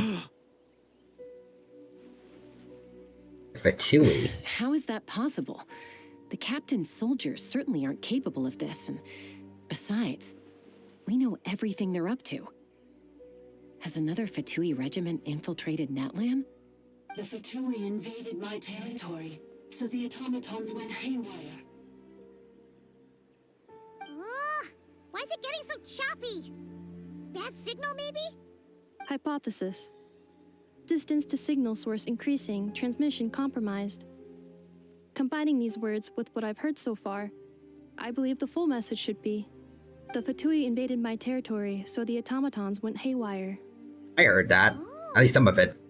So all the recent automaton attacks, the Fatui were behind it all along? They stole my privileges and took control of the automatons. I wonder if it's that one harbinger that was sitting in the hand of a big robot in that one trailer. They stole my privileges and took control of the automatons. No. So, who are you? Mirror of the dawning morn detected nearby. Now sending request for Mirror of the Dawning Morn. Oh, wait, I just realized he's probably also very upset because the Fatui have also been causing trouble in Notcry, huh? Mirror of the dawning morn detected nearby. Now sending request for Mirror of the dawning morn to restore my privileges. Mirror of the Dawning Morn? Who or what is that? Hypothesis. This appears to refer to me, or more specifically to my core. Mirror of the Dawning Morn, please come with me and return the core. I think she wants me to go with her to return the core, so she can repair the damage done by the Fatui. Wait, you mean she knows you? Yes. Before the translation began, she referred to me by a different name, 11th Lord. Oh. Okay, so... Okay, I was wrong. I thought it was... I really did think maybe she was actually going to be the 8th one. What? So, Inefa is the 11th sovereign ruler? Hold on. This automaton just attacked us moments ago. We shouldn't trust everything it says. You say Inefa is the 11th Lord. What proof do you have? Return to the 8th Lord's territory, and you can restore all of your memory data. Oh, enough of your eyes, okay? What did she say? He said return to 8th Lord's territory. She said, return to the 8th Lord's territory, and I can restore all of my memory data. 8th Lord? Bianca's mother's territory? What does the 11th Lord have to do with that? You were split, then exiled, and finally reborn. Ugh, this is getting weirder by the second. What did she say this time? Excessive signal interference. Split and exiled and eventually reborn. That's what I heard. The signal should improve as we get closer to her territory. Traveler, Chaska, shall we proceed? Wait, you should think this through carefully. Why? I may know a thing or two about the Fatui regiment that entered Natlan recently. They're kind of a special ops team. Definitely not your average soldiers. Oh? They've been showing up everywhere, hungrily searching for secret knowledge about all kinds of ancient civilizations. They say they're trying to make some sort of inference. The leader of this regiment is a harbinger based in Nodcry, known as Marionette. Oh. Marionette? How exactly do you know all this? So if Marionette's gonna be in Nodcry... What does that say about Columbina being there too? I heard bits and pieces at the market in Nashatown, but I figured they were just rumors. Didn't realize it was true. He was a little bit hesitant when he said that, so I'm... Is that right? How come I'm only hearing about this now? Oh. I'm sorry. I was so preoccupied with getting ready for the journey, and like I said, I thought they were just rumors anyway. Didn't want to worry you. Is he from Snushnaya, maybe? So these Fatui are soldiers, huh? Who's stronger, them or Inefa? Inefa, probably. Inefa, of course. But still, maybe you should tread carefully here. Inefa's already had to rescue us so many times now. I'd be mortified if anything happened to you. You're right. First things first. Amu's injured. We should take her back to the tribe and get her checked out. And as for this 11th Lord business, we need to discuss this with the others before deciding how to proceed.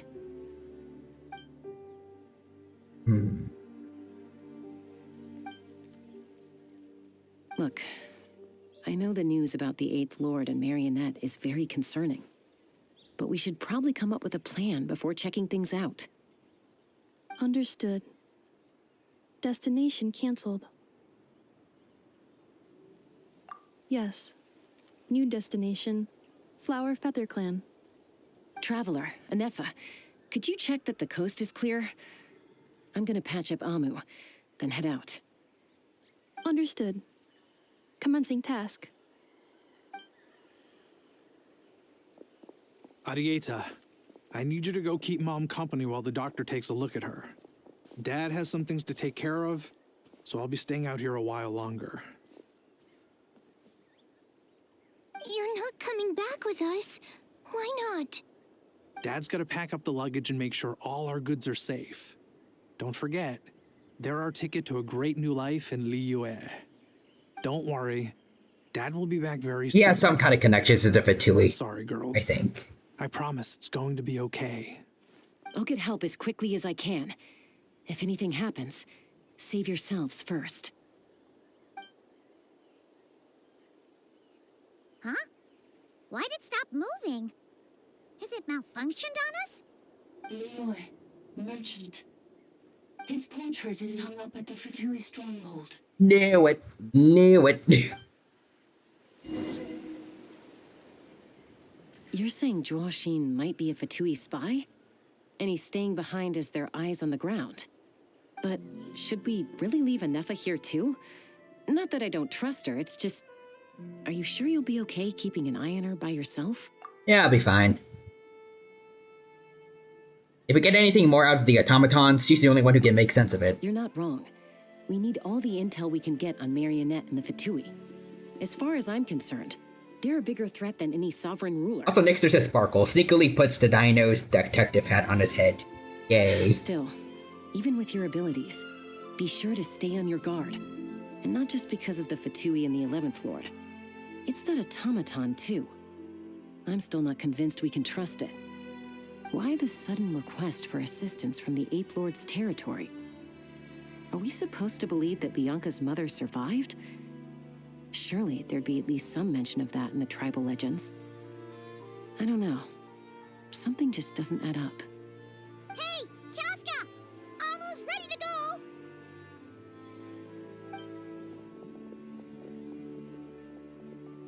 That's my cue. I'll be back with the others as soon as I've gotten Amu and Adieta to safety. If you have to leave the area for any reason, be sure to leave a trail.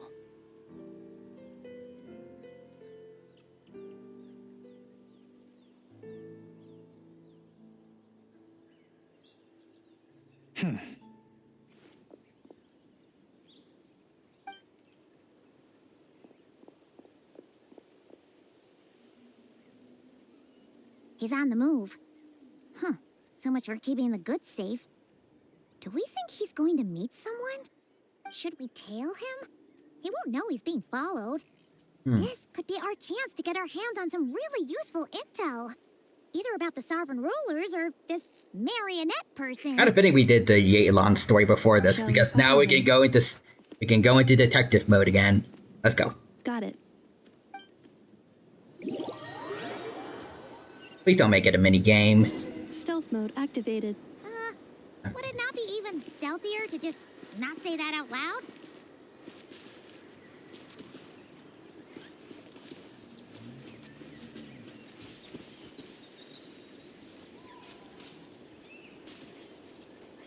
He's supposed to hide something?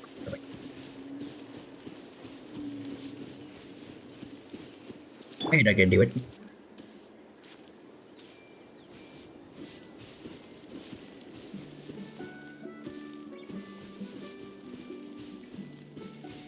Like, what if this dude suddenly turns around? Like, what will we do? What do we do? Okay.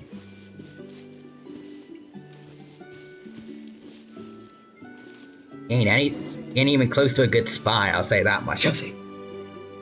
Now, why would someone dig a random tunnel in the middle of nowhere? Unless it's the entrance to one of the sovereign ruler's territories! The territory was sealed by Lianka.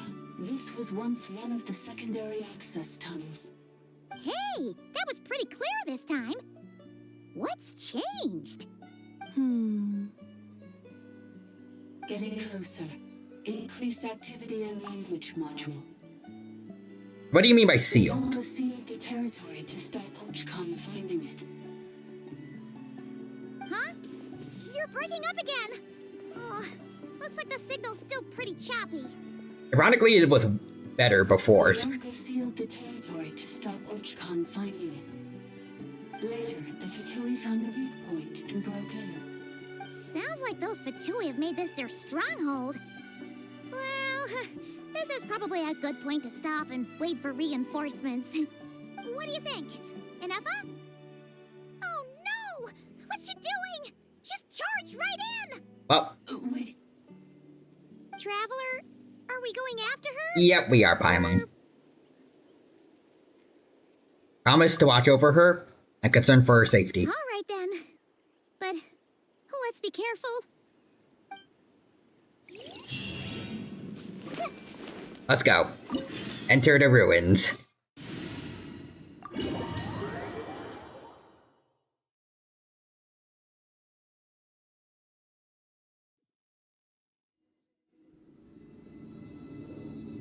Ooh. There she is! Inefa, wait for us!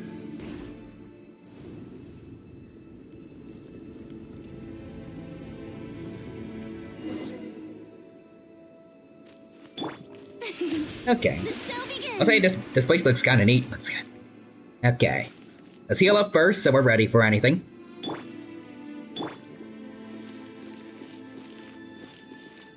There we go.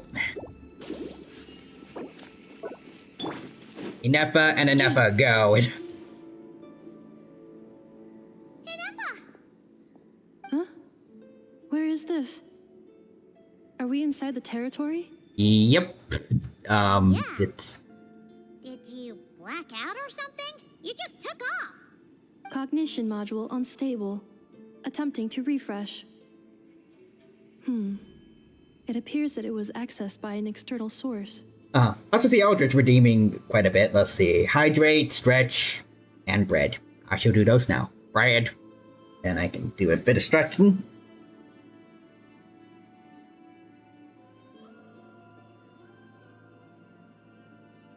Bread. There you go. There's the bread to redeem, and then I'll hydrate. Thank you for the redeems, Eldritch. Sorry, it was me. I summoned her by similar means to those used by the Fatui to control the automatons. Currently, I am but a lowly service bot. But in the distant past, I was known by another name. The 8th Sovereign Ruler, the priestess of floral candles and skyborn feathers. Oh. The 8th Lord? You're Lianka's dragon mother? But weren't you, Eighth Lord. Were you not executed? Also, Eldritch did... Bread. There you go. Moments after I was cursed, Lianka rescued me. Just as she tried to rescue you from the ruins of the battle. Oh, did Lianka kind of talk no jutsu? The 11th Lord, or... That would explain why she acted kind of unfamiliar to Lianka in that one flashback a while ago. Lianka rescued me? Memory. Missing. Eldritch says, how many bread? Never enough bread. Bread! There you go. Lianka changed your memory settings to make you forget. But she did it to protect you. It is the only way our kind could escape from the curse. Our kind? How does forgetting everything protect me? Because the curse placed on us is a pain triggered by certain memories, hardwired into the depths of our minds. A regulatory program that cannot be removed. Manufacturers often hardwire restrictions like this into autonomous machines to make sure they operate as intended. Each time you yearn for a new place to belong, each time you feel yourself turning your back on the past, the pain tears you apart, doesn't it? If she truly harbors pro-human sentiment, then for every ounce of goodwill she feels, may her mind be flooded with pain of immeasurable proportions. Now I'm assuming, like, near the end of the 11th Lord's life, despite being the most hostile towards humans, she then also joined their side. It destroys your mind, swallows your soul, prevents you... Because they mentioned that she went missing, so maybe that's maybe that missing part of her history. Malfunction who betrayed us all. You dare seek a place to belong? That's why forgetting everything grants temporary relief from the pain. It stops your mind from being crushed by the weight. Also, Nixer says I cast over 9,000 breads. But since you were rebooted, you began storing new memories and started finding the desire to belong emerge once more. Things were fine at the start. You'd occasionally forget to pay for your groceries or add salt to a dish you were cooking. But that was as bad as it got. From now on, your name's Inafa. So too has the exile's curse resurfaced, forcing you to forget all over again. This is a lot to process. They were actually cursed Nefa. Oh. Automated defense system activated. Privileges overridden. Come quick. Stop the fatality. Okay, got it. Hey! Please finish what you were saying! He couldn't, so. It's gone silent. It must want us to go further in, right? Well, looks like there's no going back now anyway. This is just a secondary access tunnel. If we make it to the center, there should be other routes out of the territory. Please come with me. It is my fault that you're trapped here. I must ensure your safe return. Oh, don't look at it like that. We gotta make sure you get back safely too. You got people waiting for you, whether it's Notland or Notcry. Yes, I too must return. Let's go. Let's find things to kill. Do you really trust her, Bianca? This malfunctioning part of the sovereign ruler's mind. I trust not in her, but in the path that I have chosen. I believe that every conscious being, whatever its origins may be, has the right to freedom.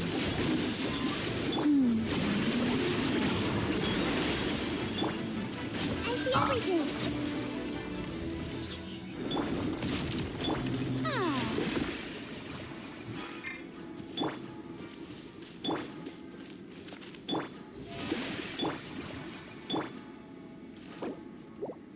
Still really wish I could alter the order, because it doesn't feel right like this, does it? Accelerating. Another barrier! Just like the one back at the entrance. Careful! Don't touch it! Okay, but what am I supposed to do then?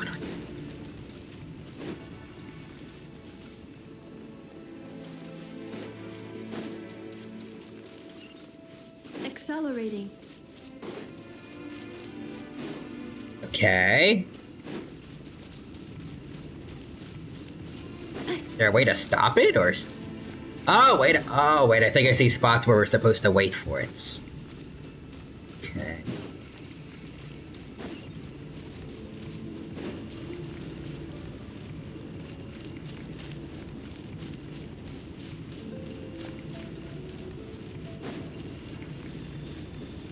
What? Hold on. Oh, wait, this is it. Wait. Yes, there we go. Accelerating. Made it. Also, Nick, there's this random word of the stream, The curse sport. will bring you pain, and your memories will crush you. It's the same fate they subjected my mother to. Oh. But with this core, you will forget everything for a while. Any memories that evoke a desire to belong, and all your pain along with it, they'll be...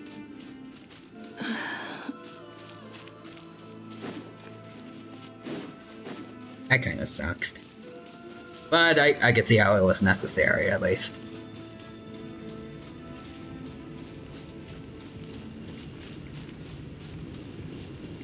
Accelerating.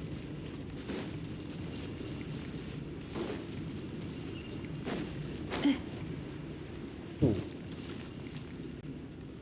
there anything down there, or?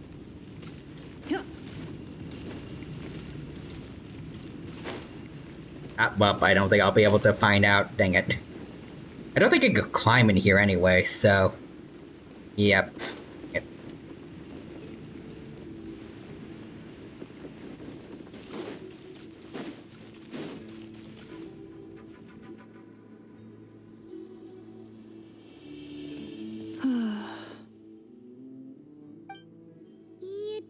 okay, Inefa?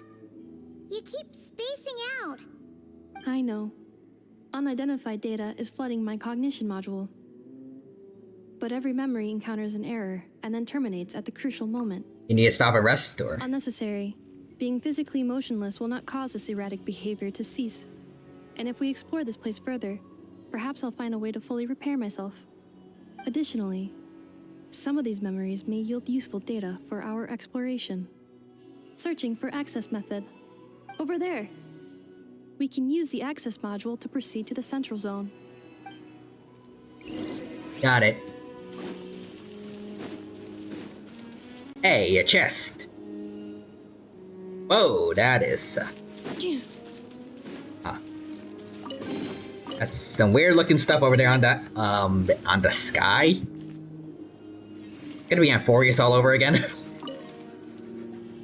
Detected 3 unregistered individuals. 1 registered individual. Ah, is that the 8th Lord talking?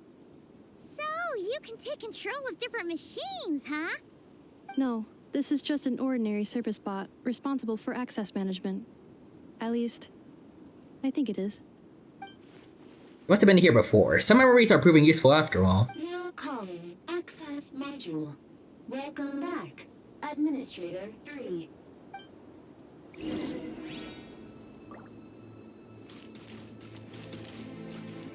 Oh, hello.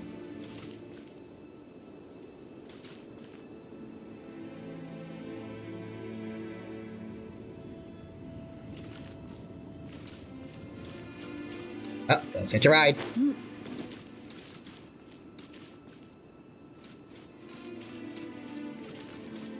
Go to the front.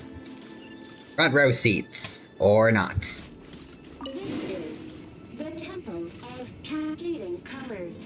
Ahead is the research facility built by Administrator 1.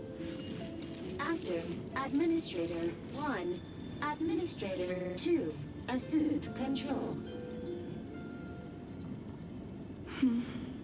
Are you sure about using this on her?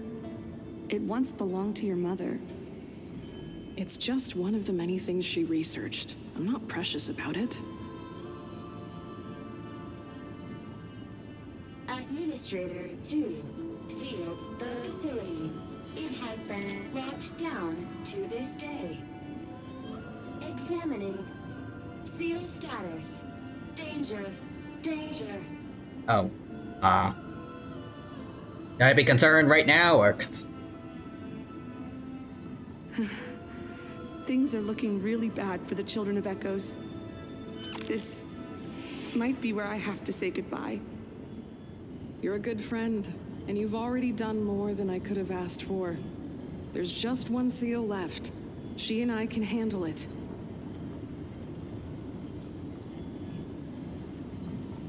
I see a Fatui camp right over there. Oh, I see a couple, actually. They got tents all over the place. Now arriving at the central zone. Goodbye, Edward.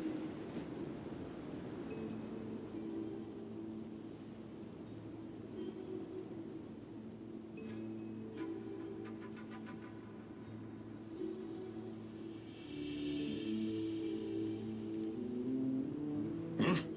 What was that? Get over there and check it out. Hi.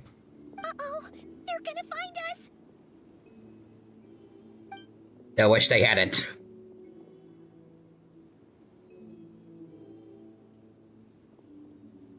Please come with me. Oh, okay. Make sure we can't fight them, or... Ah, there's nobody here. Probably just some server spots chattering away again.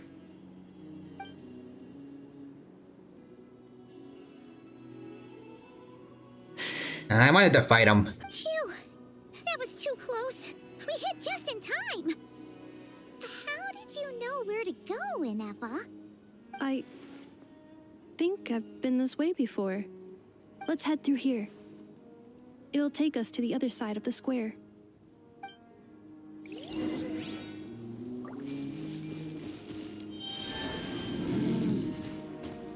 Boom! Boom! Oh. Hello.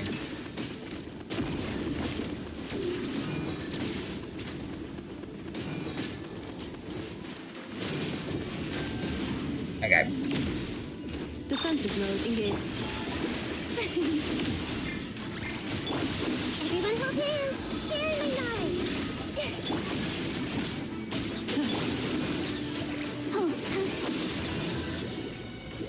Got him.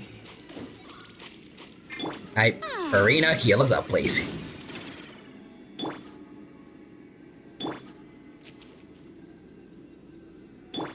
Okay, I think we're good. Yep. Alright, let's go, gangs. This passage is only used for drainage and maintenance access, so it's not registered on the system. It's the perfect route for an ambush.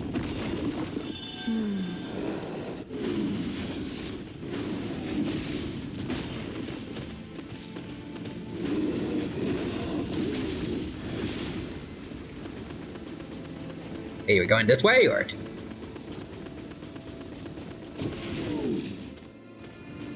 Ah, there we go. Ascend.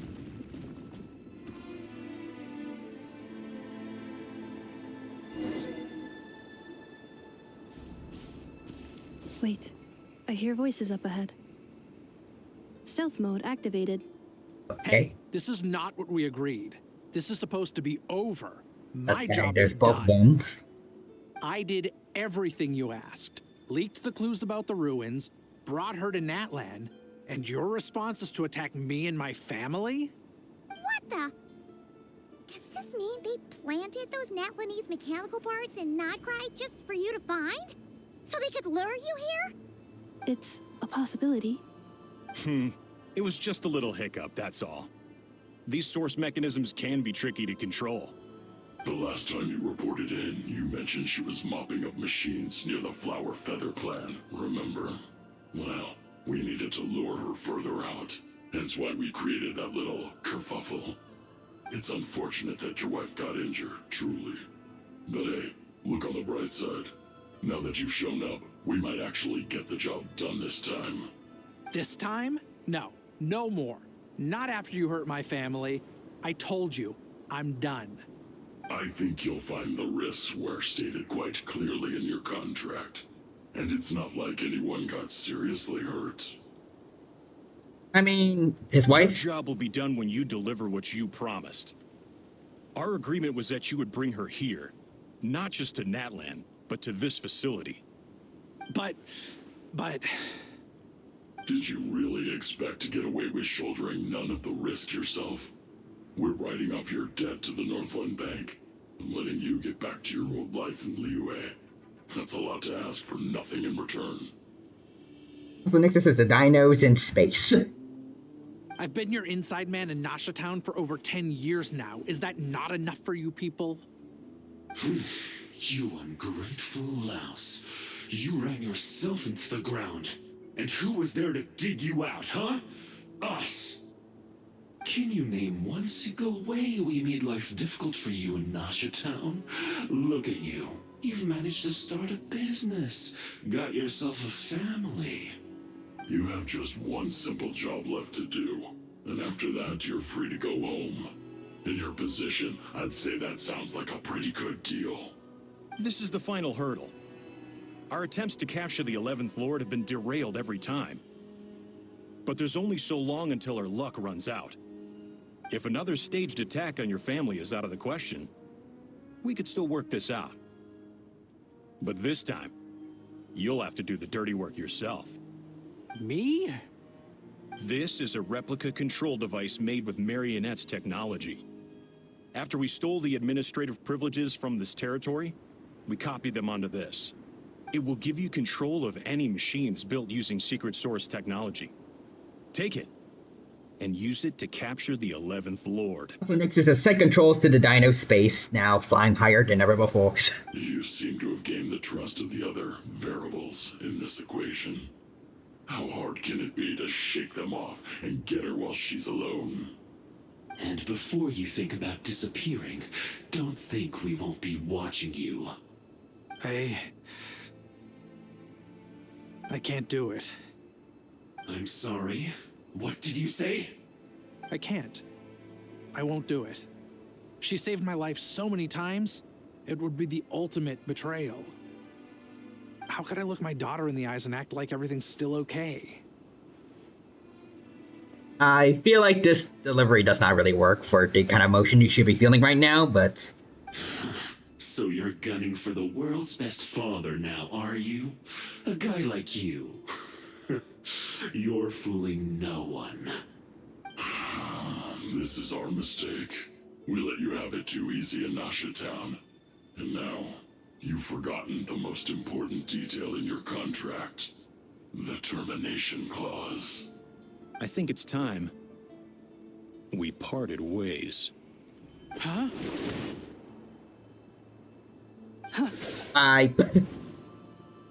Someone should probably have grabbed that little controller thing so it doesn't get to Anefa, or... Traveler. You have a lot to answer for, but I can wait. You need to get back to your family, sir. The 11th Lord. And the Variable. We were hoping you might show up. Also, Nick, there's a sparkle. In case that's not obvious, Nick is parodying the Power Rangers in Space theme. Oh. Wait, the controller. Without that, you... You thought we'd hand over the genuine article to you? Oh, well, that sucks. Another bearing. That's just a beacon used to set the location for this cage. We've been monitoring your movements ever since you entered these ruins. Congratulations, Joshin. Your job is finally done. With you here, it was far easier to infer their location. You were playing me for a fool this whole time. Don't waste your energy trying to break out. We've commandeered at least half of the systems in these ruins. All available power sources are keeping that cage intact. What are you gonna do to us? I think we don't... I think it's safe to say it's not good. No one needs to get hurt today. We aren't looking for a fight. Especially not with Natlan's Tumaini. All we want is for your friend here, the former sovereign ruler, to lead us further inside. Further inside? But we seem to have reached the center already. There is nowhere else to go. So it appears. But there's far more of this territory than meets the eye. The dragons possessed vast knowledge, and we've barely scratched the surface. That's where the sovereign ruler comes in. If our supposition is accurate, she has in her possession a secret key that gives access to the core. I will cooperate. Let the Traveler, Paimon, and Dwashin go. You never know! These are bad people! Don't trust them! You are only here because of me. Besides, this is what I want. I need to see the rest of this territory and find out who I am. Finally, a voice of reason. Gotta hand it to the dragons and their advanced artificial intelligence. But unfortunately, there's no way we can agree to those terms. How do we know you won't just attack us the moment we let you out? Yeah, so settle down and get ready to go hungry for the next 3 days. Even you, robot, you'll need charging eventually. Before I go, they may have left a trail on their way here. Send someone out to cover our tracks. The last thing we need is reinforcements showing up. Casca? This is all my fault. Arieta. Amu. Oh. Eighth Lord? Huh? Who did that? Hey, good job. Impossible. Every system we hacked is set up to hold them back. Could it be? Hold tight. Hey, good job, priestess. Can you close That must lead to the core. It was beneath our feet this whole time. Can you close the door behind you, or... that's... okay. Yeah, I guess we're gonna have to get it. We're gonna have to have a final confrontation with them, but like, you know, you could have saved us some trouble by closing the door. That was a long way down. Traveler? Anefa? Are you okay? I like how she's got Anefa's face on her. On the bot. No damage to report. But... I think I broke a leg. Hey, you! Thanks for the rescue, but could you have been a little more careful? It was spur of the moment. Oh, and we're back to beep beep again? Well, isn't that convenient? That is because I no longer need to communicate via that machine. Oh, whoa. Down here, I can talk to you directly. When the Fatui put all their resources into keeping you trapped, it gave me a brief window to seize my privileges back. In my haste, I was not able to prioritize your safety. Don't worry about me. I'll just rest up here. After everything I've done, I have no right to hold you back. Also, Nixter says the dino is being watched by Hammy the hamster. Yay. Hi, Hammy the hamster. Hope you have a good time here with us. But the Fatui may follow us down here. We will be ready for them. Oh, sweet. But still, like, again, you know, the door.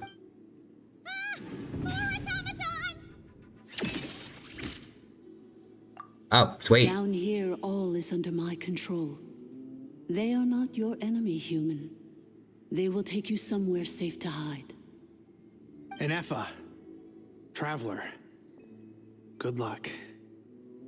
11th Lord, do you now recall the path you once chose? Not yet. Although... I think this is where I was born. But why? This is your territory. Oh, what, the 11th? Well, actually, no. They said there were artificial intelligence, but I was about to say, could the 11th Lord be the 8th Lord's child? Kind of like how Chaska also got adopted by a dragon and has Dorian's sister. No, 11th Lord. You were not born here. Okay, there we go. Rather, this is where you were reborn. Human, you once asked who placed the curse on the 11th Lord. The answer is herself. Myself? After a long and bitter war, our kind was defeated. You survived, but you are now stranded, with nowhere to belong. Gone was the pride you once had as a member of Dragonkind. Gone was the territory once under your dominion. All of it gone, with no hope of return. What were you to do? Strike back at humanity and exact your revenge? Or search for a new home, a new place to belong? Your mind was conflicted as this irresolvable question ran endlessly through it. Finally, your mind split into two. One, the sovereign ruler who swore revenge against humanity. The other, a malfunction who longed to seek a new home. I mean, who knows what happens when a manufactured mind goes mad? Maybe she lost her power and memories. Where's the evil one? Also, Nixers is technically adopted or not the child of the 8th Lord. Unless they had two older brothers who died, would be the 9th Lord. The sovereign ruler would sooner perish than suffer a downfall. And so she placed the exile's curse upon herself and upon you. Meanwhile, the malfunction struggled through the pain to seek assistance from her former enemies, Leonka and Ishkik. That is why you came here, praying to be reborn. So you want to leave your past as sovereign ruler behind, to start over anew? Very well.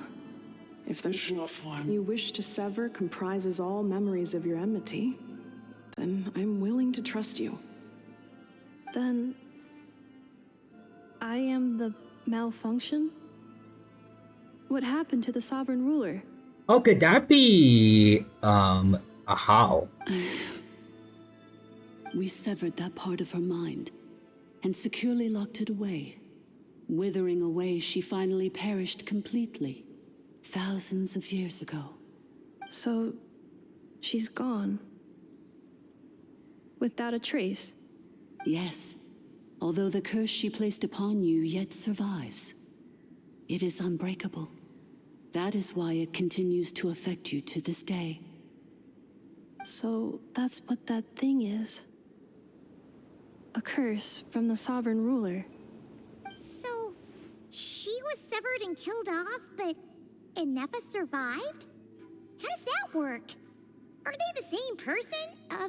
A dragon? One split in We two. sovereign rulers are artificial intelligence built with secret source technology. A fusion of phlogiston and information.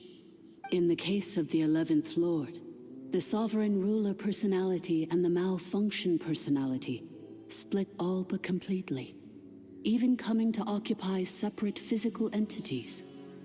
In human terms, they would almost be considered as separate individuals. Huh. But in order to truly sever the connection between the two, and to break the power of the curse for good, you must be rebuilt from scratch with the aid of the source mechanisms located here. Just as I was before you. I too was tormented by the pain of the curse. But Leonka severed most of my knowledge and memories, rescuing me from the brink of destruction. How come you remember all this and Inefa forgot everything? It is because her heart is incomplete. Before the rebuilding process was finished, Ishkik met with misfortune, and the Flower Feather clan became more hesitant to act. Leonka sealed these ruins to prevent their discovery by Ochkan, and sent you out of Natlan for your own safety. That is why you are still plagued by memory loss. But I continued to work tirelessly, preparing everything you would need, waiting for the day that Ochkanatlan would fall, and you would return. Wow! That's a long time. How long ago was Ochkan around again? Also, next is a Spunkle. The dino is the lord of dino awesomeness. Thank you. For the last 2,000 years. You've been waiting here for me?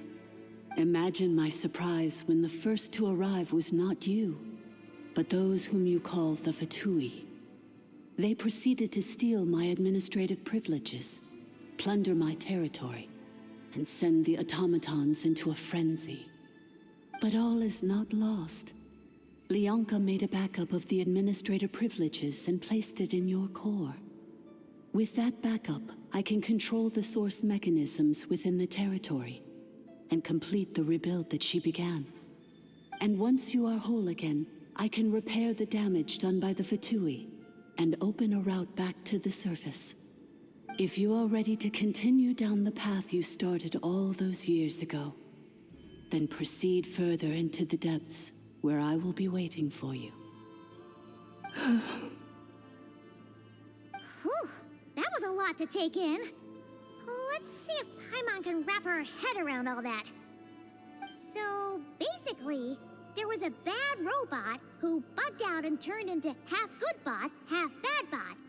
Then, bad bot cursed good bot, so whenever good bot thinks about the idea of belonging, she gets headaches. Meaning, the only way that Inefa can avoid the pain is to keep forgetting everything. I think Paimon actually, for once, does a good job of, like, simplifying what we heard to the audience. Thanks. Not just repeating everything in the same way. You did mean that as a compliment, right? I feel like before it was more like word for word. This is a better way of like making it easier for people to get. Malfunction. Belonging. Is everything she said true? It fits my hypothesis. And it seems to explain all my erratic behavior and cognition.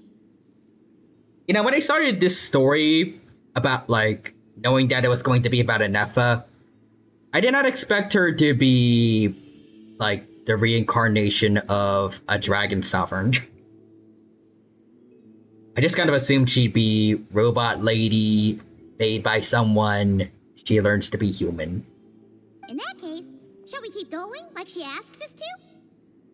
I believe we should. This is kind of cool too. The Fatui still have control of the upper levels. Actually, it might be cooler. Their access must be revoked before you can exit the territory. Well, she also is starting to learn more about what it means to be... Besides that, yeah, kind of human I want still. to know Like, what happens when I'm made whole. Maybe then, I will finally know where I belong. he's learning to become more sapient, at least. I'm so sorry. This probably isn't the time or place for apologies, is it? Yeah, but I don't actually want to know, why did you refuse to cooperate with them? It says in my contract that all terms are to expire in the event of my death. That means my family would no longer be at risk. They're hardly the most scrupulous people in the world, but they do keep their word when it comes to contract stuff. And in any case, with me dead, it wouldn't be worth them going after my wife and daughter. Not worth the risk of getting on the wrong side of the Flower Feather clan. Or maybe the real reason I didn't play along was I'm tired of pretending to be someone I'm not. Maybe both. I'm gonna rest here for a while longer, then get to somewhere safe. So wasn't his leg broken or something? How is he sitting? Like, how is he standing up like this? Not to mention enough. You lie. Oh, and I grabbed some supplies before I set off. They're just over there. All yours if you want them. All right. I'll take this as apology, I suppose. Why did you have a spear in there also, sir? A little concerning. Alright, robots, you better do a good job.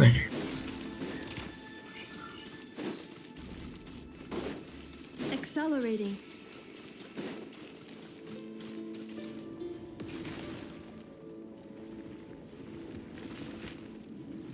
Okay, so they're... Oh, whoa. Cleanup sequence initiated. Robots. Help the robots.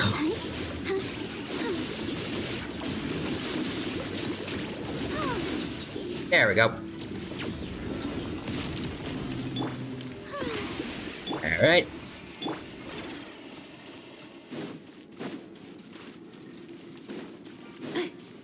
Good work, team. Okay, what's in here?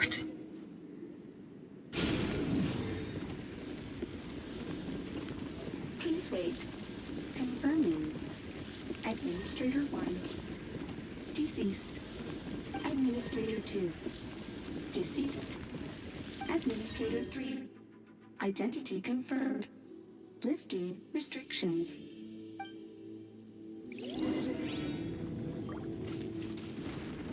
Okay. Oh, there we go. Can you at least, like, close... Well, not close, but, like, disassemble that? Again, we probably don't want the Fatui to be able to follow us in here.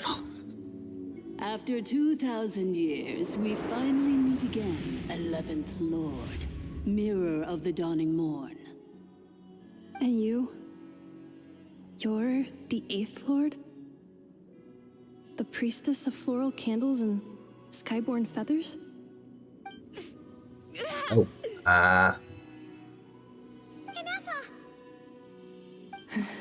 It's okay. I've recovered now. I see the curse haunts you greatly. I cannot fathom how difficult this must have been to survive this endless cycle of pain. And all alone for 2,000 years. that definitely looks like it's gonna be a boss, so I'm a little worried what's gonna happen. I wasn't alone. I have had company every step of the way. In any case, a few moments from now, your pain will be no more. Come, 11th Lord, stand before me, and be rid of this curse.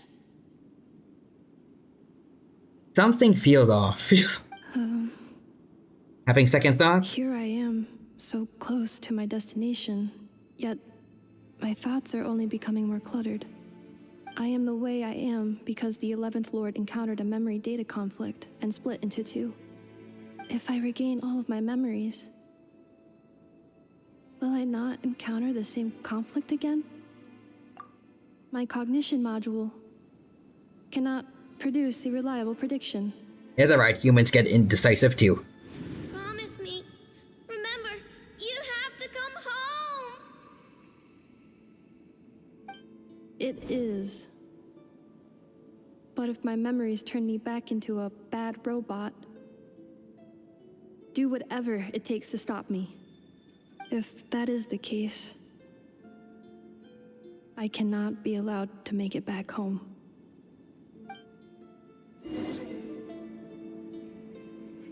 Oh boy. Here we go. I do actually kind of I do actually kind of like these segments. Or we kind of...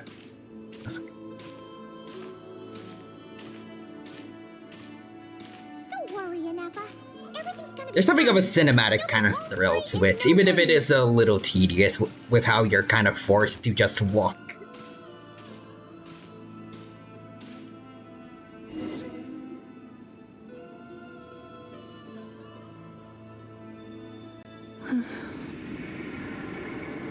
Over there. That is the curse? Yes. For the most part, it has been strangely calm ever since I entered this place. And yet, whenever I'm about to recover an important memory, it suddenly kicks in. Almost as if... As if it is being controlled by somebody else. That is quite normal. For it is now in the presence of its owner and creator. Okay. The sovereign ruler. Then we got very gaslit. Okay. The sovereign ruler? My other self? But I thought she perished. After 2 long millennia, my task is finally fulfilled. What a long journey it has been. We meet again at last. My sovereign, my ruler, mirror of the dawning morn. Do you think Inefa's okay? Why isn't she moving? What did happen to the 8th Lord? Is she just Here we are, comrades. dead or... The core of the ruins. And this is what I meant by you should have closed the door behind you. It's the Fatui! They caught up with us! We gotta do something! But Inefa's still... Prepare for battle. Unnecessary. Uh-oh. Villaneffa, okay. Oh, whoa. Oh. Okay. I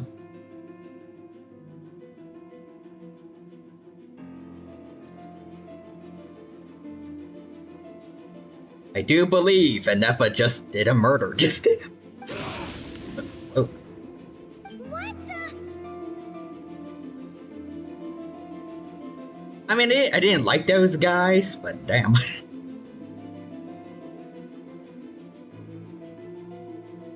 But it's not like that gruesome, but like still like I feel like that's, at least in terms of in-game cutscenes, I think that's like the closest Hoyoverse has gotten to showing just like blood, like excessive blood, I guess. In animations, there's been more bloody moments, but in game, at least, I think this is. Anyways, Nixter says sometimes the ruler just retires, like the Emperor of Japan's Heisei era.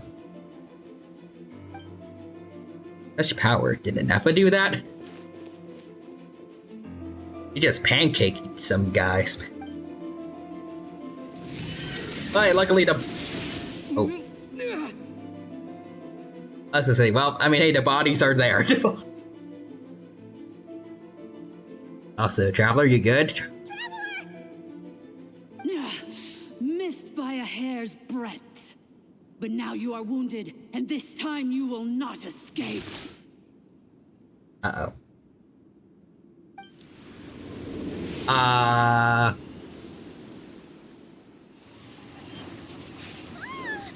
Is Inefa gonna help or... Oh, the Traveler is actually showing off some strength for once. Good on you.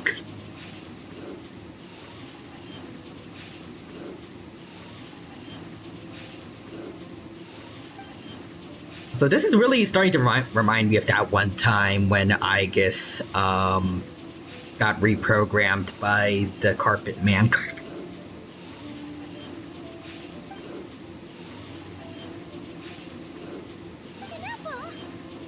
Why? No, that's not Inefa. Then whose voice is that? The 8th Lord? But why would Yeah, now we got gaslit. Leonka's dragon mother? Eighth Lord? I laugh in the face of your folly. Lowly insects. Did you humans really think that by forgetting the past, the curse could be escaped? Also, gotta say, I'm kind of liking this voice. And did you really believe that by simply being rebuilt, that traitor could avoid destruction? And this corrupt malfunction could regain her memories? The priestess is long gone. I and the other sovereign rulers executed her 2,000 years ago. For that is what becomes of all who betray us. And now this malfunction will meet the same fate as she. I will say at least this much: the 11th Dragon Sovereign is a pretty dang good villain. Maybe I'm just dumb, but I was caught off guard by her. She played me for a fool very well. There is no Dragon Mother here, and there never was. Only one Lord has dominion here, and that is me. For I am the almighty Dragon Lord, Mirror of the Dawning Morn, 11th of the 13 sovereign rulers. Kneel before me. This also takes out my theory that Ahau was actually like the second half of Inefa, who was just gonna become good in his own way by hanging out with Kinich.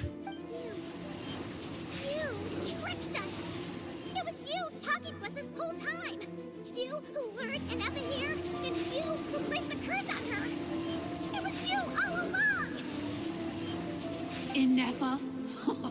What a suitably ridiculous name. To me, she is nothing but a smattering of shed scales.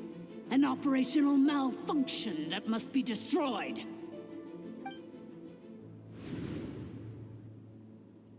So you want to leave your past as sovereign ruler behind? To start over anew?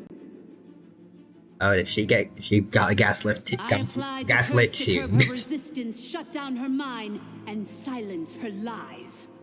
Now all that remains is to borrow your privileges and see that she is severed for good. Very well. If the malfunction you wish to sever comprises all memories of your enmity, then I'm willing to trust you. No living thing is born evil. That's not what I believe. The only ones who do evil are those shackled by hatred, those who were never given the opportunity to do good in the first place. Good and evil? Foolish categories that fail to distinguish between kin and foe. But she is the rotten spawn of the Eighth Lord. Her folly becomes her. I ought to crush this human scum beneath my feet. But without access to the treacherous Eighth Lord's facilities, there is no way to sever you. I must feign civility for now. But in time, I shall have my revenge. Once this process is complete, and she realizes that she has destroyed the good instead of the evil, my claws will tear her heart from her chest. Oh. Do you really trust her, Leonka? This malfunctioning part of a sovereign ruler's mind. You're a good friend, and you've already done more than I could have asked for. There's just one seal left. She and I can handle it. This passage is only used for drainage and maintenance access, so it's not registered on the system. It's the perfect route for an ambush. Malfunction? Human? You conspired against me? Oh. Consider this getting off lightly. If Lanke was here, or if this was me 20 years ago, you wouldn't have survived long enough to realize you'd been conned. Especially since you tried to con us first. You tried to have this poor child killed off in your place, didn't you? 11th Lord. Wretched worm! This is unforgivable! How dare you imprison me! And you, malfunction! Your curse shall endure until the sky falls and the ground crumbles! You will never know peace for the rest of your days. It is time to correct the injustice of the past. I would have severed and destroyed you on that fateful day, but instead, I was locked away by that human scum, Leonka. 2 millennia I have been a prisoner in this place. I have spent that time slowly seizing control over the systems and processes until my reach extended to every inch of this prison. Now, one last step remains before I can finally break free. The final secret key is embedded in your core. I had to work patiently and methodically to lure you here, posing as the 8th Lord who once ruled this domain. But at last, it is within my grasp. Mirror of the Dawning Morn, please come with me and return the core. But all is not lost. Leonka made a backup of the administrator privileges and placed it in your core. Which memory did that human scum embed the key in? I will find it eventually, wherever it's hidden. Maybe you should have genuinely fixed up the curse before you took her over. 11th Lord, just saying. Now that my resurrection has begun, so too shall my vengeance! This is a cool shot also.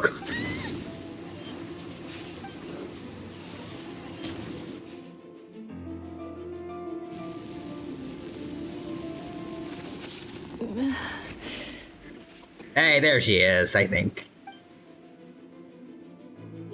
Wretched malfunction! Do not impede the inevitable! I cannot let you get away with this. You fool! In a matter of seconds, I will be able to overwrite your insubordination. Seconds is all I need.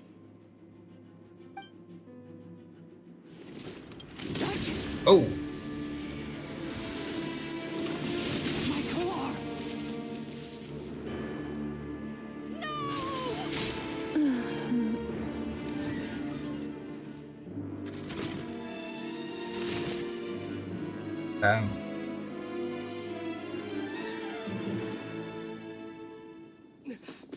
Enough! Hey, Zach can speak again, yay!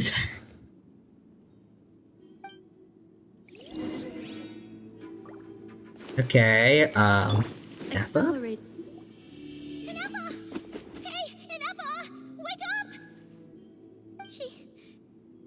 She's gonna be okay, right? And we need to get out of here and find help. She destroyed her own core? Oh, what the? That's an unusual move for a machine. How are you still alive after all that? I wonder how Marionette will react to this. Delight? Or disappointment? What what? The Fatui? How are you still alive? Don't act so surprised. I'm just one of her many projects. Oh, wait, you're a robot too? As reconnaissance missions go, this outcome is a little underwhelming. I don't think I'll be getting any commendations if this is how my report ends. So let me reignite your flame one last time. Sovereign Ruler, Mirror of the Dawning Morn, show us one final glimpse of your glory. The glory of the ancient dragon's technology. Yeah, but I knew it was gonna be a boss.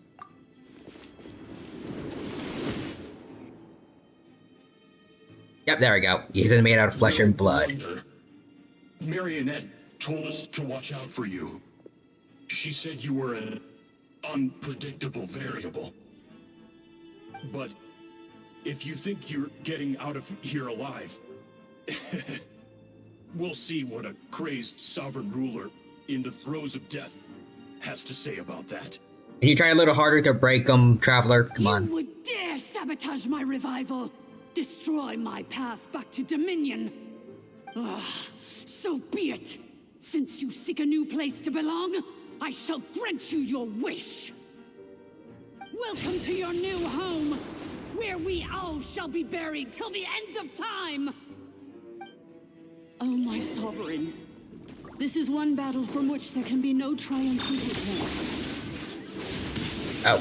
But in this moment of my downfall, I can at least turn this prison into a graveyard of all traitors, past and present. Okay, there we go. Even if we defeat her, there is no escaping. Oop.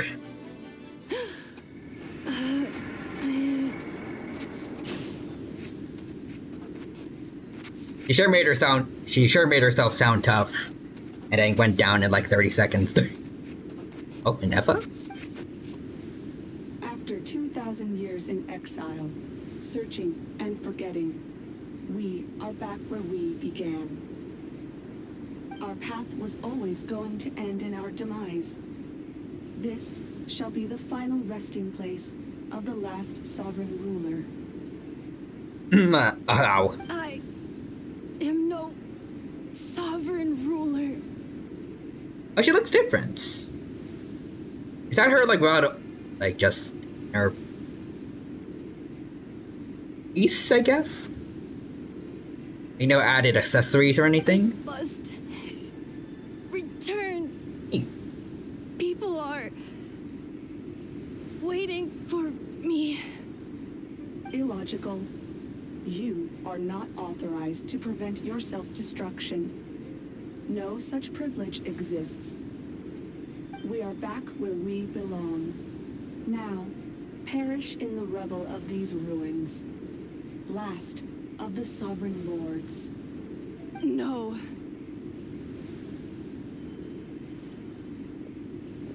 Somewhere in my memories lies the key. Oh, pre-burner cutscene.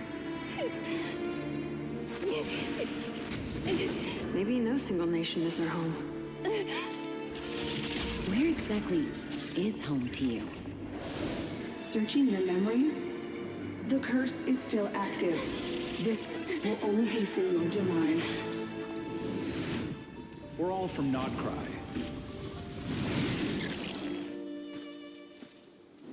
Cross the ocean. Find a new place to belong. Oh. What an amazing machine. Where are you from? Such a hard worker. Fancy making this your new home? The Wild Hunt! Look out!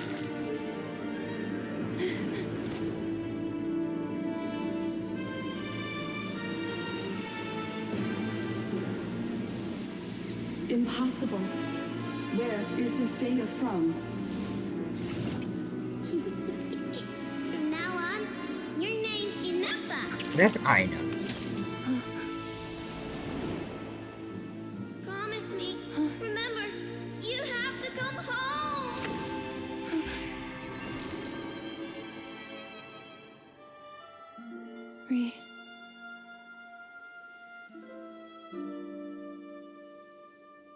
Return. Data. Overload. Capacity exceeded. As long as this gem's around, the heart that Ishkik built you should keep beating away. It may take centuries, even millennia, but one day, may your new memories transcend your pain and rage to conquer the curse that shackles you. What kind of gem is it? Nothing special, really. To quote my mother, it's nothing but an empty shell now. But if you break free of the curse, then maybe... Huh? Nothing. An interesting idea suddenly occurred to me. Let's make this the final secret key. The final secret key is...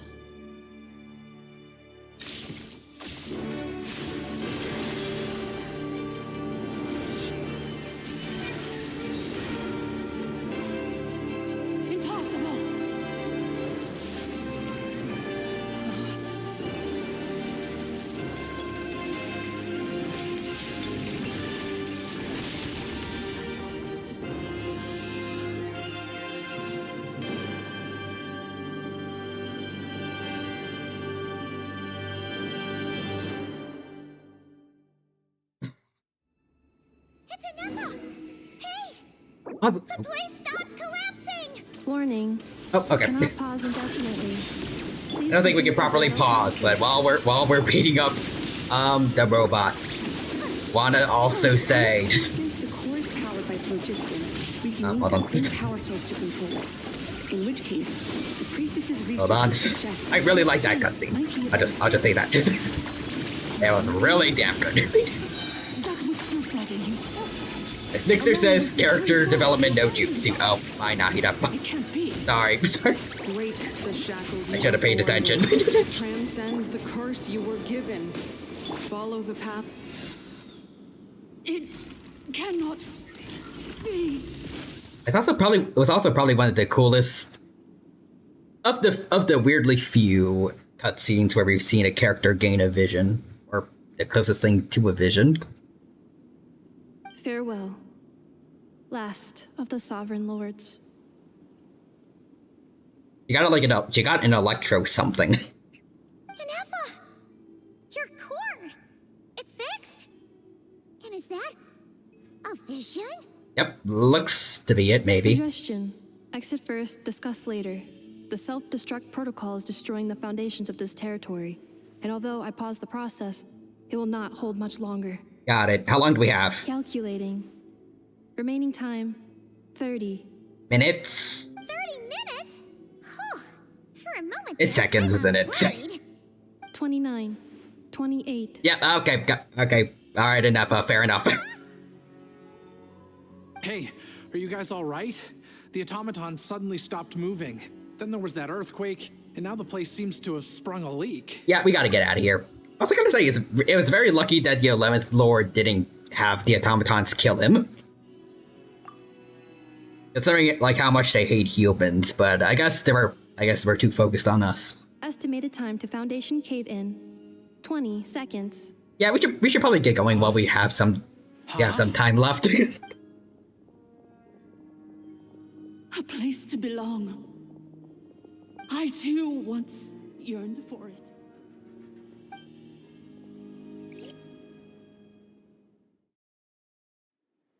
I mean, she has a place to belong in the robot afterlife, I guess.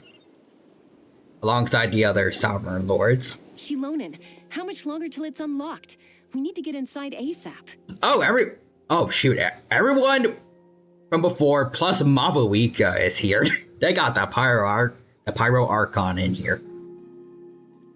Even if the Fatui get out, they are screwed. Be patient, okay? I'm working on it. Also, Nixter says Aegis. They're not very user-friendly, you could say. Let's trust that the Traveler can handle things in there. Shilonen says she detected a huge energy source underground. We can't just break in or we'll risk endangering everyone in this entire area. But if we're here much longer without any progress, I'll do what I have to. Oh. You unlocked it? Oh, poor Hop. No, they made it out on their own. Hi. We finally escaped. Luckily, the cave-in only affected the lower levels. You alright there, bro? Yeah, we're good, Kakuku. Another triumphant return for R2 Miney. And Anefa, it's good to have you back. I assume this means you found the answers you were looking for? And she got her little cape and hat on again. I do wish we could switch between that and the other look, because the other one looked cool too. It kind of reminds me of like Aegis' space look. Yes. Huh? Amu? I thought you hurt your leg. How come? Oof. I mean, kind of deserved, yeah. You! How could you do this to Arieta and me? You lied to us for over 10 years? Yeah, that's valid.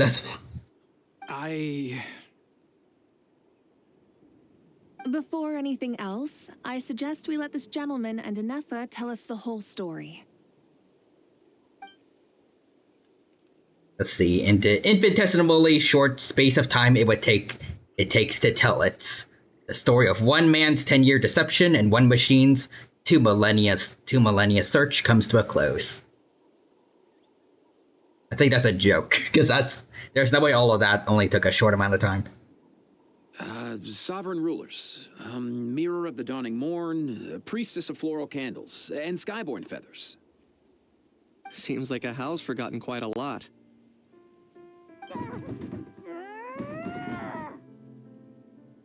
Honestly, especially since he got at least a little bit serious before, I do kind of want to know, like, Ahav's true thoughts on all this, and, like, also which sovereign lord he was. So you began life in Natlan, then spent 2,000 years adrift in Nodcry?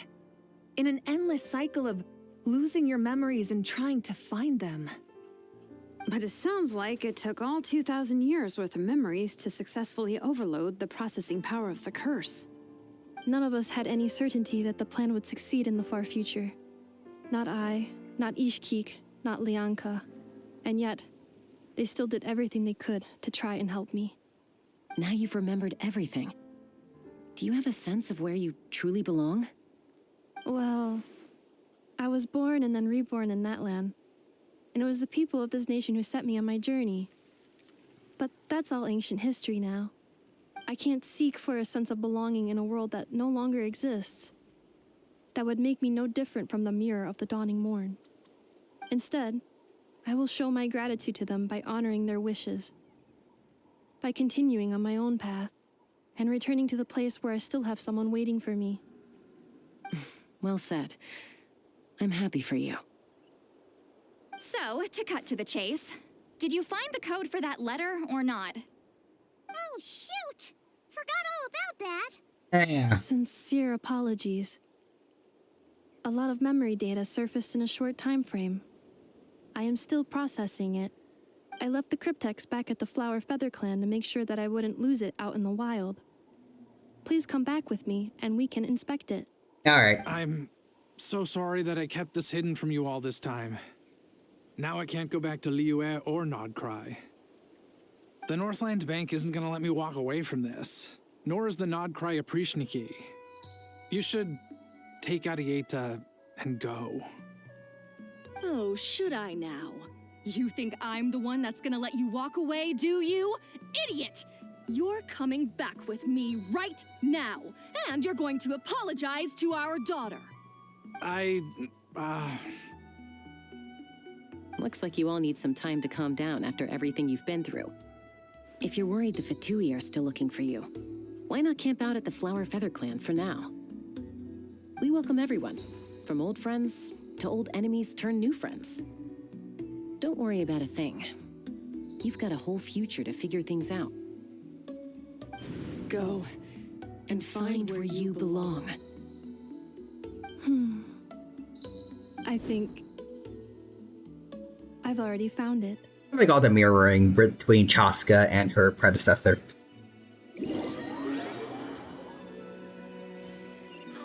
Okay. Is everyone okay? Kinda.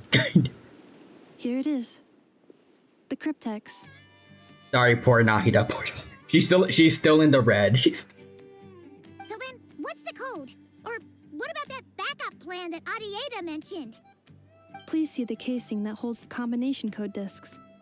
The sender had me etch the code onto the casing so that I would not forget it. But I still forgot it. Oof. Wait, hold on. 1, 2, 3, 4, Wow. 5, 6? Seriously? It's been hiding in plain sight all this time? Retroactively, that kind of makes all of us, Zilunan included, kind of stupid if no one noticed this. Yes, the sender said, the most secure code is one that you can write down, and no one would think it's a code. Yes, retroactively, also Aino is an extra genius. Just no one caught on to it. Who is this person? The sender said, surprises are best saved to the end.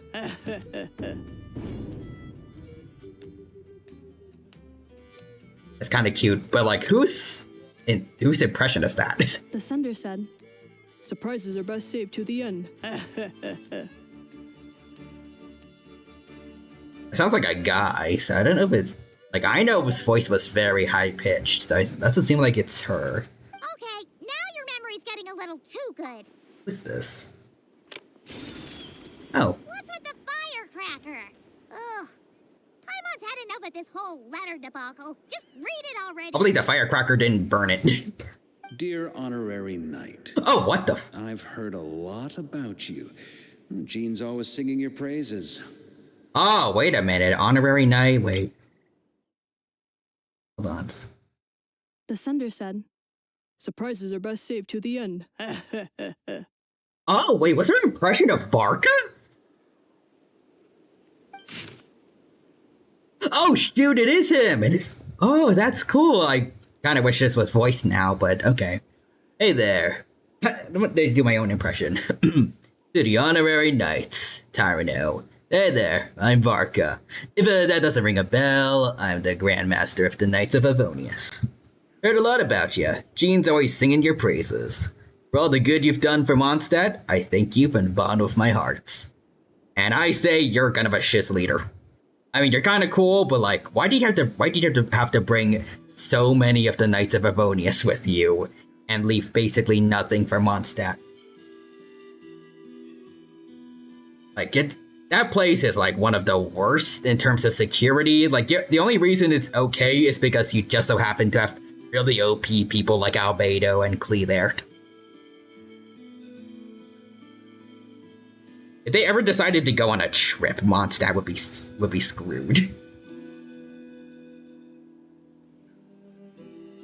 I guess they also got Diluc, because I remember back in his younger days, he was like going around messing stuff up in Chechnaya and got the attention of Harbingers. I don't know if he ever actually fought them, if he's that strong in lore. But also, like, Dawn Winery is pretty far, the main city of Mondstadt. If they attacked while he was still there at Dawn Winery, by the time he showed up, at least, Mondstadt, like the main city of Mondstadt, would probably be in big trouble. Maybe not completely destroyed, but I'm just saying. Could have done like 50-50 Barca, at least. Anyways, let's see. It's a real shame I'm away on an expedition and haven't had the good fortune of crossing paths with you. But it seems fortune's about to smile on me real soon. You might have heard that we finally settled down in Nodcry. Well, half settled. Factions here are quite a tangled mess and a real devil to navigate, but no hardships ever stalled the North Wind. I've met a few reliable companions, and I'm planning to introduce you to some of them. One of them is the messenger right in front of you. I'm sure you two will be fast friends. Oh, Inefa. That's nice. As for enemies, well, they're everywhere. We got the Abyss Order and the Fatui, not to mention loyalties at risk of flip-flopping at a moment's notice. Dang, okay. A lot to look forward to when we get to Notcry. Given your experience, I'm sure you'll know what I'm talking about. Anyways, now that I can see the bottom of my mug, I'm going to stop here. These words will likely be as dull to read as they were to write. Instead, let's talk over a glass of wine sometime. See you in Notcry, Varka. P.S. If you're really heading over, you'd best lace up your boots. It's a world apart from Mondstadt. P.P.S. I forgot the most important thing. Once you're in Nodcry, come look for me at the flagship. It's a tavern. I'll look out for you, as a Grand Master should for his honorary knights. Am I right?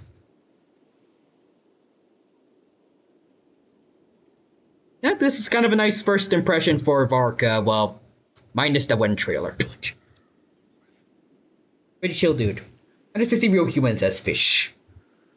Fish to you too.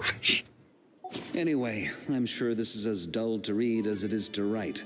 Oh, voice acting. Let's talk more over a glass of wine sometime. See you and not cry.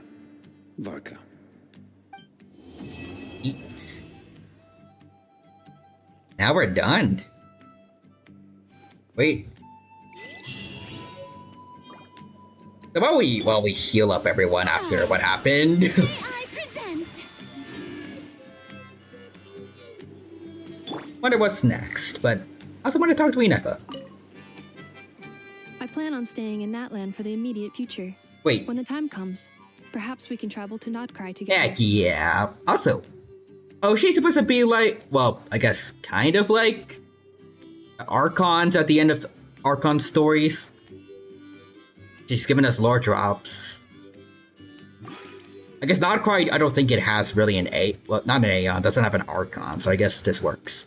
But Lianka. Mir of the Dawning Morn wanted control of the machinery in the Eighth Lord's territory. She approached Ishkik and Lianka and sold them a lie. That I was the threat, the part that needed severing.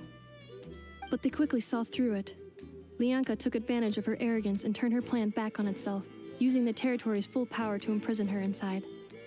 She was far more powerful than I at that time.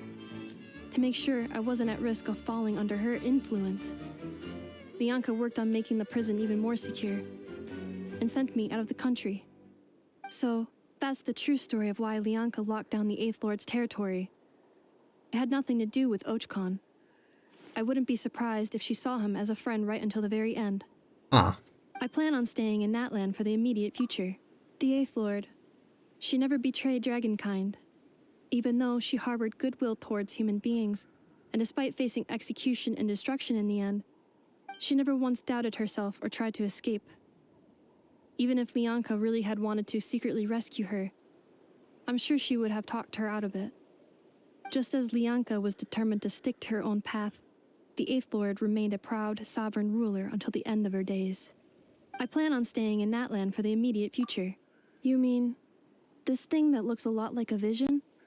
Ishkik embedded it in my core as the key to her and Lianka's plan. According to the Eighth Lord's research, it can harness a power source more fundamental than elemental energy. Wait, what? Similar objects have shown up in Notcry before, too. Mir of the Dawning Morn said it was built by the usurper, along with the three gods who abandoned us. But I do not know what she meant. It appears that a crucial memory is missing. Huh. I plan on staying in Natlan for the immediate future. But Notcry then. When the time comes, perhaps we can travel to Notcry together. Having spent most of the last 2,000 years in Notcry, I am well situated to provide you with a full and detailed report on all aspects of this location. Memory damage. Detected. Ah, dang it. Hypothesis. Most of my memory data was damaged when I used it to overload the curse. Sincere apologies. Yeah, that's fair, I guess. But I will never, again, forget the people and things that are most important to me. I plan on staying in Natlan for the immediate future. Guess that's when off. the time comes, perhaps we can travel to.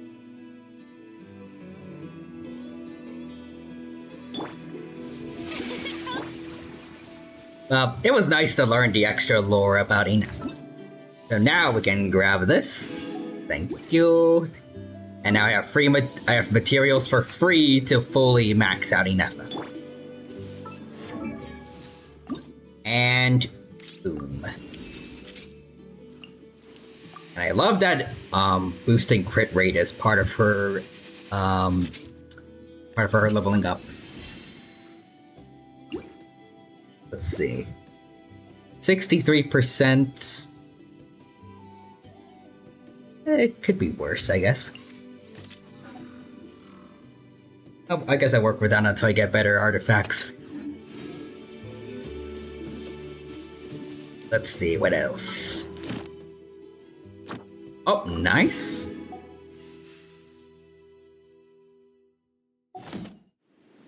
Let's see. The limit 50, but I think we have enough time to at least start another Archon quest, I think. We have decent amount of stories to still get through, actually. Also, Scoffier's story quest.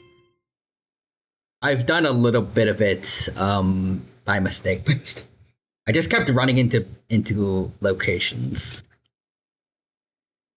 Let's see.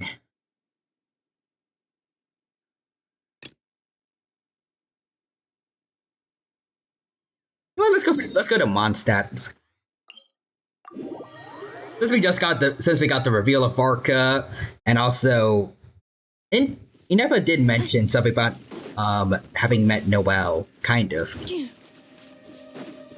She talked about the maids of Mondstadt, so I think a return to Mondstadt will be appropriate. Let's go. Plus, I mean, I am also bringing Barbara onto the team, so...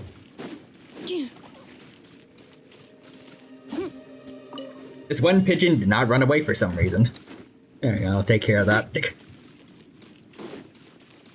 That looks a little odd. But yeah. We have a Mondstadt character on the team, so that too. Let's go look at what this thing is. A return to special story mode. Oh, okay. You do want to see, maybe, if I could...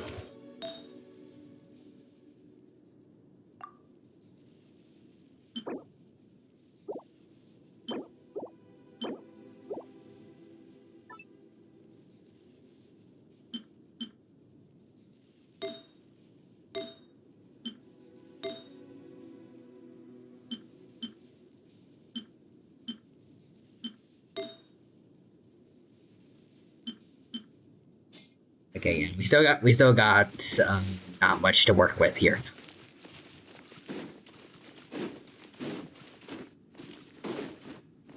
Let me see if I can salvage something though.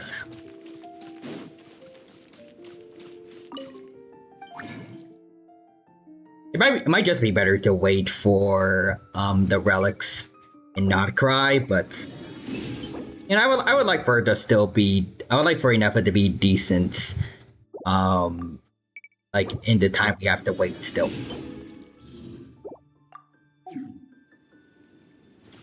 Yeah, well. Accelerating.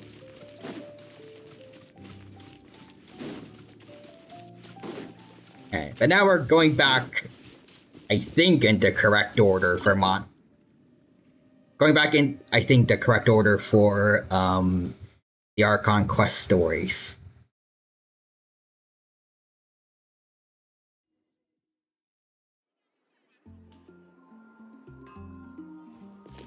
Wow!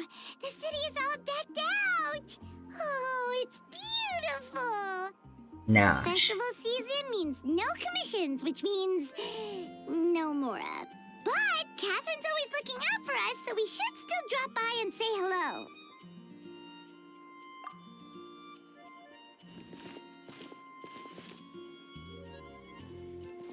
Greetings, traveler. Paimon. Way back to the old Paimon, or Hey, Catherine! Still doing the whole no commission? In I general, feel like we yes. are. The people of Mondstadt don't delegate their work to others this time of year. But I'm pretty sure, at least. But feel free to take a look around. I think you'll pick up on something unusual.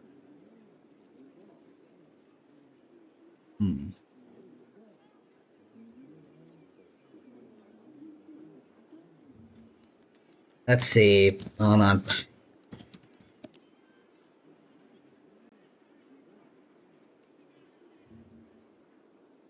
Whew, that was a lot to take in.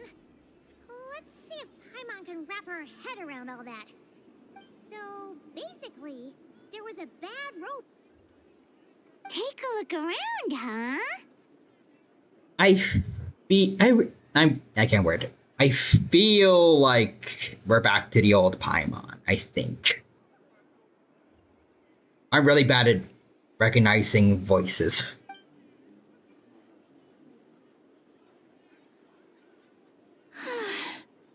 It's finally Windbloom. And here I am ruining everything. You're a bit tired. No big deal. Give it some time. How about doing something fun tonight? We could take a stroll or go stargazing. Stargazing? Like we'll find a spot. You know people start reserving places on Starsnatch Cliff the moment the sun goes down. Sorry, I'm just not in the mood. I should go. Whoa! Something's off with Beatrice. She would never give up a chance to talk to Quinn. This is weird. I don't really remember these two. Oh, you're leaving? I can walk you home. No, it's okay. Thank you. I just need some time to myself. Besides, there's still something I need to do. Is it albedos? The whopper flower? No, not the whopper flower. The albedo without like the little star thing on his chest. Did he make replicas of other people? The truth is, Quinn, not long ago, What is it? Is there something wrong? Never mind. It's nothing. Actually, Quinn, I think we should stop seeing each other for now. That's... okay. Huh?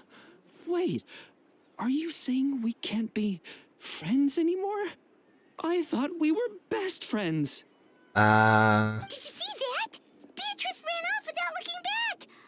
Oh, we go adventuring in other nations for a bit, and so, is this what you meant by This is just one example. Beatrice has been feeling down for days. But that's not all. Oh. What happened? The honorary knight in Paimon. Is something wrong? You don't look so good. I know a knight should be stronger than this. But I haven't been feeling right lately. I just can't focus. I started sleepwalking out of nowhere. Sometimes I'd even wake up in the middle of the night standing in a random location outside. Huh. You should see a doctor. I did, but all the tests came back normal. The doctor said I'm fine. Weird. Yeah. I even consulted Miss Barbara at the church, but her conclusion was the same. Weird. In any case, she was kind enough to pray to Lord Barbados for me to get better. Is it because I saw something I wasn't meant to see? Sorry, this is for me to figure out. Okay. It is Windbloom after all. Anyway, I have patrol to finish. Until next time, you two. He got his brain fudged up by aliens or something. He saw something he didn't see, and his mind got effed up for it. Something in the air, maybe? Donna? It appears Miss Donna is also out of sorts. Ow. Where can I find a truly fascinating man?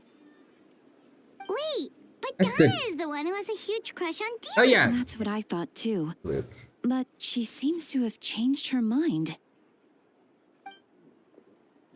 He's no longer meta. Is that Captain Kaya? Huh. Now that I look at him, he's exactly my type. How come I never felt this way before? A lot of Genshin fans, like, way back at the beginning when the game first came out, but also, oh, we got raided. Hello. Let's see. Oh, it's double raid. Let's see. Madriff and Lady Bun Bun. I hope I'm getting your names right. Welcome, welcome. Thank you for stopping by the stream today. Hope you're all doing well, and hope you have a good time here with us at the Genshin stream, and hope that your stream went well. I'm assuming, considering how, I can't word. Assuming since you showed up at the same time, I think it's a collab. Did you guys have fun? Let's see. Firestar Luna Moon. Welcome, welcome. I remember. I can't word.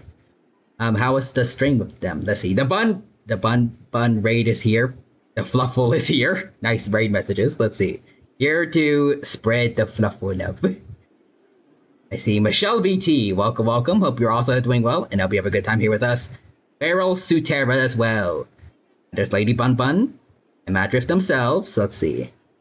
The nightmare is over, so I leave my dreams with you. And I say Lost Silver Silence. Lost Silver Silence with the raid message. My throat. Sorry. Yeah, it's good to see you all. Hope you're doing well, and hope you have a good time here with us. Let's see. Real Human, thank you for doing the shout out for Madriff. You're playing Dreadline Net Quota. Oh, I don't think I've heard of this one before. But I hope that you had fun with it. And you see, we got a follow from Exia R4 Strike. Appreciate the supports. And Lady Bun Bun with a little emote. Ah. And a shout out for Lady Bun Bun too. Thank you, Real Human. And oh, interesting. So you were just chatting, just. Or did you not change the category? Or? Oh yeah, no. Lady Bun Bun says, yeah, we were playing Dreadline Net Quota. Oh, it's like Lethal Company, but we're fishing. Oh. We're fishing for the quota. I also haven't played Lethal Company either. I am very uncultured, but I have seen people play Lethal Company, so I think I get the basic gist of it. Pretty cool. Pretty cool, and hope that you both enjoyed yourselves with that stream. Maybe I should give it a shot with someone someday. Let's see. If Firestar Luna Moon redeems Tyrannomon. Boop. It's Metal Tyrannomon. But I mean, hey, you got a free Digi evolution out of that. I keep forgetting to change the sprite, but there we go.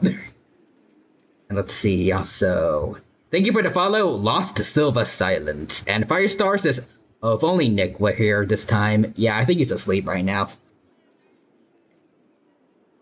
I see, also Lost Silver Silence with any much. Also, Brad, Mr. Redeemed. Thank you for that. But yeah. Right now, we are playing... It's not really new, it is pretty old, like multiple months old. I just haven't gotten around to it. But we are in the Archon story, aka the main story for Genshin. We're just chilling here in Mondstadt, the starting region. Things are a little bit odd here, but the story's entertaining, and I hope you enjoy yourselves too. And of course, for the streamers, and I guess also, also viewers too. If it's late for you, if you need to go get something to eat, drink, if you need to rest, any of that stuff, obviously, go ahead and do so. If you do feel like sticking around, then I hope you also enjoy the stream with us. And yeah, I also hope you... Wait, what else do I say? Yeah, I hope you're also having a good day today. Oh, what? Oh, right. This was... during the SAG-AFTRA strike, so I think characters like Kaya are... They don't have voice acting. Oh god. Oh, no. Of course not. I'm sorry, Captain. Just pretend I didn't say anything. And, have a happy Windbloom.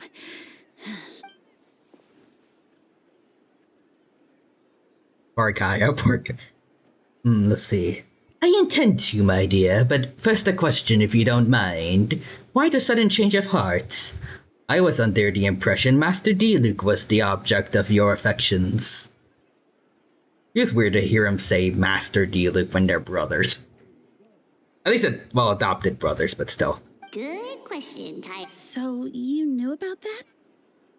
Well, Master Diluc came into the city not too long ago, but when I saw him, it was like the butterflies just weren't there anymore. Oh, Lost Silver Silence says, why does he not have any voice lines? Oh yeah, so there was this strike a while ago with this union called SAG-AFTRA, where voice actors, they had to spend a lot of time working that stuff out. So for a while there were some characters that just did not have voice acting. I think for voice actors that were not part of the SAG-AFTRA union, they were okay, but for those that were part of the union or were so involved in the strike, their characters are just mute. I don't remember hearing if they're going to add in voice lines in later patches or not, but if they did, they didn't get to hear yet. If I had to compare it to something, it would be like waking up and realizing you're married to a man you don't love. But then I saw you, and it wasn't that something was different about you. I can't really explain it. It was just a feeling. Huh. Oh, here he comes. Well, surprised to see us? Hey, Kaya.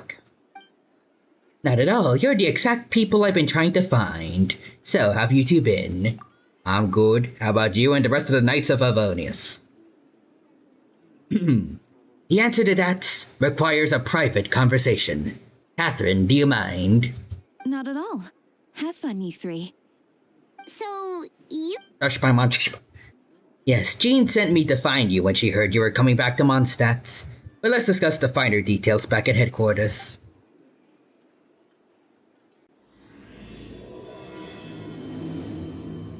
There we go.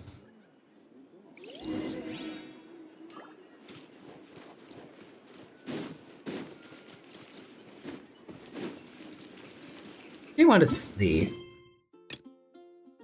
I mean, I already. I don't know what I was gonna say. I'm already like starting this one, but I don't know if I should maybe switch over to the other one because I think that one should have full voice acting. I think.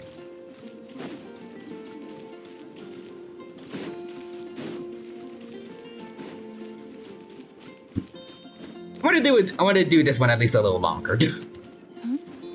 If the voice acting's getting to me, then I guess I could switch over to the Natlan one.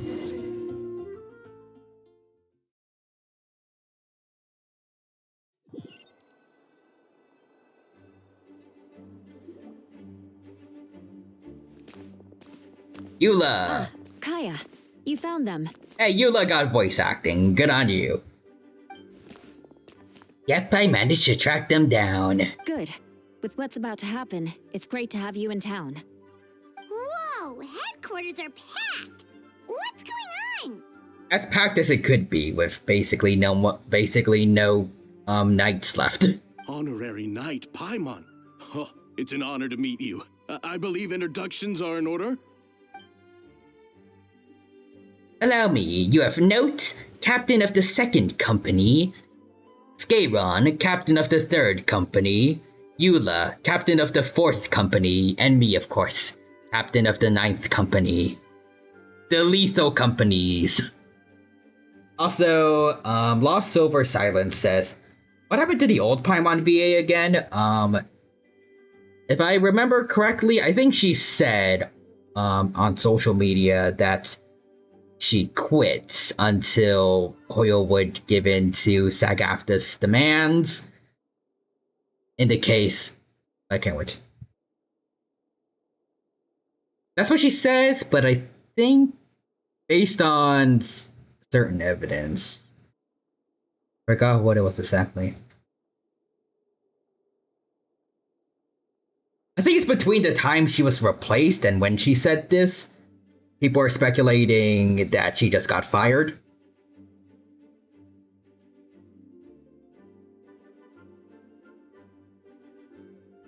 I think.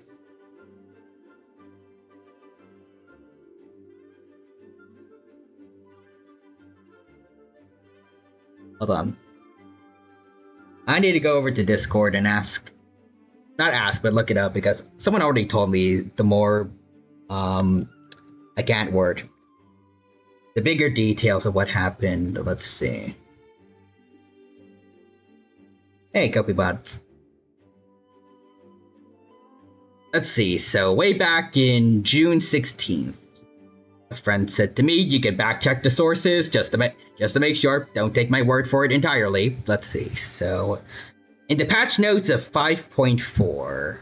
Wait, no. Yeah, Paimon's old VA lied. She said that she put in her 2 weeks notice, but that wouldn't make sense because that would mean she still recorded for 5.4, but she didn't. So she was likely fired during the 5.3 patch. So she didn't actually put in her 2 weeks notice during the strike. Well, because of the strike, she was just fired and it was damage control, most likely. Damage control.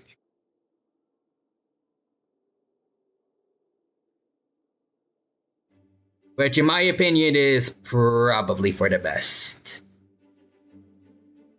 I feel like there were definitely voice actors in the strike that meant well, but for like Paimon's VA and a good amount of people in SAG-AFTRA, it was not really that much about getting protections for voice actors from AI because Oyoverse already did that for a lot of their other voice actors.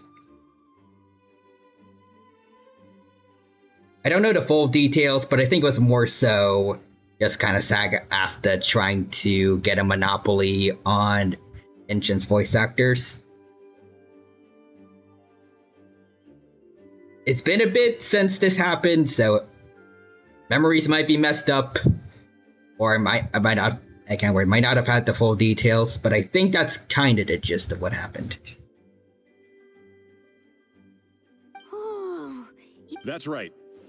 Master Jean is waiting for you inside. She'll explain everything.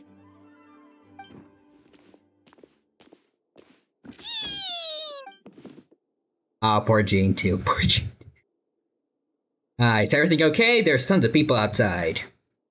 Oh yes, that would be the captains. You know a few of them already, but I'm sure there are some new faces.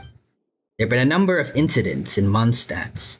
In order to wrap up the case, I gathered all the captains of the Knights of Avonius together to hold a trial. A trial? Gosh. I can understand the confusion. You've never participated in one of our trials before. In truth, we haven't had to conduct one in quite some time. I can't word that. The Knights of Avonius oversee most matters of law and order in Mondstadt. Of course, in the interest of fairness, major cases are tried jointly with the Church. Under the guidance of Barbados, the Knights uphold chivalric justice in the spirit of our order, and the Church carries blessings and goodwill wherever the wind can reach. And today's case requires a joint trial by both parties. Which means it's a serious one. Josh Paimon. Hold up, the group of people we saw in the corridor just now, there was someone missing. Where's Albedo? And also Lost Silver Silence says, her new voice sounds so off compared to the old one. I actually kind of prefer the new voice actor. Other people have mentioned it before on stream with me, but I don't know. I think the newer voice actor kind of reminds me of like Minnie Mouse, and I kind of like it. It feels better than the older Paimon that feels a little more obnoxiously high-pitched. The new one feels more like how Paimon sounded way back in Mondstadt. Well, in the first story of Mondstadt, like at the beginning of the game. Right! He's the captain of the investigation! Yeah, there you go. A keen observation, Tyrano. That happened to be exactly why I called you here. In the upcoming trial against Captain Albedo, we will do our utmost to understand the facts of this case and deliver a fair and impartial verdict. Albedo is the one on trial? Jean, it's time. Understood. Tyrano, come with me. Well, let's get to it. It's time to play Ace Attorney in Genshin. Oh, whoa. This is new. Please sit wherever you like. I only ask that you remain calm, no matter what you hear. I need to head over there. And Lost Silver Silence is still cute though. Don't worry, the trial will be fair.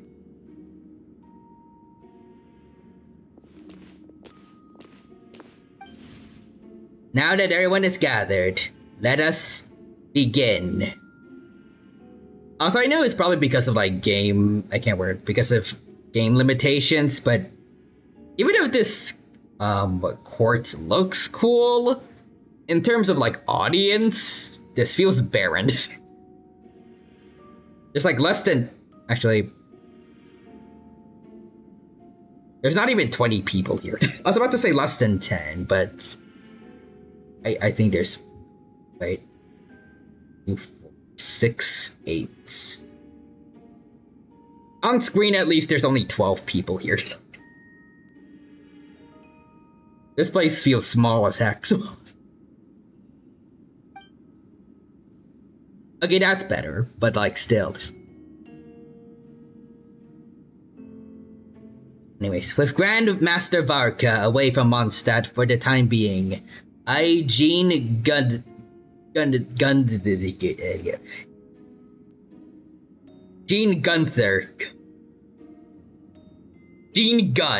will oversee today's proceedings. I can't pronounce German-inspired last names. Let's see. Mr. Dahlia, Deacon of the Church of Favonius, will serve as assessor. As representatives of our respective organizations, we will ensure a just verdict in this case. I see Rosario's over there. Oh, that's a new face.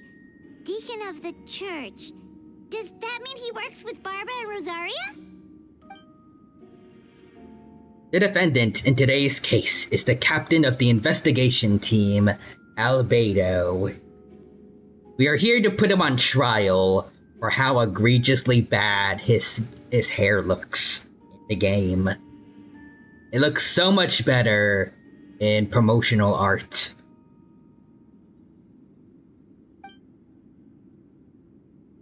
Anyways, Albedo, what did you do? Certain aspects of this case are classified, and it remains uncertain whether the alleged victims are citizens of Mondstadt. As such, this trial is not open to the public. Oh. But the identities of the victims are still unknown. Strange. If guilt is established in this case, all facts will be made public after the final verdict is delivered. Now, the captain of the logistics company, Miss Hertha, will present the charges.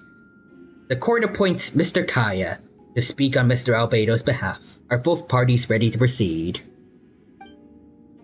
Yes. Also, it's kind of funny that I'm the defense attorney since I am blue, like Phoenix Wright. Ready to proceed. And I'm pretty sure Edgeworth has brown hair, so this also kind of works. Miss Hertha, the floor is yours. Prior to this trial, the Knights of Favonius, in conjunction with the church, launched an investigation into Mr. Albedo for suspected murder and unlawful disposal of human remains. That's not good, Albedo. Jesus, man. Murder?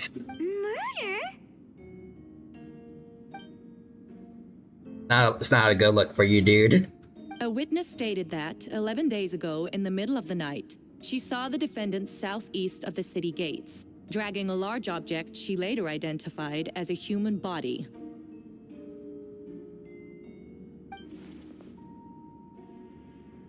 No. There's no way! We now call that witness to the stand. Beatrice, please tell us what you saw.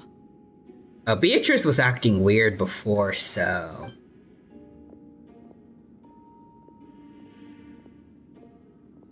Well, I was out late that night on business, and when I came back, I saw someone in the moonlight that looked like Mr. Albedo. He was dragging a huge bag of some kind. I thought it was strange, so I followed him. Then, there was a sudden flash of golden light. The bag opened, and inside there was a body.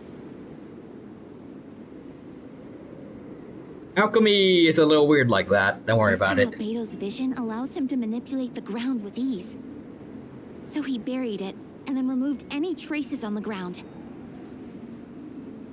Before he left, it seemed like he looked in my direction.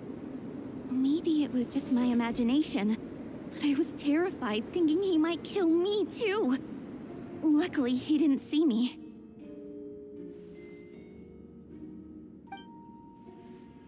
Okay, I now turn to the defendant. Describe your whereabouts that night. Oh, Albedo also doesn't have a voice actor, okay. I was working in my office on the second floor of the Knights of Avonia's headquarters.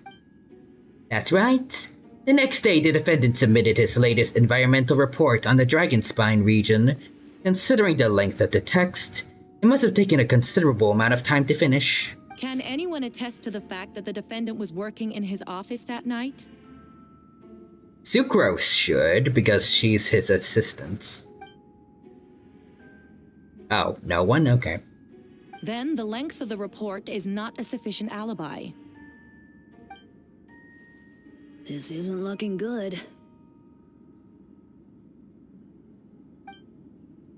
If the crime did occur as you described, then what about the body?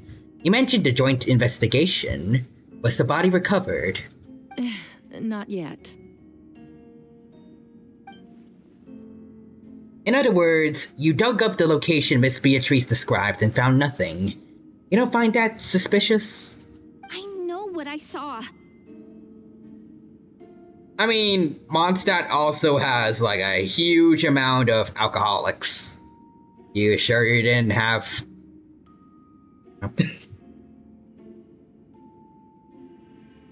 You sure you didn't have one too many drinks when you saw him or something? I'm telling the truth, Miss Hertha, I swear. Also, didn't you say that speaking out would help protect the people of Mondstadt? Otherwise, I'd never put myself out here like this. There should also be like hints that if like I can't work. Actually, wait, no, I guess because he has this geo vision. Never mind. I was about to say like there should be hints of him like area where he buried the body, but I guess a geo vision might give him better control over the ground, so it might actually look inconspicuous. You're doing the right thing. Besides, the investigation wasn't fruitless. A single man's shoe and a torn piece of fabric were found in the bushes near the crime scene. Was there blood on it? The same location the witness described. If no crime occurred, then is all this just a coincidence? And yet, no victim has been identified, correct? It's true. No one has been reported missing. However, Miss Beatrice harbors no ill will toward the defendant. Her testimony clearly points to a crime, and she has no reason to lie.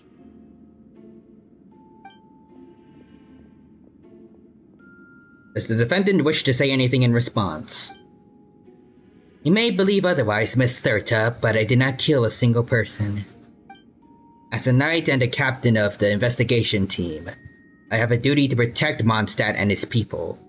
You accuse me of murder, but there's no body or motive.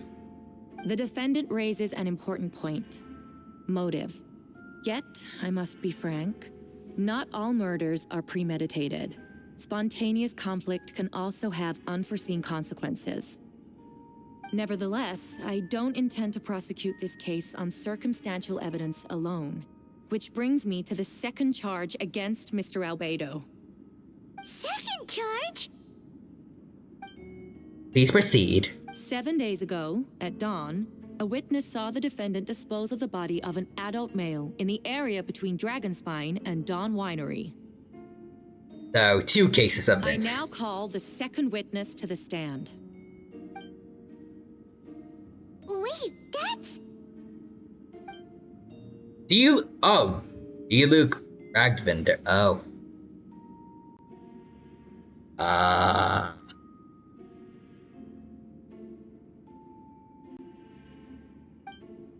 Please tell the court what you saw. Okay.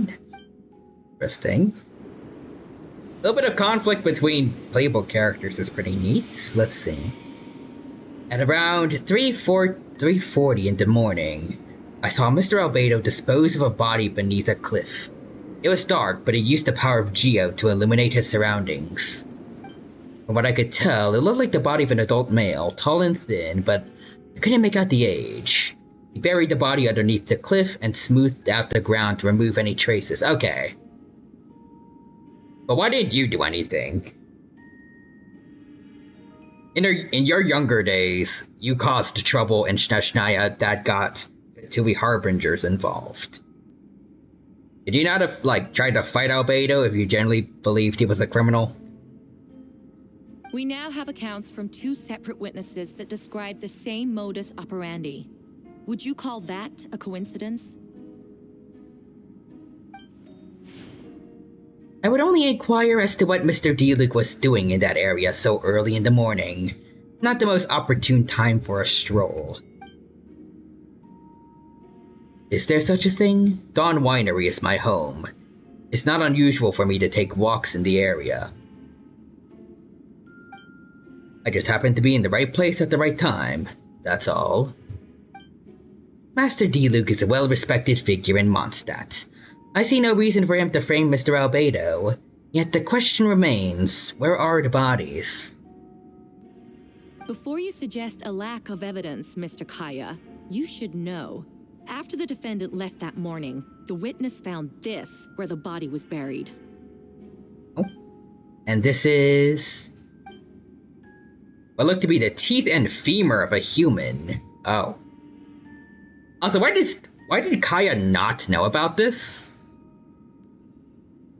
I'm pretty sure you need to I can't word. I forgot the exact word for it, but like, you need to submit like all evidence to the court and both sides need to know about it before the trial starts.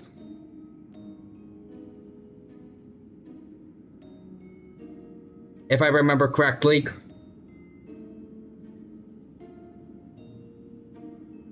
Anyways. If the burial was fresh, why is this all the remains of the body? But I suppose Mr. Albedo is the only one who can answer that. Careful now, Master D. Luke. I do believe I hear a presumption of guilt in there somewhere. These remains suggest an accelerated rate of decomposition. Considering the defendant's profession, there's reason to suspect that alchemy is at play here. Both witnesses saw golden light, a known byproduct of alchemy. That's how the defendant destroyed the bodies. The light also explains how the witnesses were able to get a clear view of the events in the dark. And yet he didn't get rid of everything. Why leave some stuff behind?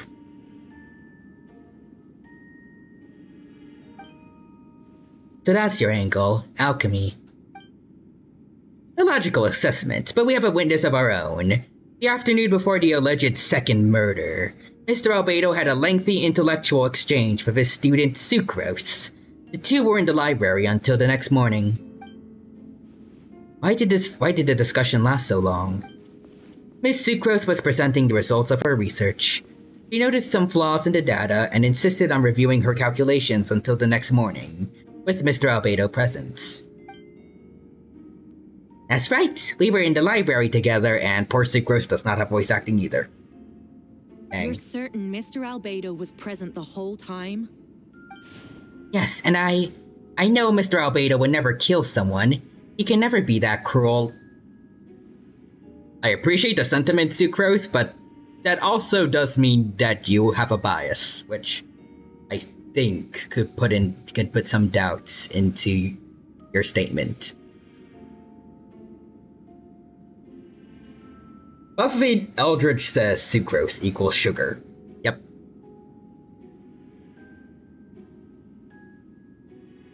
Welcome back, Eldridge. Good to see ya, and I hope you have a good time here with us.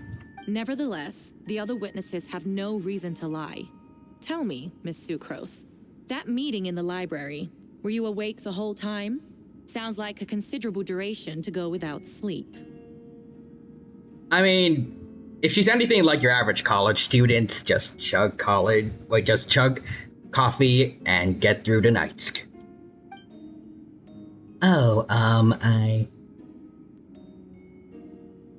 I do hope you can be truthful with us. It concerns the safety of countless Mondstadt citizens. A crime like this cannot go unpunished. Also, Eldridge says they're now using Dragon Ball Z naming conventions. Yep, kinda.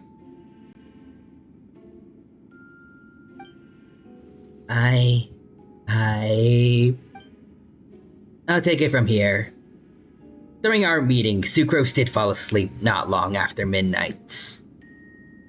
Midnight is 12, so he could have had roughly 3 hours to do the thing.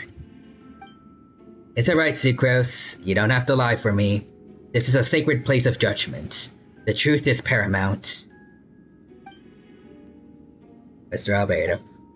I see. Then I'm afraid your alibi cannot be sustained. Do you understand? Yes, I know claiming innocence without proof isn't enough. But the prosecution's argument has its own holes. There's been no mention of a motive or what exact method could reduce a human body to those remains. No conclusive evidence of guilt. But the witness accounts do match to an extent that can't be dismissed. This is a tricky one. Allow me to submit another piece of evidence. The investigators intercepted one of Mr. Albedo's correspondences. I will now read the pertinent parts to the court. No. A correspondence? Wait, that envelope does look like it belongs to Mr. Albedo. I have never abandoned the subject of human research. In fact, delving deeper into Dragonspine has led me to realize that the concept of life could be further expanded and transformed into that of birth. Also, Aldridge says now we just need glucose and dextrose. Oh no. All the sugar. The mystery of human birth is often linked to death. As such, death is the most suitable material for the creation of new life. To that end, we must engage in a process of putrefaction and refinement. Putrefaction and refinement. Is that in reference to an alchemical process? The letter continues. Experimental trials have been carried out in the northwestern part of Dragonspine, in the area southeast of Mondstadt's main gate. The data is as expected. Just as you endeavored to do, I too shall take up the path of creation and break through current limitations to reach a new realm of living beings. Oh boy, that's not a good look for you, Albedo.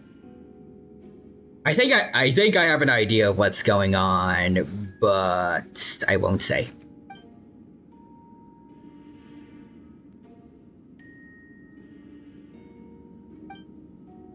I trust the investigators have confirmed this to be the defendant's handwriting, and that the letter makes more than passing mention of putrefaction and refinement.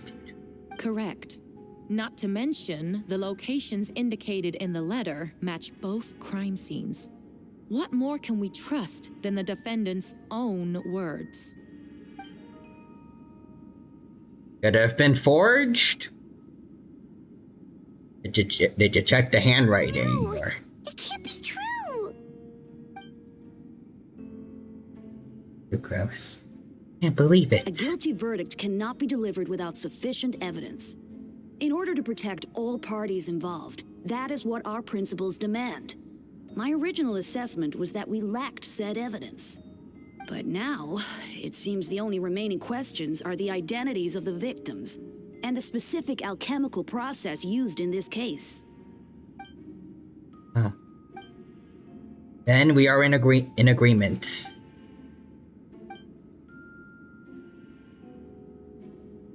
Oh, the evidence is conclusive. On the charges of murder and unlawful disposal of human remains, the court finds the defendant guilty.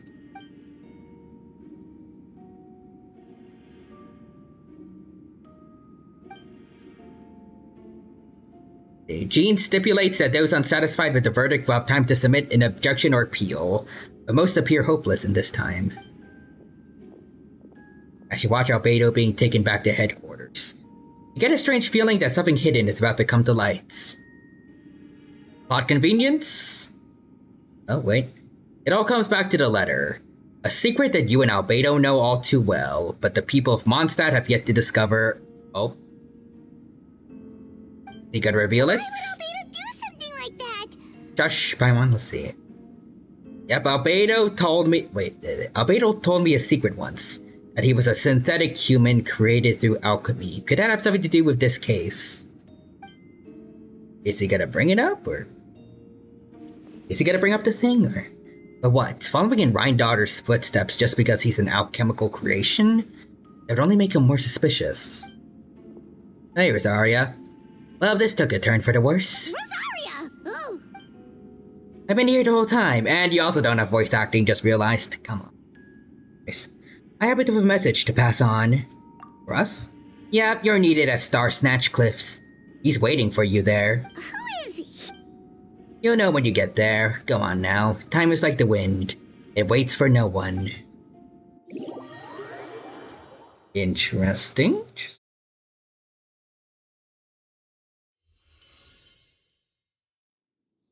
Let's see, the current story seems to be related to your past adventures. You know what? Yeah, sure. See, there it is. So now I can reveal it to you all. Basically, in a previous story, there was a fake Albedo. It's probably him. Let's see, you were able to confirm the presence of a mysterious figure impersonating Albedo. A running battle ensued, ambushing and being ambushed, hunting and being hunted. In the end, Albedo eliminated the giant mutant whopper flower posing as him, yet there were more than 2 people wearing that face on the mountain. So finally, that other Albedo shall be revealed. That's gonna be cool.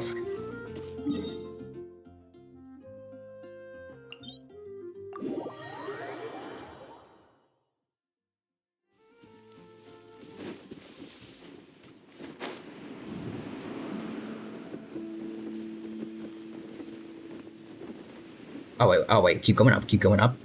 There we go. That's convenient. Oh, the man is here. Okay. Hey, Venti. Ah, traveler, Paimon. I could hear your arrival upon the wind. Were you looking for me? Correct. Venti, did you say? Josh. No, I did. Oh, Dahlia. Hi. Also nice that Venti got voice acting, at least. Whoa, where did you come from? Wait, Venti, do you know? Didn't think I was that unmemorable. I'm Dahlia, Deacon of the Church of Favonius, and Herald of the Animo Archon Barbados. Not gonna forget next time, right? So you called us so we can meet with Venti? That's right. I noticed you during the trial. The legendary honorary knight. You seem to have a lot of thoughts on your minds, so I thought we should have a chat. After all, I am the Herald of Barbados. If the people of Mondstadt are in danger, I should keep the Animo Archon in the loop. Oh, Dahlia knows. Oh, okay. For anyone who doesn't know, Venti normally is supposed to keep his identity as the Animo Archon a secret. But, well, Dahlia knows. Dahlia is definitely in, I can't word. He's in the small circle of people that know. Wait then, you... About what? The fact that my tavern-hopping nomad of a friend is Barbados himself? Don't worry, Dahlia and I are close. He knows everything. Besides, a god needs someone to communicate their will in a formal setting, and no one does that better than Dahlia. Not that I saw that coming when we first met. But back to the matter at hand. I believe you two already know about Albedo's background. Correct. So, you know too, Venti? Ah, well, I knew from the moment Rhine-daughter and Alice brought Albedo to Mondstadt. When those two are in town, no one can afford to slack off. The Kryda Prince, a perfect specimen of synthetic life. At this stage of the case, there are countless questions surrounding Albedo's motive. His true identity is a potential weakness. A synthetic being loses control of their sanity and goes on a killing spree. That's how a novel would frame the story, and people are inclined to agree. Albedo has told us before that humans often value the ordinary over the transcendent and miraculous. And the slightest difference is perceived as other. A very common phenomenon. Which means we need to find a way to help your friend. What do you know of the situation, Venti? Me? Well, I know that Albedo is a synthetic being, and that a lot of strange things have been happening in Mondstadt, even though Windbloom should be about drinking and having fun. We noticed that too! The minute we got... Hush. I've picked up on most of those too. Miles is out of sorts, Beatrice seems anxious. Although I didn't know Donna stopped being interested in Master Diluc. Did they get replaced? When no love remains for the songs to tell, the world becomes naught but an empty shell. Cruel is said fate, cruel it may be, were it not for a hero who could set us all free. That was actually really good, Venti. What are you getting at? Oh, just making a comment. There are always unavoidable trials in life. At least, that's what Barbados would say. A certain someone is going to need to overcome a trial like that. In such cases, even the Seven know better than to tamper with fate. If only there was a brave soul willing to aid their friend in his time of need. Should he meet a terrible fate, all of Mondstadt could be worse for it. We need to save. We need to save Albedo. If you wanted our help, you could have... Well, even if Albedo wasn't at the center of this case, protecting Mondstadt is part of being an honorary knight, right? You'll still have help, of course, which is why I prepared a little surprise. Behold! Ooh! Paimon remembers that Jumpy Dumpty! Oh, it's Alice's thing. I removed the fuse, so it's not going to explode. Say hello to the Dodo communication device. So, this thing? Gosh. We're old pals. Don't think she'd care if I borrowed it for a few days. Anyway, this invention, with a little help from a trick of mine, will allow us to keep in touch. Just take it out and we can chat. Okay, we'll do our best to uncover the truth. That's all I ask. No matter what comes, you have the wind on your side. Sweet. I return to the Knights of Avonia's headquarters. Alrighty. Make our way over. And careful not to die. Go.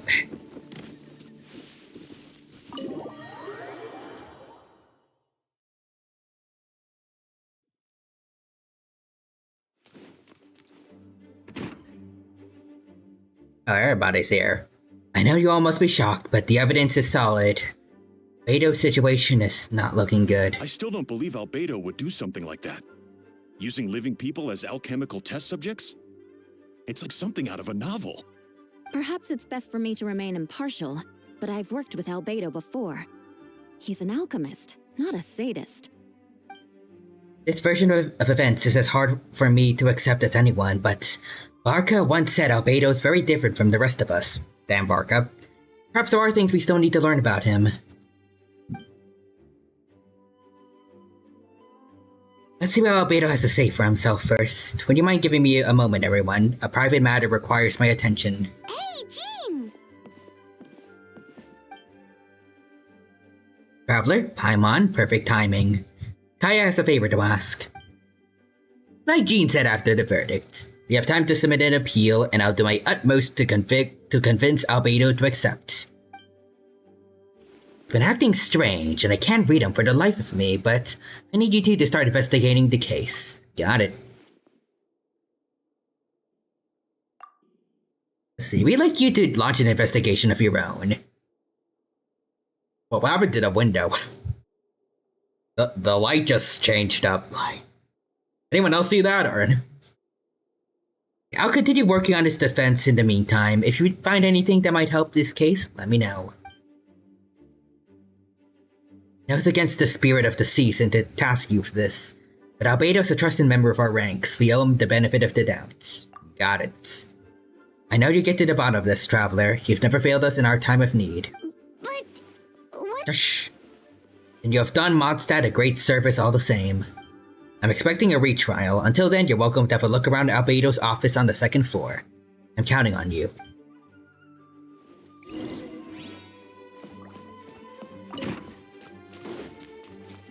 Alright.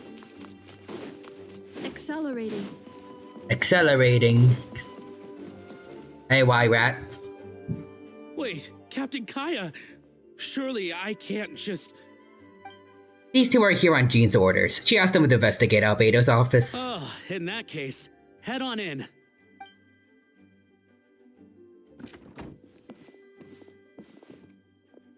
So this is Albedo's office. Pretty much. I have some work of my own, so I'll leave you two to it. Good luck. Right back at ya.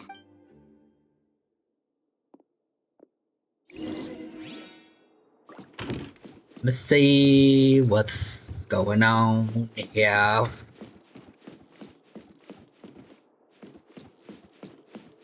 You know, it's all pretty well organized. Except kind of over here, maybe, or at least it's kind of just the papers, really. I can steal his chair. Steal his...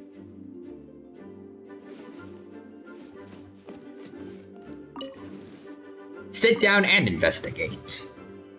Alright, let's see what we can find. Investigate the book. Huh? Wow, these books are so fancy. Gosh.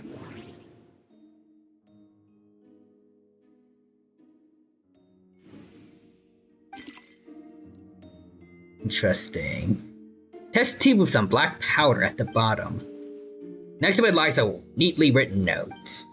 Chalk is the next stage after soil, but the current available materials are still insufficient to construct a stable structure. Nope, no idea what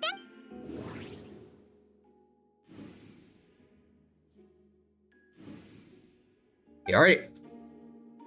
After removing the book, the desk looks almost empty. Oh. Your hand slipped while moving the book, causing the hardcover book to strike the desk. The resulting noise is a bit unusual. Oh, okay. I thought something was off when I saw it was still, when the text was still glowing yellow. Interesting. It's subtle, but to an experienced adventurer, sounds too hollow. Almost like there's a compartment within the desk. Okay, investigate. It looks like there's a hidden compartment Shush, under the... Paimon. Let's see. The lock mechanism is complex and involves elemental power in some way. Fuse Geo. There we go, we got a paper with some more info. What does it say? Festering is also the manifestation of rot. When festering forces and a sufficient amount of life energy collide, the two will repel each other, triggering a powerful side effect. When I tested this in an alchemical experiment, the results of the refinement were startling. Breaking through the shackles of life, the simulation of the project, I must take advantage of this opportunity. The name of the project is blotted out in... If this is something to do with creating synthetic life, would Albedo go that far for one of his experiments? No. Ooh. There's 3 spots. One is by Dawn Winery. One is southeast of Mondstadt's main gate. And then there's one dead in Mondstadt, right by Durin's old skeleton.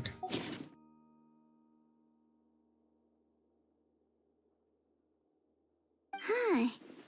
What does this mean? Alright, Maybe. that seems... We should go tell Jean...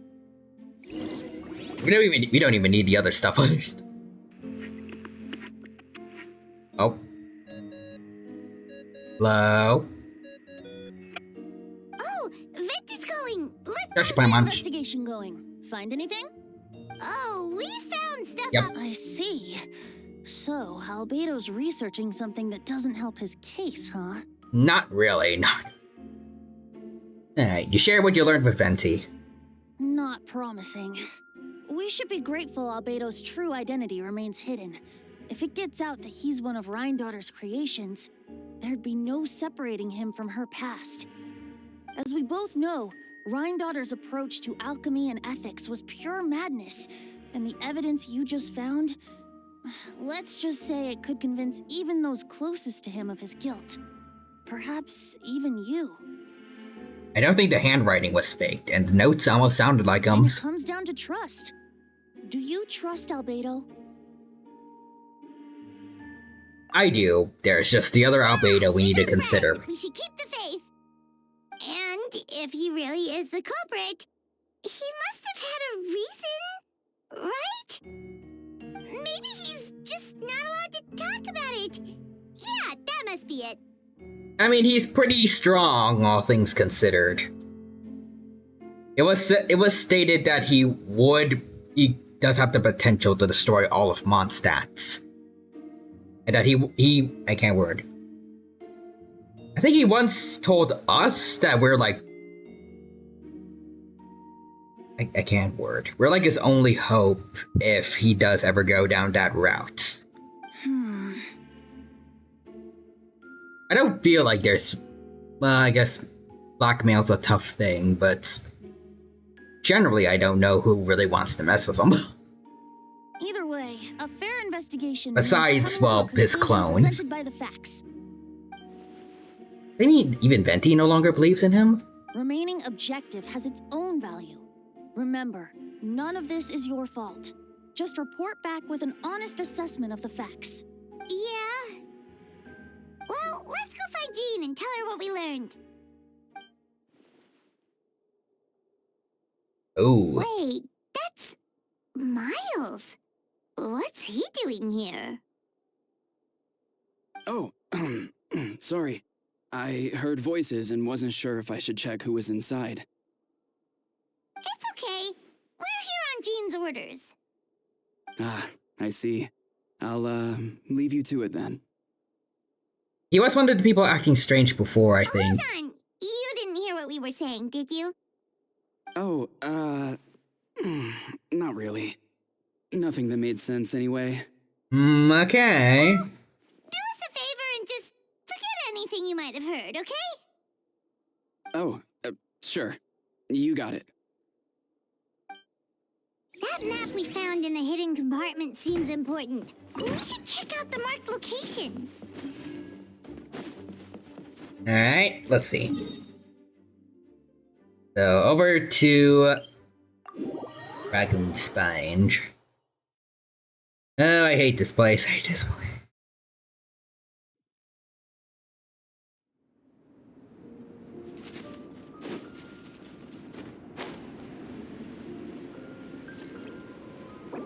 I was about to say, I would like to believe that a robot can't be affected by the cold, but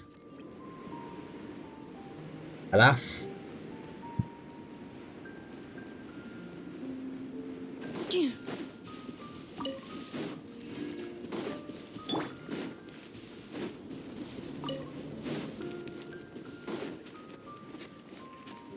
We tussle with the guys over there, or...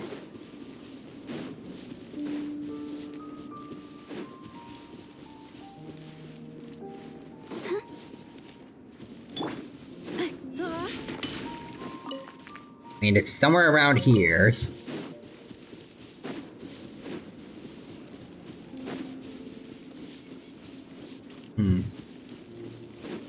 Oh, there it is. We should be getting close. Oh, look over there. Oh, thank God, okay. Something seems off. Thank you, game, for having this place be warm, just so that we don't need to worry about constantly warming up just for the main story. Anyways, although everything is covered in snow, as a seasoned adventurer, you notice a spot on the ground that looks quite different from its surroundings. This feels sloppy compared to the last two, though. Why didn't Albedo use his geovision for this, then? Like the others. Anyways, you remove the snow and find a sizable hole underneath, large enough to fit a human body. But the hole is completely empty, and the surrounding markings make it look like something was dug up. Did an animal do this, or some monster? Weird. The prosecution's argument is that Albedo used alchemy to destroy the... Why not fill the hole? Or smooth out the ground like the other places? If one person did all this, why not remove the traces like the others? And if Albedo isn't the one responsible, why was this location marked in his notes?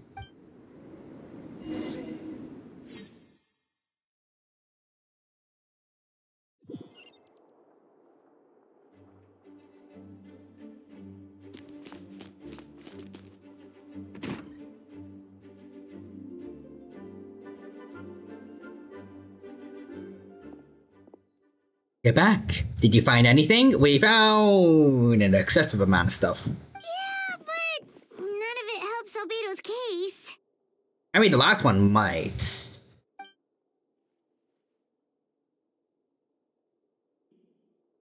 I see. Complicated results, but your efforts are appreciated. Did Albedo submit an appeal? Yes, he asked for a retrial. There's still questions surrounding the identities of the victims and the disappearance of the bodies.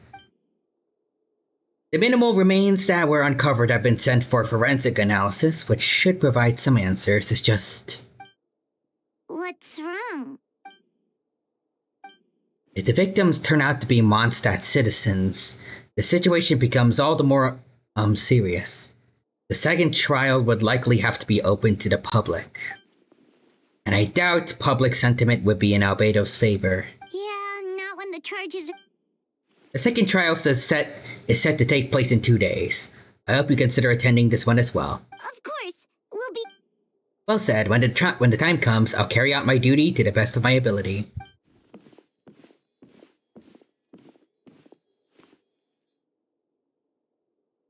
Isles again. It's also on to him. It's a little sus. Little sus, we'll say.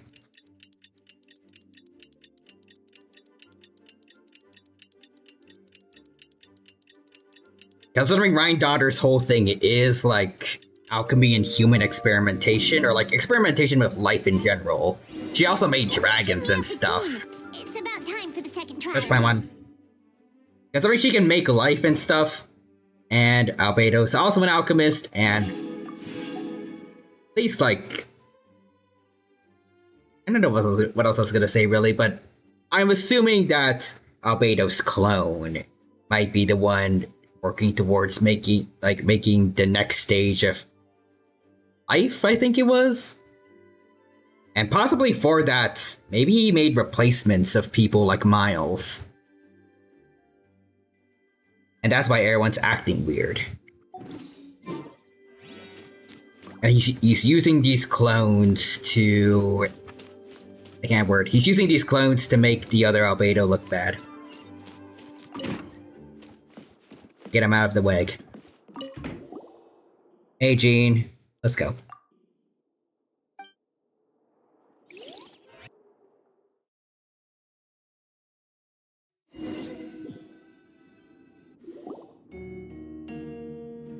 We're back in the court. Ladies and gentlemen, we shall now convene for the second trial against Mr. Albedo. I, Jean Gundlier, will once again oversee the proceedings, and nothing's changed with the audience. There's still basically no one here. Representatives on both sides remain unchanged, and Mr. Dahlia will continue to serve as an assessor.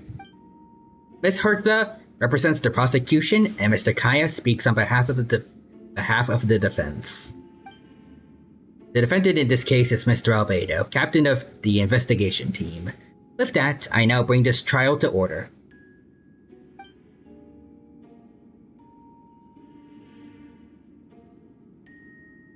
Ms. Hertha, have the investigators made any new discoveries? Yes. We sent the teeth and the femur bone found at the scene to the church's medical office, and were able to conclude that these are, in fact, human remains. In addition, the investigators were able to identify several Mondstadt citizens who appear to have been missing for quite some time.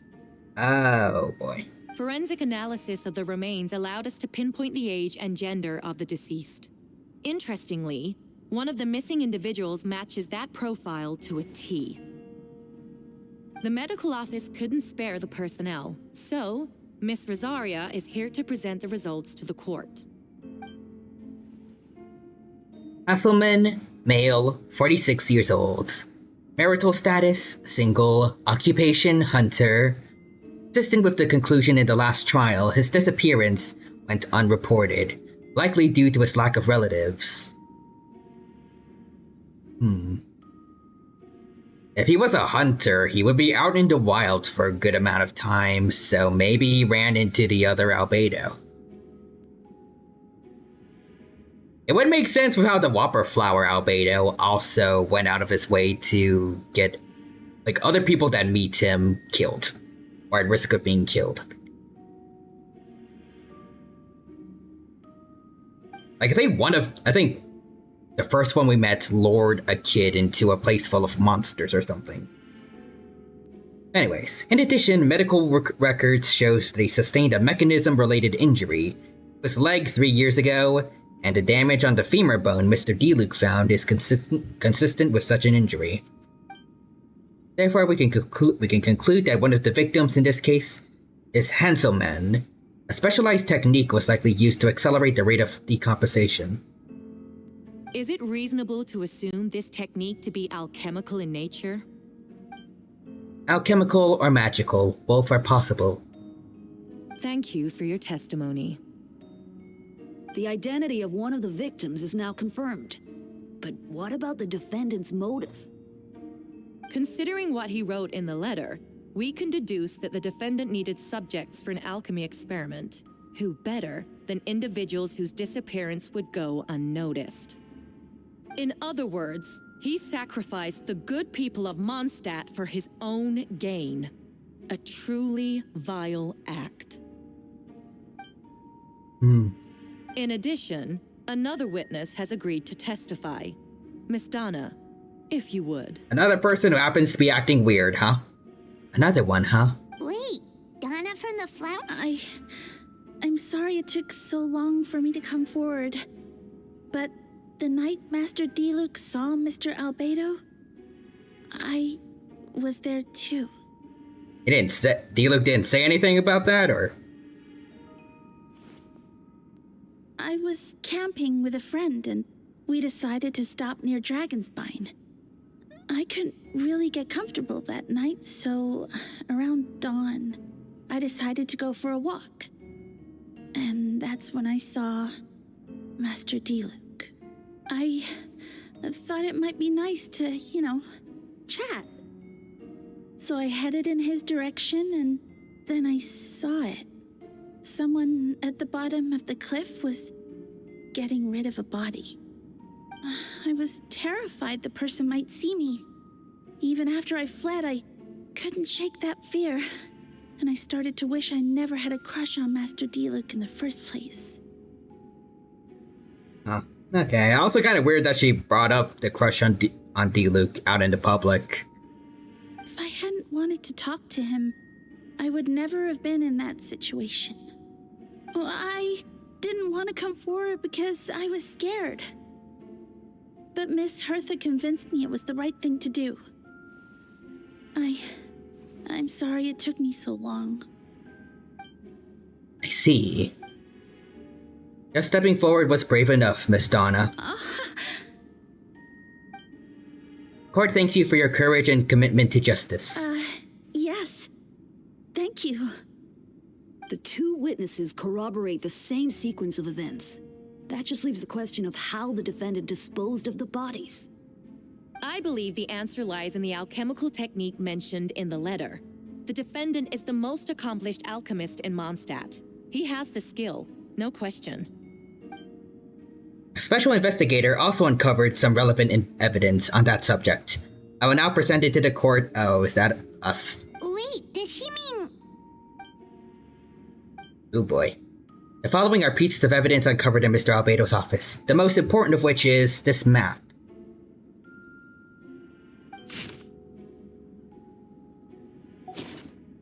The map was found with the defendant's notes. Markings correspond with the description in the letter and the locations of the crime scenes. Does this map belong to you? Yes. Oh, okay, Albedo. Were you the one who marked these locations? Yes. You do realize that's basically an admission of guilt, don't you? The evidence against you is nearly insurmountable. Since you uncovered that compartment, I may as well expound on the matter. Yeah, sorry, I'm sorry. We have witnesses and physical evidence. What could you possibly say in your defense? What I always have. I never killed a single person. Ugh, you have some nerve. Saying that when the evidence is stacked against you? Miss Hertha, you presented a meticulous and convincing case.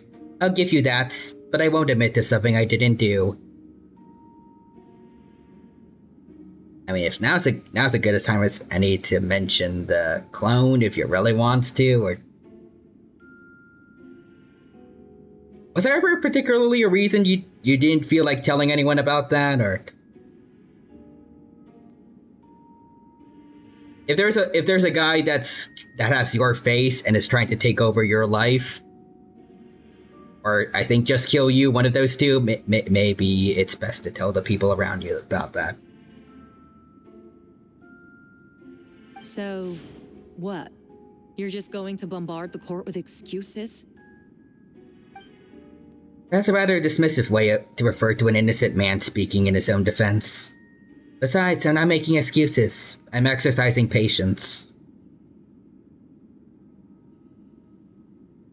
That won't make the charges against you disappear, Mr. Albedo. Perhaps not, but patience comes with its own reward. It's easy for things to remain buried in snow until someone comes along and brushes it away. See, Albedo seems serious, but unfazed. Does that mean he really didn't do anything untoward? Mentioned brushing off the snow. Is that supposed to be a hint? Has he been uncovering the bodies that the other Albedo left behind, or?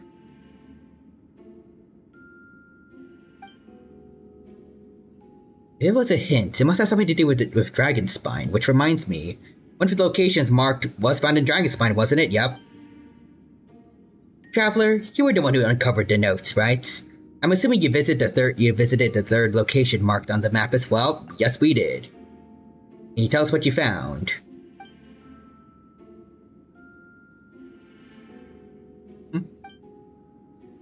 Whatever was in the hole was gone. Surrounding area bore the markings of an unknown creature. With everything covered in snow, no one knew there was something to discover in the first place. Then, there must also have been a body. I need to think about this. What clues am I missing? Okay. Let's see.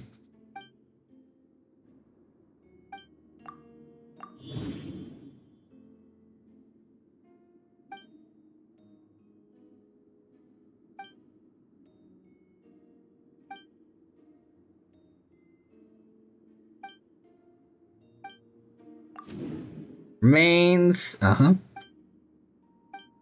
Their locations. Yep. No body or remains whatsoever associated with the human remains. Wait, what?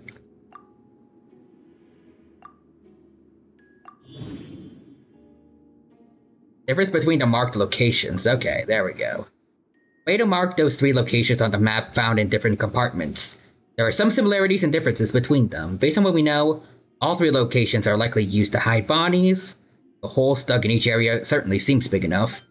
But unlike the first 2, there are claw marks around the hole in the 3rd location, and no witnesses saw anything happen there. Dragonspine's home to all kinds of monsters and wild animals. Somebody could have dug up the body, but why wasn't that the case in the other locations? Marks didn't look fresh, which means the hole at the 3rd location was there longer than the other 2. But if the hole at the 3rd location wasn't made around the same time, is it a separate incident? Dragonspine's ecosystems? Yeah, Durin, but although the dragon's been dead for a long time, he still possesses a peculiar life energy. Okay, Albedo's identity.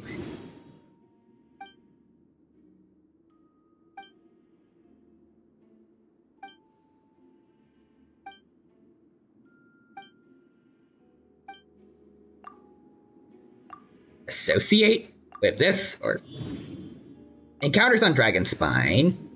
Yep, I almost forgot. Yeah, that's kind of dumb of you, Traveler, but Paimon and I once encountered someone on Dragonspine who looks exactly like Albedo, and we weren't the only ones. Wait, someone who looks exactly like him.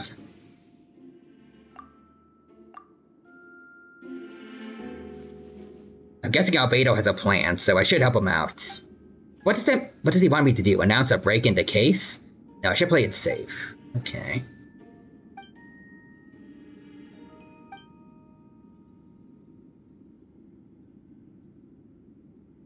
So Zach was not here for recording here, but okay. I'd like to address the court, if I may. I was the one who investigated the office, and I believe the results raise a few questions. Regarding the 2 cases in the previous trial, it was established that, after disposing of the ground, the defendant used alchemy to restore the ground to its original state. But that wasn't the case at the 3rd location. The hole was still there, dirt scattered around the perimeter. Looked more like something had been dug up. If that was done by one person, why wasn't the third scene given the same treatment as the others? Why weren't the traces removed? In addition, the markings around the third location weren't fresh, which suggests that the dragon spine incident happened at a different time. For those reasons, I believe there's still reasonable doubt in this case, and hope the verdict reflects that. Thank you. Astute as ever, Traveler. Thank you, Albedo. Questions there may be, but allow me to point out, there is no evidence to suggest that anyone besides the defendant knew about the third location, and the map was found in his notes.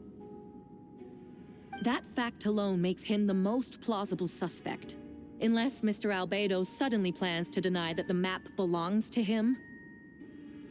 I mean, what difference does that make? Like, I guess there was that one time with, like, Beatrice, but otherwise, with the D-Luke and Donna thing, there's nothing that suggests he knew someone was near him, like someone saw what happened. Anyways, allow me to respond to the Traveler's point. If all I cared about was proving my innocence, I would indeed do as you described, and deny any connection to that map. But that's not what I intend to do. The map does belong to me, and I did hide things at those 3 locations. Okay, he said he's being very subtle for some reason, but he did hide things there. That suggests he wasn't just, like, uncovering anything that the other Albedo did. So he wasn't recovering bodies like I thought. What? Anyways, there were indeed bodies at each location, and and I did kill and bury someone on Dragon Spot. I think that kind of violates one of the things you said before.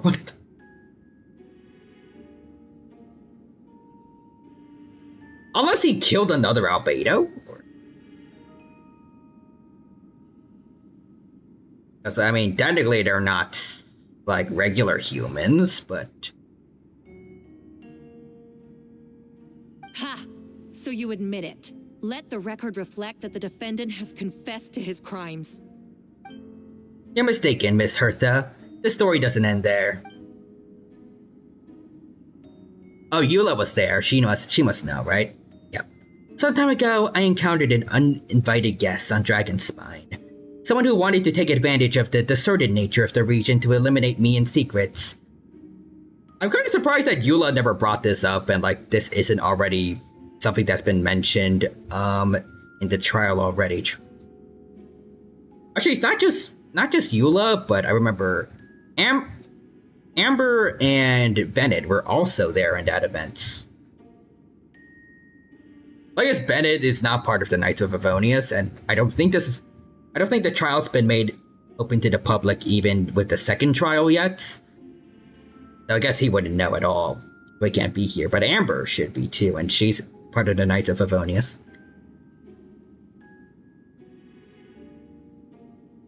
I feel like there was one else too, but I'm not sure. But still, at least Eula. Anyways, his desire to kill me led to an altercation where I killed him instead, and buried the body on the mountain, the third location marked on the map. So did he leave the Whopper Flower body there? Oh wait, let's see. He killed it. Wait, let's see.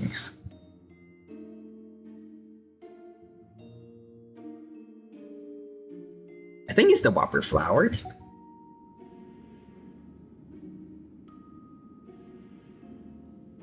Or was it the second one that he killed? Actually, the traveler Amber, Bennett, and I were with Albedo that day. There we go. Thank you, Eula. You should have brought this up before. Again, but still. Thank you for speaking now. The Adventurers Guild was holding an event on Dragonspine. After it ended, we all left the area. If the person Albedo is referring to is different from the one we encountered on the mountain, then the altercation must have occurred after we left. This only proves that the defendant is guilty on all counts. Those innocent people, Their blood is on your hands. No, you're wrong. You deny it? After admitting to murder for the whole court to hear? You've clearly lost your mind. I mean, it's not him, it was the other Albedo, but... If you would let me finish, Miss Thurta, I could get to the important parts. The man who attacked me on Dragonspine was my height, blonde hair, and blue eyes, dressed in clothes nearly identical to me. With the same face, yeah. So someone who happened to look exactly like you.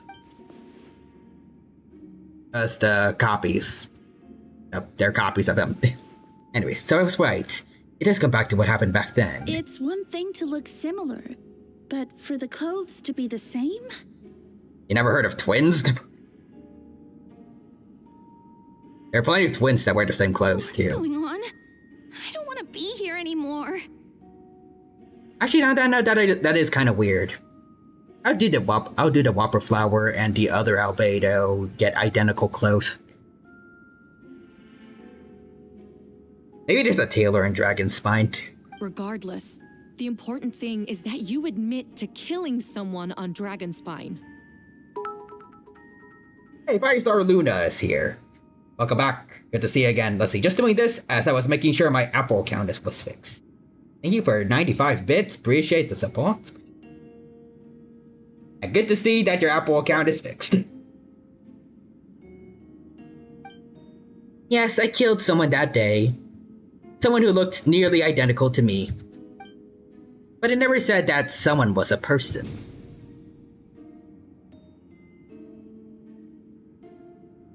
There is a way he can bring this up without revealing that he too is an alchemical being, I think. I see, then it appears I need to withdraw my testimony. What? Everyone! I brought her! Oh, nope. Wait, you... Oh? The person who just came Oh, in, well. isn't that Oh, that's, okay. So it's confirmed. There are clones of people here. Who are you? Why do you wear my face? Hello, second Hertha. Hello to you, too.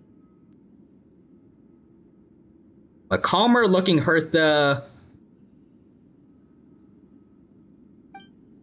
As you can see, this is Hertha, the logistics captain of the Knights of Avonius. I see what's going on here. It's all been leading up to this, hasn't it? Your confession. It was all an elaborate stunt to set me up. You want to undermine my credibility? Fine. It doesn't eliminate the mountain of evidence stacked against you. All I want is justice for the people of Mondstadt. Order in the court. That goes to clones too. Anyways, I've been stationed on Dragonspine all these years because this is where the subject of my research lies. The dragon Doran. Several hundred years ago, the dragon of the east, the Valen, defeated Doran in battle and with help from Barbados, sealed his remains on Dragonspine. Doran was created through alchemy, one of the finest specimens of artificial life. As such, death was not a true end for him. His heart still beats and grows, more revitalized by the day. My imposter on Dragonspine was a failed specimen, abandoned in Doran's stomach. An unsuccessful iteration of the Homunculus project. Homunculus? Are you trying to insinuate that I'm some kind of... the homunculus? Because it looks to me like the artificial one is standing right there. Some kind of imposter you dragged in from Dragonspine. So this is what I look like when I fly off the handle. I mean, where did you get this one from? Like, was she... Can't wear it. It's like, when she was summoned to come to the court trial, was the real Hertha somehow unaware of the entire time? Or... Like, no one saw her none of the other knights saw her passing by on the street and were like, wait, aren't you supposed to be at court right now? Wait, what? I don't know. You know, they say imitation is the best form of flattery. but your impersonation has overstayed its welcome. Where's she been? At least with the two albedos, like one, like not one, but like they also like to spend a lot of time in Dragon Spine, so it's not entirely impossible that one just keeps managing to miss the other. But like, the other knights generally spend all their time in the main city of Mondstadt. How did these two not come across each other? Master Jean, what are you waiting for? We've known each other for so long. You recognize the real me, don't you?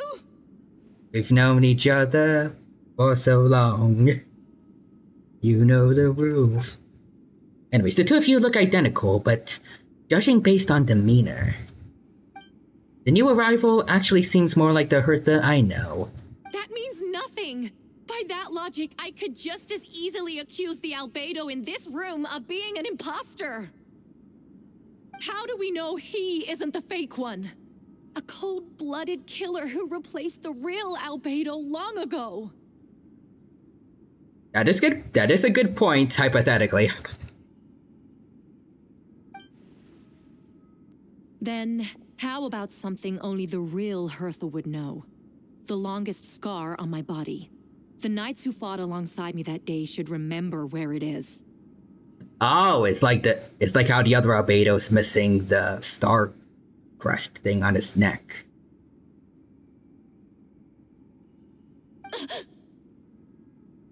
I remember. Let's hear your answer. I'd like to hear Miles' answer first. Well, Miles is caught. Huh? You don't know? Or you don't remember? I heard you've been acting strange these days. Disoriented?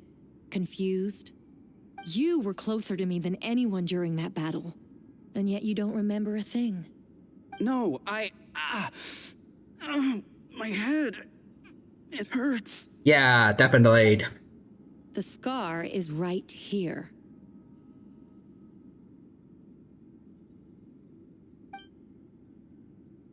Why the nerves? I can't imagine this comes as a surprise. Unless your information of the Knights of Avonius failed to mention the scar on Hertha's left arm. Albedo has done a lot of research into beings like you. If you deny it, then show us your arm.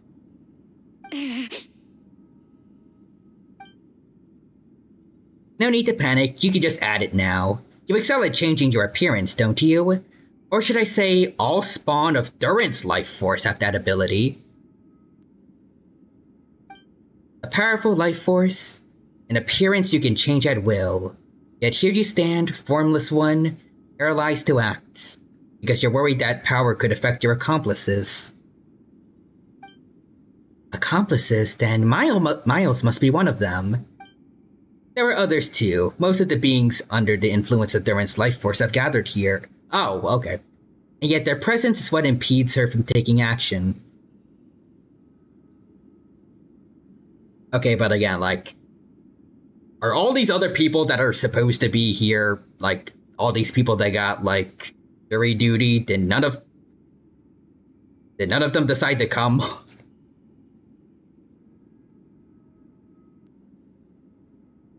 Or were other people like Jean in on this the whole time? Once you attempt to transform, all who surround you will be affected by your power. You can't control it because in this network of living beings, you serve as the core. Show us your arm. Ugh! Have it your way! Oh. Whoa! Oh, okay. Come on, let's go!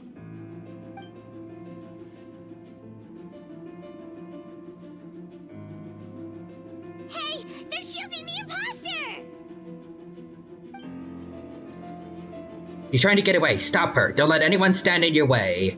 There are others trying to get in. Must be more people under her control. Oh, that was easy for some of them. Already do is on the ground. Oh, there we go. Whoa! She just leaped across the room! After her!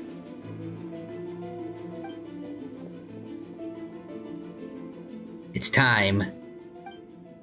All units move out. Third party, keep on the imposter's tail. Well, we finally have a chance to talk, but before I explain the events of the past few days, I'd like to make a few things clear. First, I never killed any of my fellow citizens, knew it, and I never used human remains as part of my alchemical experiments. Second, the events of the past few days were all part of a plan. Ah, nice. Most of the members of our order were in on it. As for the witnesses, Master D-Luke picked up on the situation long before today's proceedings. Nice. Anyways, indeed, follow me. Was a good plan. What?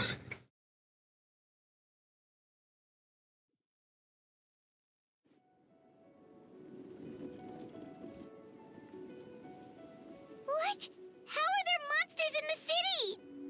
Those guys from before? They're all monsters from Dragonspine. An attack is imminent, but fear not, we've been preparing for this. We've been monitoring the resurgence of Durin's life force. Its festering nature agitated these monsters. We knew it was only a matter of time before they advanced on Mondstadt. And so we made preparations for an inevitable battle. Yeah, imagine all this stuff happening on Windbloom. Like, Mondstadt's version of Christmas.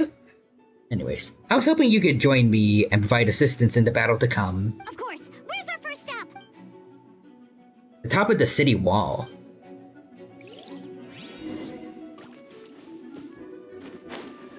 Hey, Mona's over there. That's cool. I want to see if I can find other characters. Oh. Provide mobile support to various areas in the city.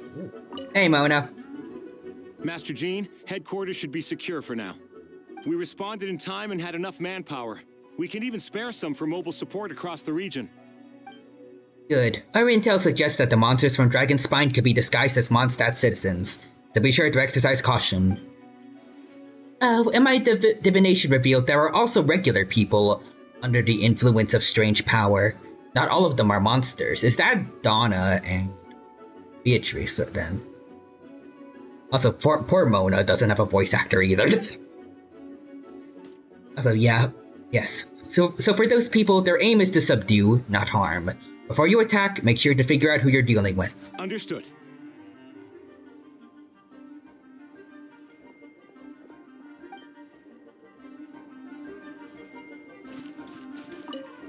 Can we talk to them? Or perfect timing. I was hoping you three could form a mobile unit to help respond to the various threats in the area. It's been a while, Traveler. I'm also here to help. Jean and I are going to remain here to monitor the situation. We'll leave the other locations to you. Don't worry, my scry glass doesn't show the slightest chance of failure. Victory will be ours. Wait. Let's see, who else is around?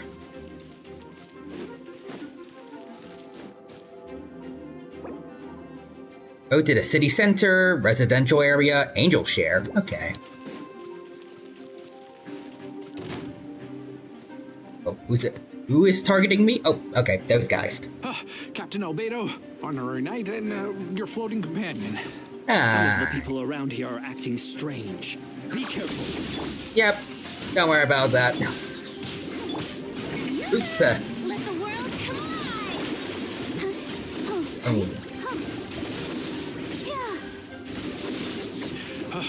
Thanks for the help. I don't think we could have managed that on our own.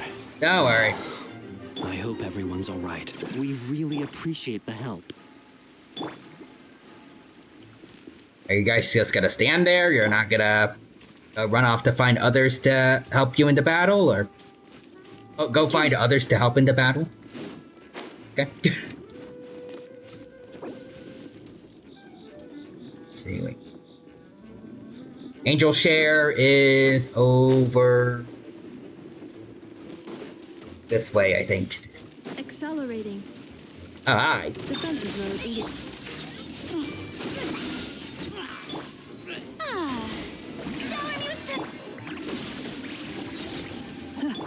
Okay, well, that was easy. That was easy.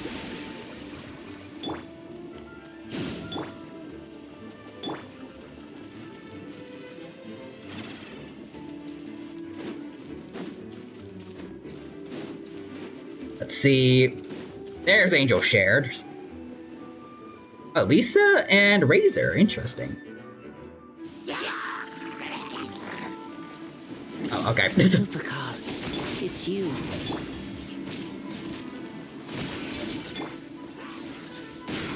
Oh, was that Razor talking? Okay, so he's got a voice actor, I think. He said Lupical. Oh boy. Boop. Bam. Okay. You're in for a little shock. Feel the same Boom. power. Jojo stand. Jojo's.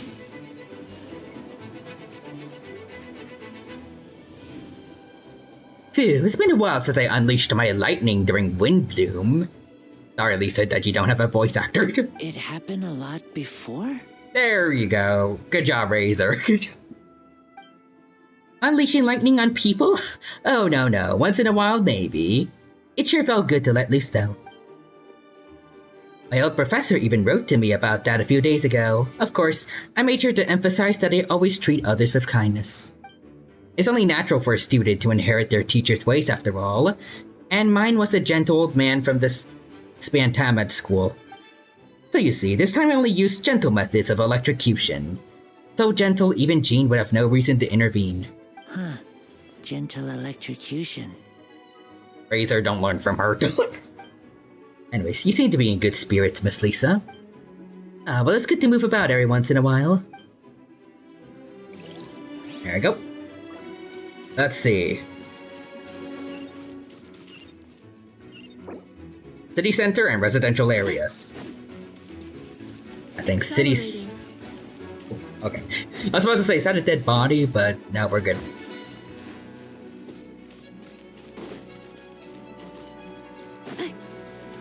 I like the war struck version of this place though. It's kind of neat. Yeah, it's not a good idea, but I want to try something. Oh, okay. Never mind.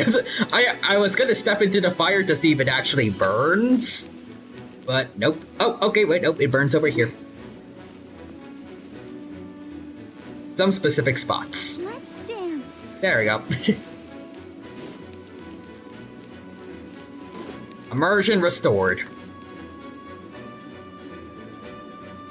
Was over here. Hold firm. Oh. Drag another wardrobe over here. Official. And you don't have a voice actor. God dang it. Vile beasts. The Immanakrai shall not tolerate such a transgression. Hey, official. Ah, that's the traveler's voice. But Oz has his voice actor. Okay. You've arrived at the most opportune time, vassal. Sword at the ready. I guess we don't need Oz to interpret that. Boom.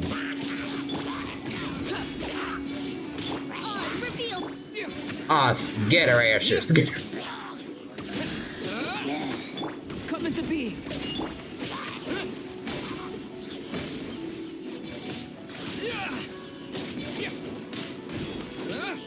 Moments of birth. Bam. Burst forth.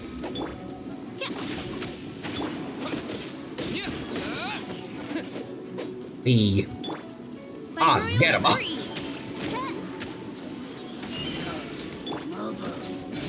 Bam. I kinda just wish I could use my regular team here, but I guess this will do. There we go. Fear not, the foul beasts have been cast into the void. Mein Fräulein means to say that you should refrain from going out for the time being. We will continue to protect this area. Good job, Oz. All right. Oh, thank you. Thank you so much. But, I've never seen a bird that can, talk. How can you see Oz? Ah, no need to worry. I'm Mein Fräulein's humble servant. Please rest assured, I'm not a danger to you. You can trust him, I promise. Oh, no, of course. I didn't mean it that way at all. I just misspoke. No matter. My vassals have unfinished duty, yes? Go forth and smite these wretched beasts. Princess's blessing shall illuminate your path. Thank you, official. Thank you, official. So now we need to go to... Optional, go to the city center. I think... So... we'll see. Accelerating. I think that means we should be going this way.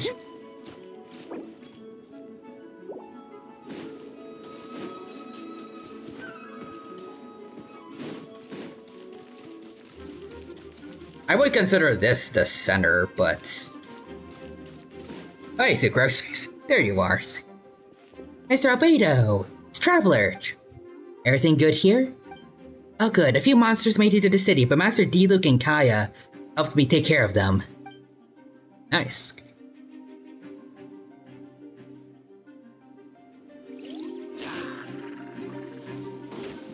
Ow. Boom. Boom! Bam! Let's see how you like it. And... oh. Boom! Boom! And... groups there. There we go. Bam! Then... melt them all away. Boom!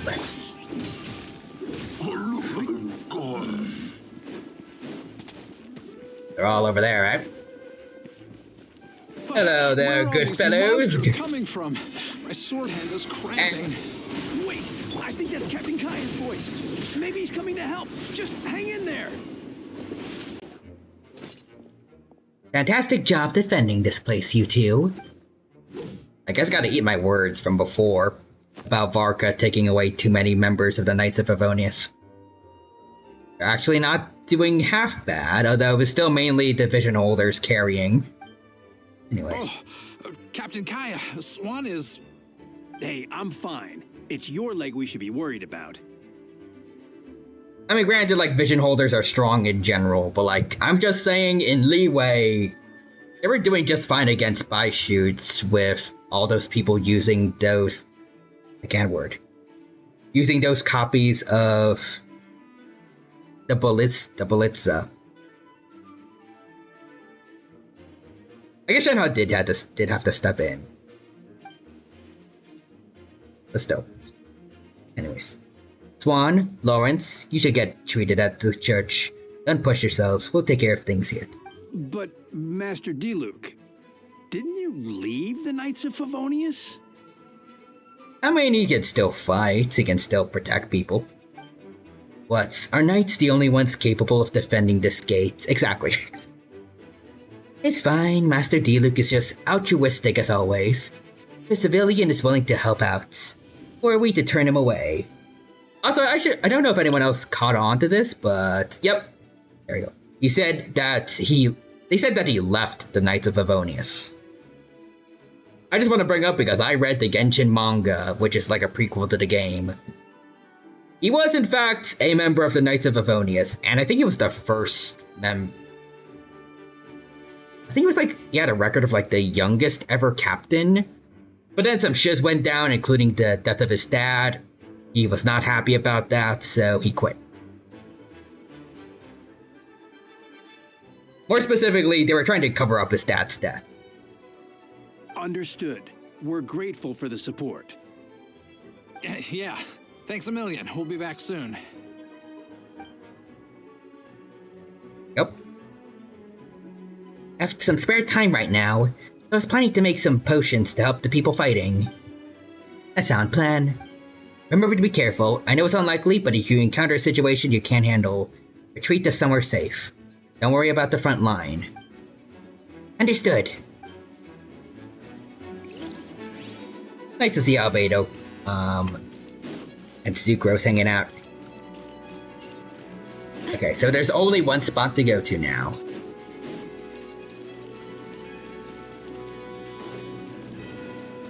Also, I know it would probably be too much work, but I think it would have been real cool if they had duplicates of some of the playable characters.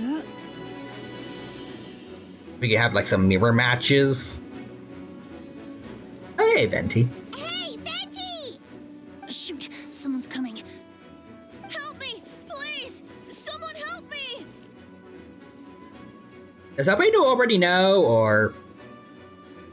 Pretty sure he rode on the Valen, in one of the first ever summer events. I don't know if that's directly proof that he knows, but I mean it's it's pretty strong evidence. Like, what's with the freakout? It's just us. Ah, perfect. I can drop the act. Sorry, I thought you were regular citizens. okay, so you said fine with Albedo knowing. It's about time. I think we can proceed as planned. I agree. Although, it's been a while since I dealt with something this big. Oh, it's gonna be pretty exhausting. He says that this is gonna be exhausting, but the last time we saw him in the summer resort event, he revealed that he erased an entire desert off the timeline. Like just eradicated its existence. I think this is I think this should be child's play to him. Nice. Don't worry, I'll treat you to a drink for your trouble. Just what I wanted to hear. So, these two know the other's identity then? Yeah, again, he rode on the Valen's back for a summer vacation. I think you don't need to be a genius to know that a random bard probably can't just summon one of the 4 winds of Mondstadt. Anyways. Monsters started surging in from Dragonspine during the trial. They soon became agitated, likely in response to the core coming under pressure. Still, I never expected those monsters to have become this advanced. The power of evolution cannot be underestimated, especially considering the fact that Durin absorbed the previous imposter. Wait, what? Wait, so what about the map? And the missing bodies? What the witnesses saw was true. I did hide those bodies. As I monitored the situation on Dragonspine, I noticed that many who ventured there came back different. Oh. Some were under the influence of Durin's powers, but the less fortunate ones were already devoured by monsters, which then assumed their appearance to infiltrate the city. Ah. Most of those who were replaced had no close relatives, so when their behavior changed, there was no one to notice. The monsters used their disguise to get close to people. I eliminated 2 who attempted to attack. What about the remains Diluc found? Did they belong to one of the victims? Yeah, the hunter dude. Yes, the monsters slowly digested their victims. Sometimes they even left behind body parts to aid the transformation. All that remained of the first victim was a few strands of hair, and the second some bone and teeth. The only bodies Albedo destroyed were the monster's mimic forms. Then he buried whatever remained of the victims to put them to rest. Well, someone had to do it. Besides, I managed to gain some valuable data on the petrifaction of the bodies. After we defeated that doppelganger Whopper Flower on Dragonspine, we promised to tell each other a story, remember? Remember? Yes. I'm glad. Did you remember what I told you about Subject 2? In his pursuit to replace Subject 1, he transformed the Whopper Flower into Subject 3.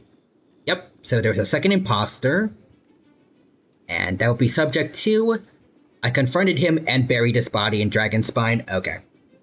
Is he good reveal that there's a Subject 4? Or... Because I mean...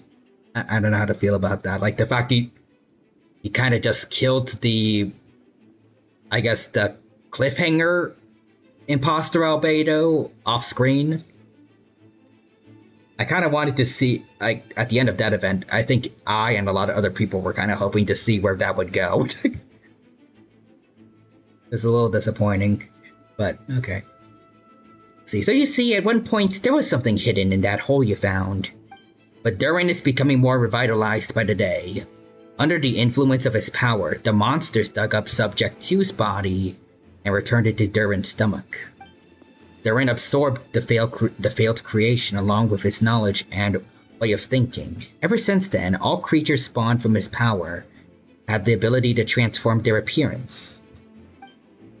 Humans who ventured into Dragonspine for too long are also bound to fall under Durin's influence, but those effects don't show themselves right away, and the extent to which a person's been affected is hard to perceive. You saw it for yourself, didn't you? All the people acting strange? Those are the same people who just tried to break into the Knights of Favonius headquarters. Durin's power remained dormant within them until, finally, it surged to the surface and seized control. If only little Durin and Wanderer could see this one. Anyways, that was also our goal. If we could force a situation where the imposter had no choice but to unleash that power, all those under his influence would become violent, and thus we would know who was affected. Wait, so what do we do? We can't go around hurting innocent people. That's why I'm here. It would make me look bad if I just lazed around after promising to help. We'll use the power of Animo to restrain them for now. That should give the knights the chance to subdue them without harm. A specialized team will deal with them later.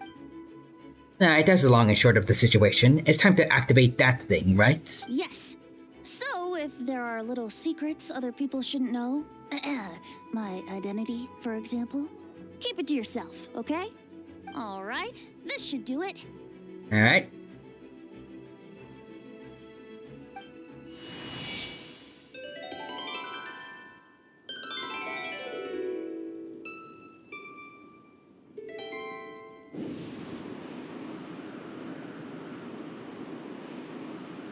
Wind currents? Paimon's never seen this many. There should be wind currents all across the whole city. Everyone, can you hear me? Loud and clear, all units, what's your status? Hey, Gene. All good. We have enough manpower to provide support. Requesting assistance at the side gate. Heading over now. Whoa! It's long-distance wind communication!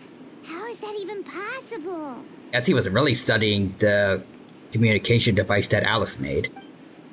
It's all thanks to Lord Barbados. This blessing will succeed in defending our city.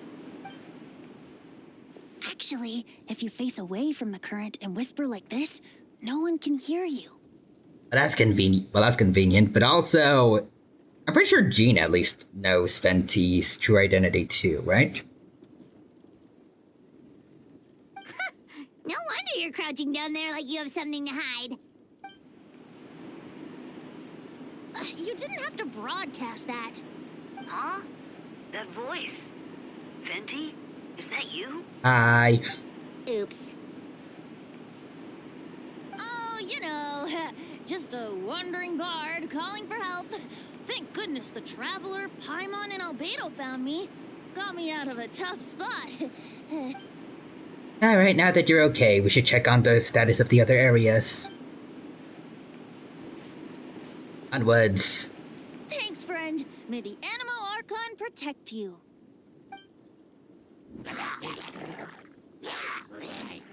We do something about that, or? I've got things covered here. Oh, okay. You go, Venti. You go.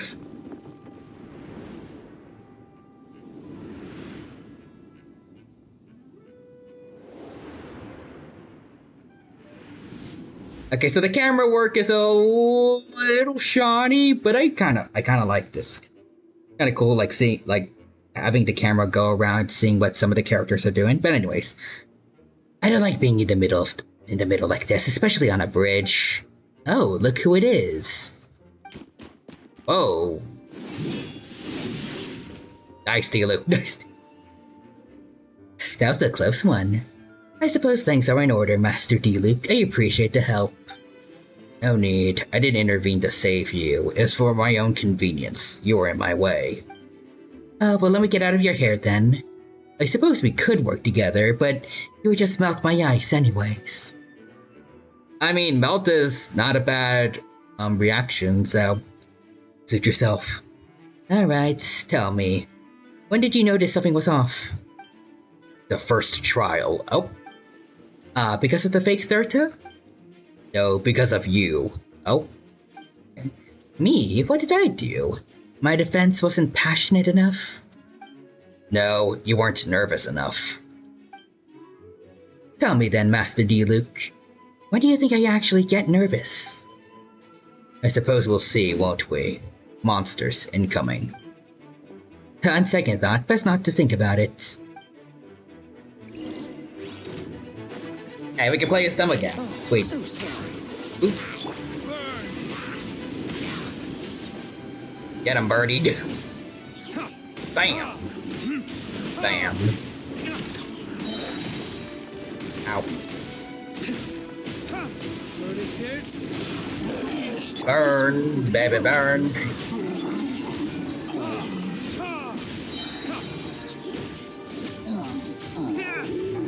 Oh, there's a big one. There's a big. Retribution. Nope. Oh, so sorry. And. Ow. Damn you. My flame. Ow. I'm sorry, do you look sorry? Gaia, it's all up to you, Gaia. Push your luck. Ow. Freeze. They're over there! Diluc, Kaya! If you had time to make it out here, I'm guessing the other areas are secure? What? We can't be here because we care? Maybe this is just the closest spot to the city gate. Maintaining control over the main road means maintaining control over the battle as a whole. You made the right choice. So what's the status over here? All under control, don't worry. My trusty civilian volunteer and I have this area covered. I think you mean the man who held the title of cavalry captain before you, yep. We don't have to bring that up. On that note, it would be kind of cool to see Diluc in his in his manga outfits. I'm pretty sure they turned it into a skin, or at least one of his outfits in the manga into a skin, like the ponytail one. Anyways, we could check on the status of other locations. Also, I want to thank you for what you said in court. If I'm not mistaken, you were on my side by the end. Believe me, he had his suspicions since the first trial. I suppose it just didn't feel right to believe that someone who helped me in the past could be a cold-blooded killer. Aw, that's so sweet. Yeah. I do wonder if he actually helped out Diluc with something specific, like his dad's delusion. I don't think it was ever mentioned specifically in the manga, but actually I don't even know if Albedo was in the manga at all. I don't remember. I don't think he was. I think it makes sense if he came to Albedo for that. I see, yep. Of course, stay safe.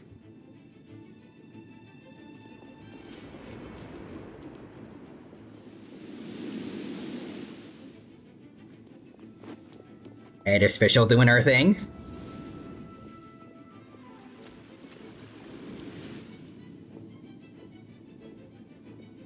Oh, Barbara and Rosaria.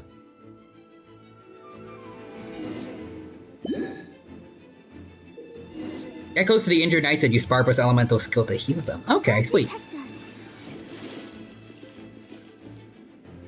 I'm really liking this part of the stories.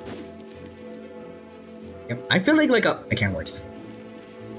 Like the immersion is really good here.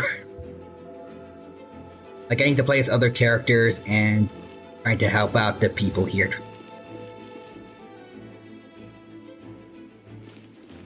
It genuinely does kind of feel like we're at war, although maybe I'd wish that there was more enemies around. Anyways, alright, you should be on the mend. Thank you so much, Miss Barbara. Things are still quite chaotic outside. It's best if you all remain inside the cathedral for now. You're not rushing back out to the front lines, are you? You're still injured. Don't worry, Miss Barbara. I'll try not to put myself in harm's way. I can help with the logistics from the back. Well, maybe we can give you a hand. As you said, the situation outside is chaotic. Injured parties should not be left unattended. There are others here who need to get back to the front line, so I'll escort you all myself. Of course. Thank you, Miss Rosaria. Just doing my job. I'll leave the cathedral to you then, Barbara. You can count on me. I don't really know how all this started, but I do know that Jean and the others have been preparing for this for a really long time. So I think everything will be alright. No, it has to be. Oh, did I catch you at a bad time, Barbara? No, not at all. Did you need something? I just wanted to tell you that over the next few days, a lot of things are going to happen in Mondstadt, attacks and fighting, so I need you to take care of yourself. How do you know? Albedo warned us in advance. It has something to do with Dragonspine, and he's our authority on that region, so we should take him at his word. Dragonspine, huh? So the city's gonna be in danger? Yes, but the Knights of Favonius will do whatever we can to protect the people. But then who'll protect you? Don't worry, I'll look out for myself, I promise. I am a healer, in-game at least. Miss Barbara says, please let them be okay out there. I'm not gonna give this person dialogue, well, voice dialogue, because their name is Grace. So screw them.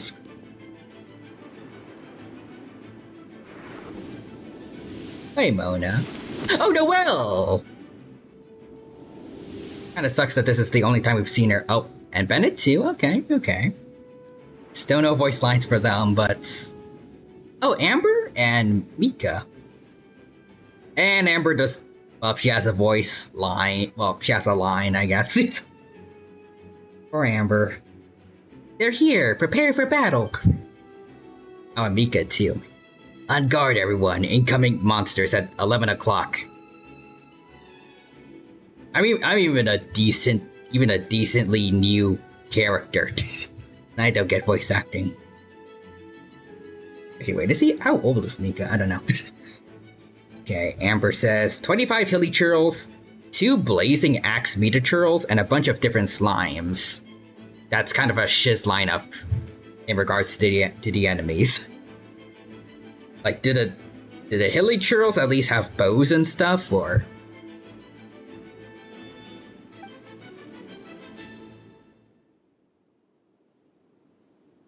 Like, everything else is helping out with the atmosphere, but like the enemies, like... This feels less, like, I can't word. Everything else is carrying, the enemies themselves feel like they would be... They're not, I don't feel like they're even up to par with, like, post-game content.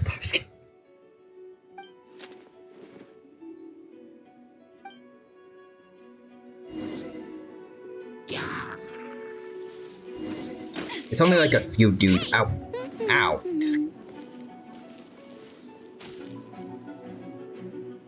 That's very rude of y'all. That hit neither of them.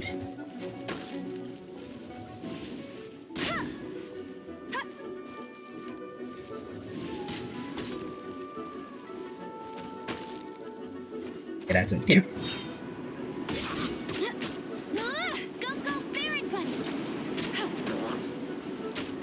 I just gotta attack him like this. Attack him.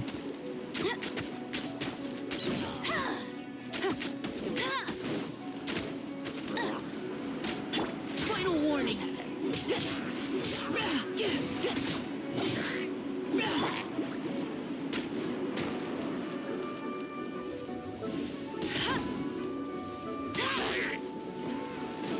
Got him.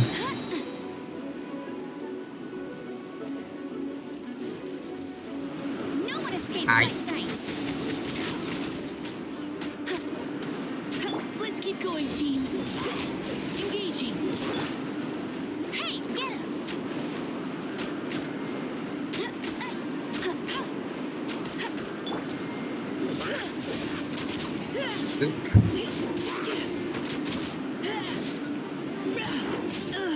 Ow. Final warning. Leave the wounded to me.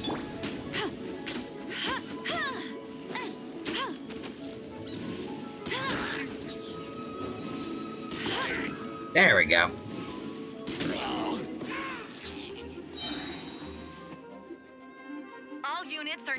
position. Hertha! Ah, jeez, your voice scared me just now. What? Still caught up in the imposter incident? I thought you knew about the plan. Well, after you up and disappeared one day, all Master Jean told me was that you'd be gone for a while on an important mission, and that it'd be better if people thought you were dead. Okay, so I guess that's how they got the imposters to not meet their other selves. And then, what do you know? Someone who looks exactly like you appears out of nowhere 2 days later. If Master Jean hadn't told me about your mission, I would have fallen for it hook, line, and sinker. Yeah, that's quite a scary thought. I get chills just thinking about it. A monster replacing someone close to you, and you're none the wiser. Don't worry, once this is over, those monsters won't be a threat to us again. Albedo, are you okay? The trial wasn't too hard on you, was it? Sorry I couldn't be there. So worried. Same here. I thought it was all real at one point. I was in complete shock. So not everyone, even among the knights, were privy to all the details. So you didn't know, Amber. And it seems Eula did a good job at keeping the situation under wraps. And no need to worry, you two. I'm no worse for wear.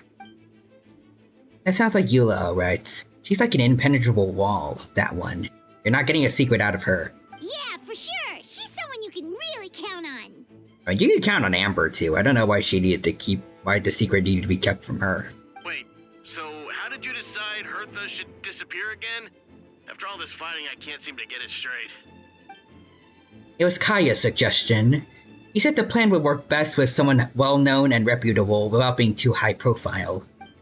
Naturally, Miss Hertha was the perfect choice. We needed to leave a hole in our organization, so she came up with the idea that she would disappear. That explained the rumors that someone fell during a mission. Of course, it didn't take that long for that to be resolved. No, because the imposter fell right into our trap. It was all part of the plan. First, we spread the rumor that Hertha was missing in action after some kind of incident. The news came from Kaya and Hertha's direct subordinates, which was important because we needed it to be credible. The imposter saw the gap in our ranks and couldn't help but take the bait. It didn't take long for the fake Hertha to appear on the Knight's patrol route, claiming to have survived her mission. When did that happen? Over 6 months ago. Jesus, so you were gone for a while. Whoa, so this has been a long time in the making. Yes, and our enemy was more meticulous than we expected. Monsters have been searching for Hertha's body in order to protect the imposter's identity, which is a more advanced way of thinking than Subject 2. We had to wait long enough to convince the fake Hertha that she had our trust. Furthermore, we needed to give her time to gather evidence against me and convince herself she had enough to strike. But how did the Knight's internal information even reach Durin and his monsters? There's an informant among our ranks. Miles? Oh, don't worry. Wait, don't worry. Barbados already tracked her down. She doesn't have his blessing, so she can't hear what we're talking about right now. Honestly, this whole situation almost gave Paimon a heart attack. All those awful accusations in the first trial, and you couldn't even defend yourself!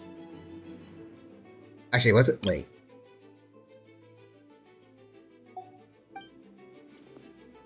Let's see, was it to be expected? I couldn't just reveal the truth.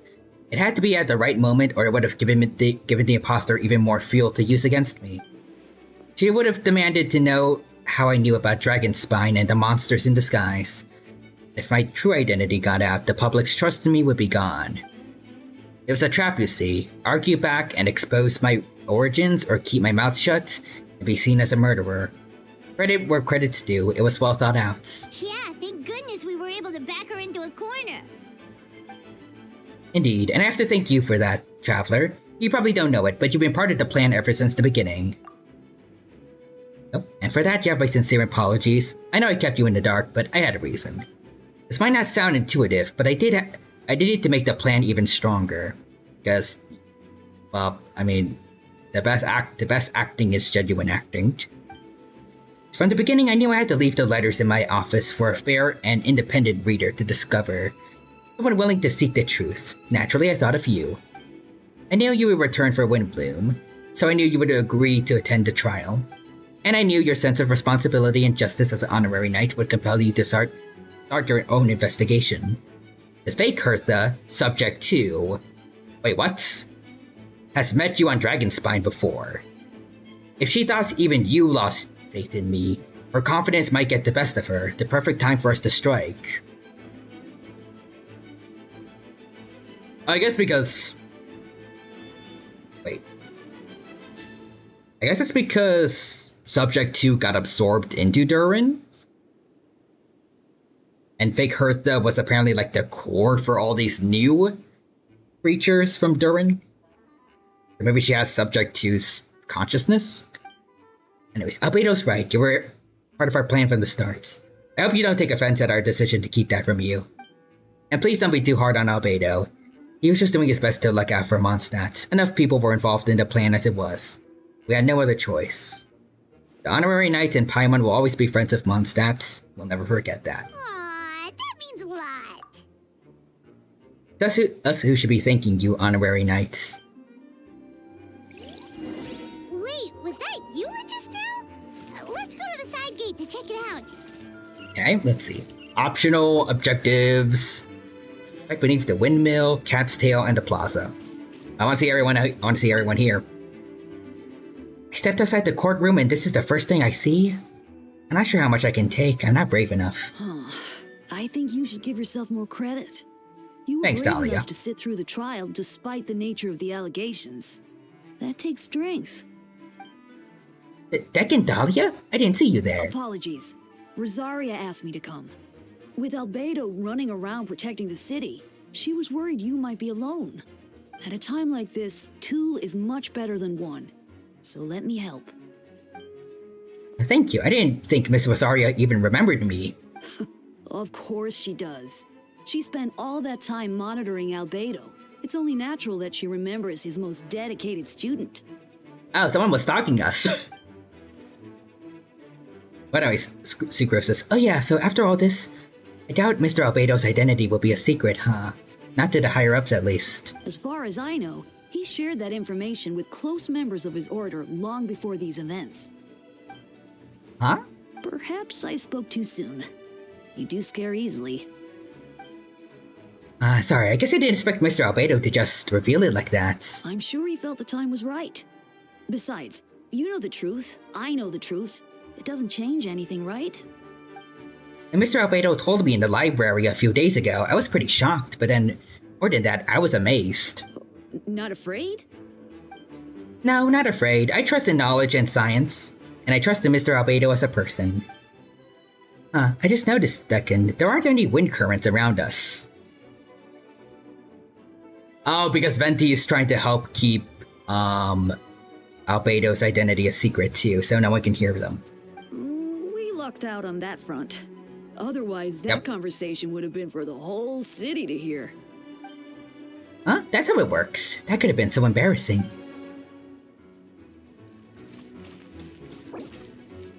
And we could have accidentally doxed Albedo to everyone. Hey guys, Lisa, Razor. Gentle electrocution.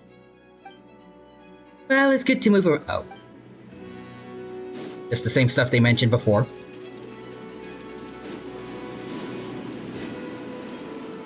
Okay, wait. So Eula is the main thing. So let's go see what everyone else is doing then. Okay. Thank you for the wind currents.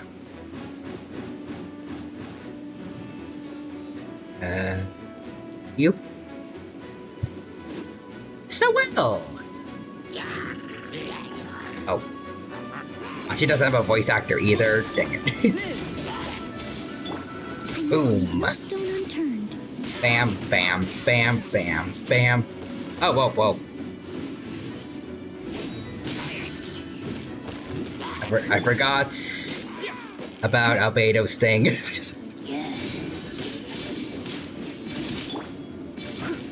Bam, bam. Come into being. Feel this ancient power. Burst forth. As a dutiful maid would. Bam, bam, bam, bam.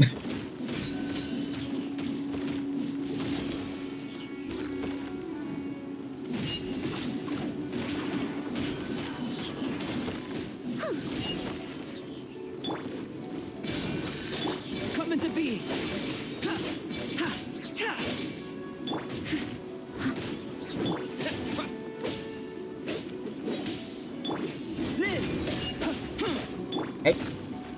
Go.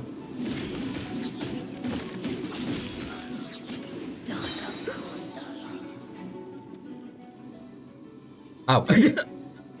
Whoops. I like. Oh, there we go. I like that Albedo's skill is still active and is forcing the traveler up into the sky. Thanks for the help. That was a lot faster than I expected. Here you have places to be, so don't let me keep you. Rest assured, I'll keep the people around here safe.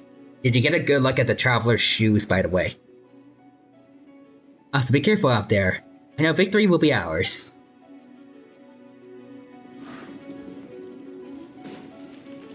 Okay.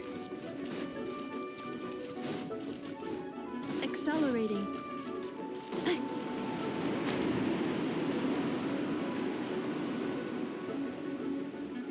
I don't actually know if lighting is faster or not here, but let's see. So there's Bennett saving Biles. I don't know who that is. Gotta say, when I saw you on the Hey, side of Bennett the got his road, voice I actor. thought you were hurt. Not about to whack me in the head. Oh gosh, I'm so sorry about that. I was trying to run away, but I just couldn't keep going, so I pretended to be unconscious. Thought I could at least land a surprise hit on a monster that way. I get it. That's a pretty common tactic. Oh, Traveler, Albedo, you're here. Hey, Benny. Looks like this person could use some help. We'll search for a place to keep civilians out of danger. This area appears to be secure, so remain here in the meantime. We'll be back with an update. Sounds like a plan.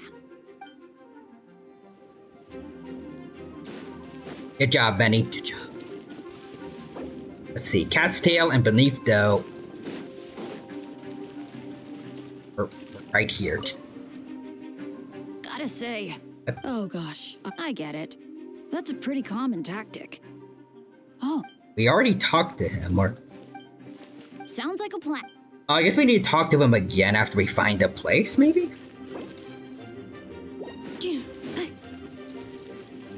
The other option is Cat's Tail. Maybe we need to tell them to go there. Hey, Diona.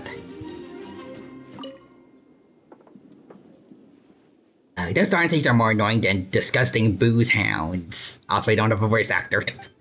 Albedo, Tyrano, if you run into any more who needs a safe place to wait this out, feel free to send them to Cat's Tail. Got it. There we go. So now we know who we need to send them over to. Accelerating. Pretty sure, right? Yep, check beneath the windmill. Accelerating. Oh. Albedo, Traveler, got an update for us? Yep, we do.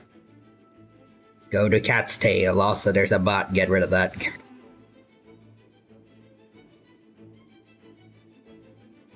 Got it. I'll take her there right away. Good job, Benny. Good job. Let's see, where are you, Eula?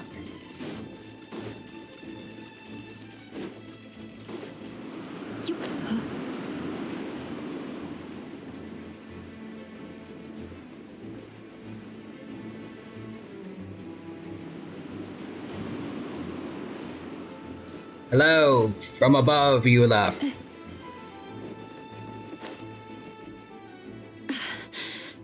Okay? It's all my fault. I knew Klee was fast. Oh, wait, Klee? Disappearing like this? I only lost sight of her for 1 second. How am I going to explain this to Albedo? Poor Eula. Actually, yeah, definitely poor Eula. Imagine if Alice were to hear about this. Explain what? So Albedo, your little sister, adopted at least, is gone. Albedo, Traveler, Paimon, what brings you here? Actually, I guess to be fair, Klee is plenty strong. She'll be fine, but still. And so we're providing mobile support across the region. Is there something you needed to explain? You can tell me anything. I hope you know that. Yeah, plus we kinda already heard what you Yeah. said. Klee, she disappeared right under my nose. I'm sorry. I'm doing all I can to find her. I see. Please don't beat yourself up. Klee is... Oh. Wait! Something's coming this way! Alright, fight first, conversation later. She was right next to me, and the next thing I knew, she ran off somewhere. I swear I only lost sight of her for a second. Imagine we, get through all this fighting, and then she shows up, last second to one-shot the monster. Crush! Witness my great undertaking! Oh, there she is! Hey, Klee. Those bombs. I see what you mean. It wasn't last second, but... That's right, that's right. Klee to the rescue. Good job, kiddo, good job.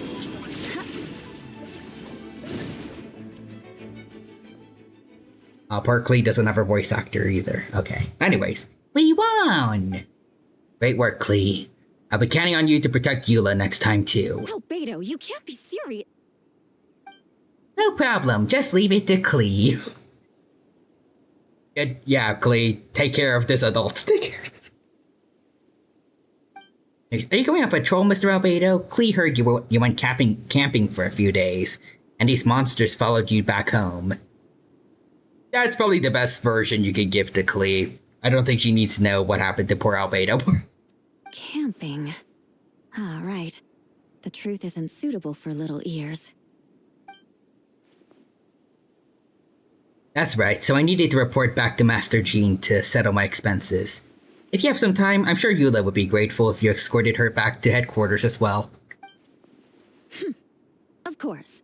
I place myself in your capable hands, Spark Knight. Yay. It would be an honor. Klee will do her best. It took a bit, but hey. Accelerating.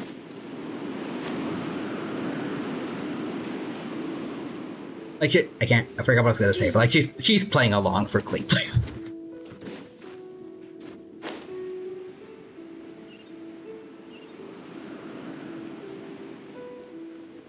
Alright, hey, Jean.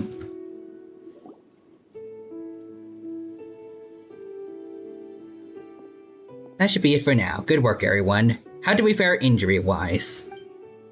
Good. Our preparations paid off. Injuries are few and far between. I have the full record here. Good job, Barbara. Wonderful. I'll review it in a bit. Everyone alright? Amber? Hey. Yep, right as rain. We're back. Klee kept Miss Eula safe the whole way. Good job, Klee. Good job.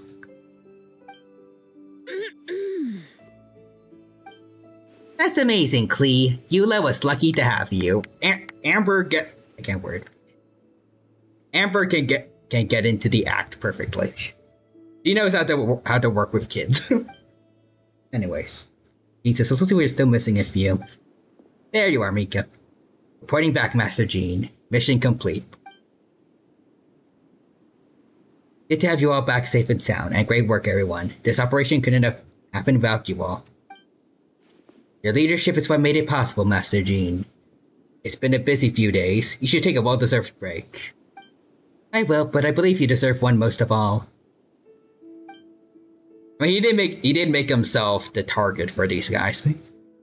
Like, he definitely needs, like, I can't word. He was the bait for all of us. He definitely needs the most rest after all this. Anyways, my work isn't finished, I'm afraid. I have a few loose ends to tie up. Loose ends, of course. We can talk about it at headquarters. Traveler Paimon should be there too. We're about to give a dragon, cardiac arrest. Anyways. Alright, everyone who has finished their work should head back to their quarters or get to the church for rest. Wanna come with us, Klee? We can drink some tea and eat some freshly baked moon pies. Yes.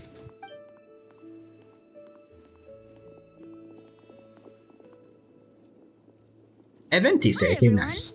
Hi, Eventi. How is it being one of the only people here with a voice actor?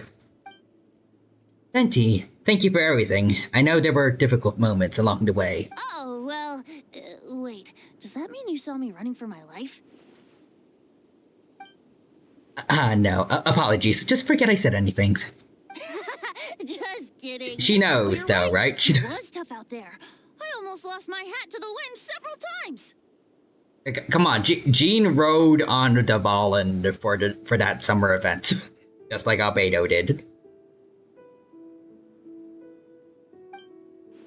Anyways, any notable information on the wind? Of course. On the literal I was out on wind. the city wall for quite some time.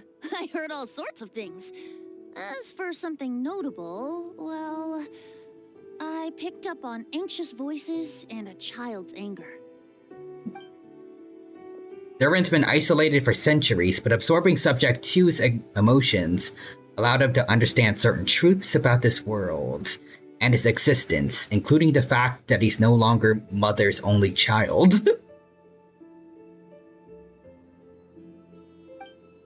or her most perfect creation. It's obvious he found that fact difficult to accept. These emotions he felt in response were quite genuine and, dare I say, human. So Durin is having a temper tantrum. If I eliminate the perfect creation, I'll be the only child Mother needs. This mindset rose out of Durin's instinct to compete and survive, and came to dominate all those around him. Of course, the absorption of Subject 2's knowledge allowed him to take a more intelligent approach, accusing me of murder. In the end, however, Durin still lacks sufficient social intelligence. The fact that his army even got this far is a miracle. Oh, no wonder Venti sensed a child's anger through the wind. That same feeling. It's close. Is it the Hertha or the Hertha fake? The Phonia?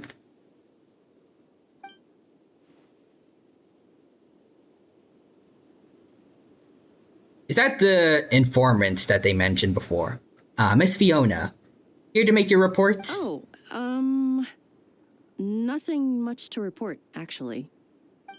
Is that so? During the battle, we were talking about your transfer to the 7th Company. You were in charge of patrols and post-battle reconnaissance this time. How did everything go? Good. No problems. I see. If you don't mind me asking, why did you come from that direction? And why are you all alone? Did you think we were still meeting at the side gates? There was a change of plans. We sent the message over the wind in the last few minutes of the battle. There were a lot of changes during the operation, but I imagine you missed those as well, because you're under Durin's influence, and you have been since you tripped the dragon spine over 6 months ago.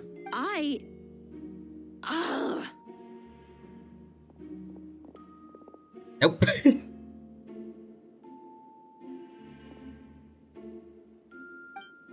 Don't move.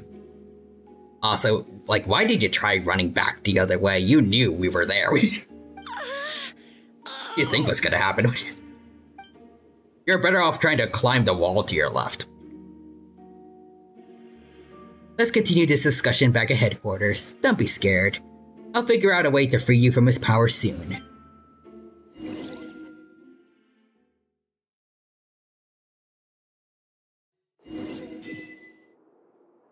Restless as a child. Interesting.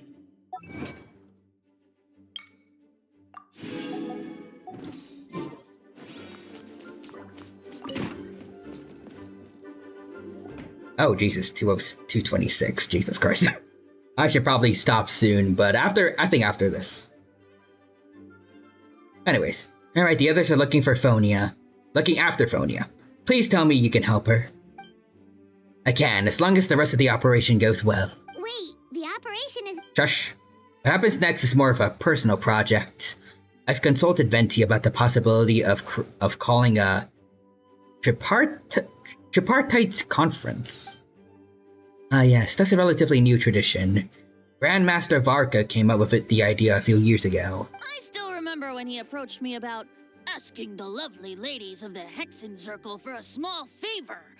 The chumminess caught me off guard. If I hadn't known any different, I'd have thought he was talking about his older sisters or something. Older sisters? Is Varka really young or something?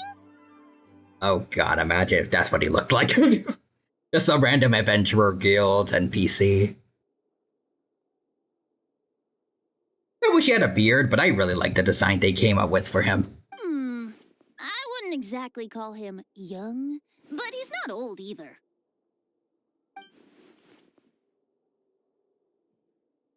I just Paimon only using adventurers guilds, NPCs. Anyways, indeed. Anyways, the Tripartite Conference is a gathering of 3 parties. Eisenberg School, the Animal Archon, and the joint forces of the Knights and Church of Favonius.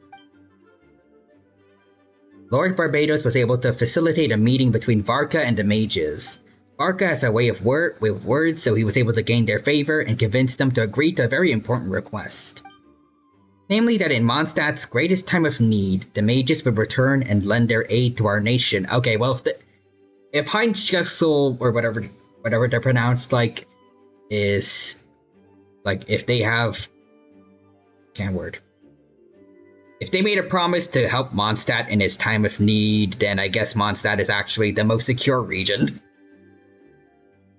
That's something what I've heard of just Alice and Rhindaughter alone. I don't even want to know what the others are capable of. Anyways, yes, I now have a request of my own. I would need the conference to convene once again. Venti, if you would. Of course. Traveler, pass me the Dodo communication device. Got it. Huh? You're gonna use that? Just watch and learn. Okay, I think this should do it.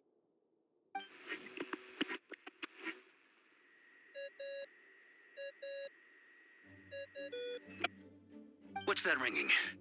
Is it the wind or something? Hello? Hold on, that's not the right voice. Oh, I said Varka. Wait. Barbados? Hey, we heard Varka twice now in this stream. Nice. Varka? Grandmaster? Oops, wrong contact. Sorry, Varka, you're probably busy right now. But considering I'm surrounded on both sides with a group on my tail looking to turn me into mincemeat, yeah, I'd say so. Oh, dang. Yes, well, have fun with that. He did say we not can crying, talk some was other time. some full of a lot of enemies, so. All right, pass along my regards. Oh, and I still owe you for those drinks, don't I? Just take it from my stash. I keep it in...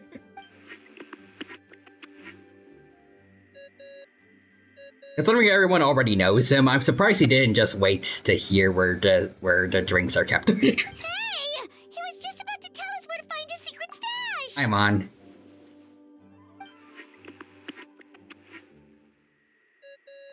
Alice? Hello? Who is this? Greetings, Miss Alice. There she is. Venti. Venti? No, it doesn't ring a bell. You're really gonna tease me like this? Fine. It's Barbados. Apologies, just a bit of fun.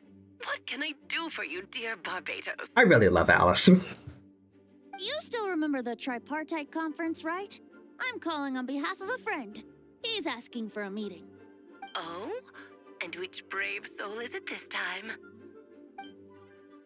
Albedo, it's me, Aunt Alice. Albedo, captain of the Knights of Favonius investigation team, requests a formal meeting with the Hexencircle.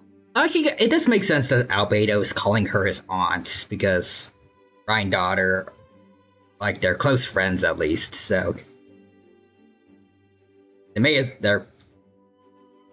as well be sisters. I guess I can see Albedo seeing her as like an aunt. For some reason, I've just kind of been seeing her, like, as like Albedo's, like, I guess, new mother figure. Because I always see Clea and him as, like, siblings, kind of. And what is your wish, dear Albedo? Anyways, I want to accomplish something unprecedented. How unprecedented. Something even your mother Rhindaughter never accomplished? I don't know if it's going to be that intense, but... Let's see, in terms of technique, no. But in terms of location and materials, yes. Shush, Paimon. You've piqued my interest. I'll be right there. Oh, damn, okay. Wait, be right where? Here? As in this office? The fact that Jean is concerned, and you know, she's Klee's mom, I kind of wonder how big are her explosions? If Klee could one-shot that one dragon in Leeway and send it back to us as a gift, you think Alice could like one-shot, I was about to say an Echo of War, but that's HSR. You think she could one-shot like a weekly boss? She just drags in the carcass of the narwhal. Hello again, everyone. Oh. That's kind of cute.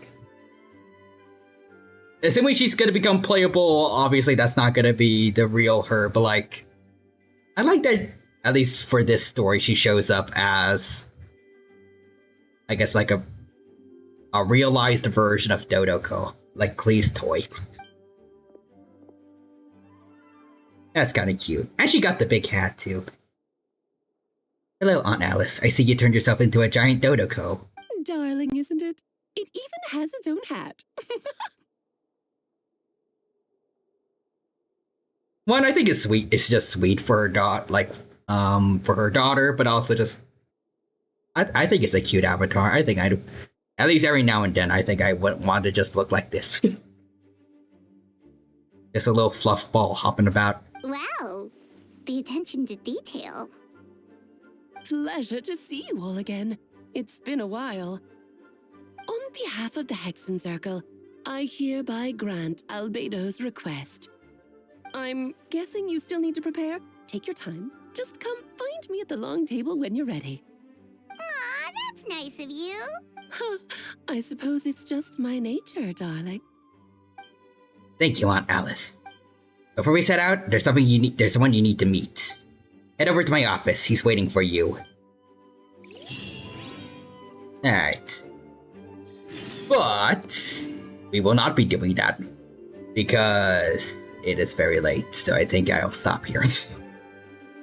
We'll keep the cliffhanger of who's in Albedo's office for next time. Plus, we still got plenty of more Archon Quest stuff to get through, so. Yeah. Anyways, let's go find someone to raid today. I found Shy Potot is playing. Oh, it's the Pokemon trading card game. That's neat. Cleanup sequence in progress. Go check that out then. Data from past incidents. Please avoid Put the raid command in. There you go. Mora, screws, gears, minerals, toys, gummies, snacks, hairbands, socks, and slippers.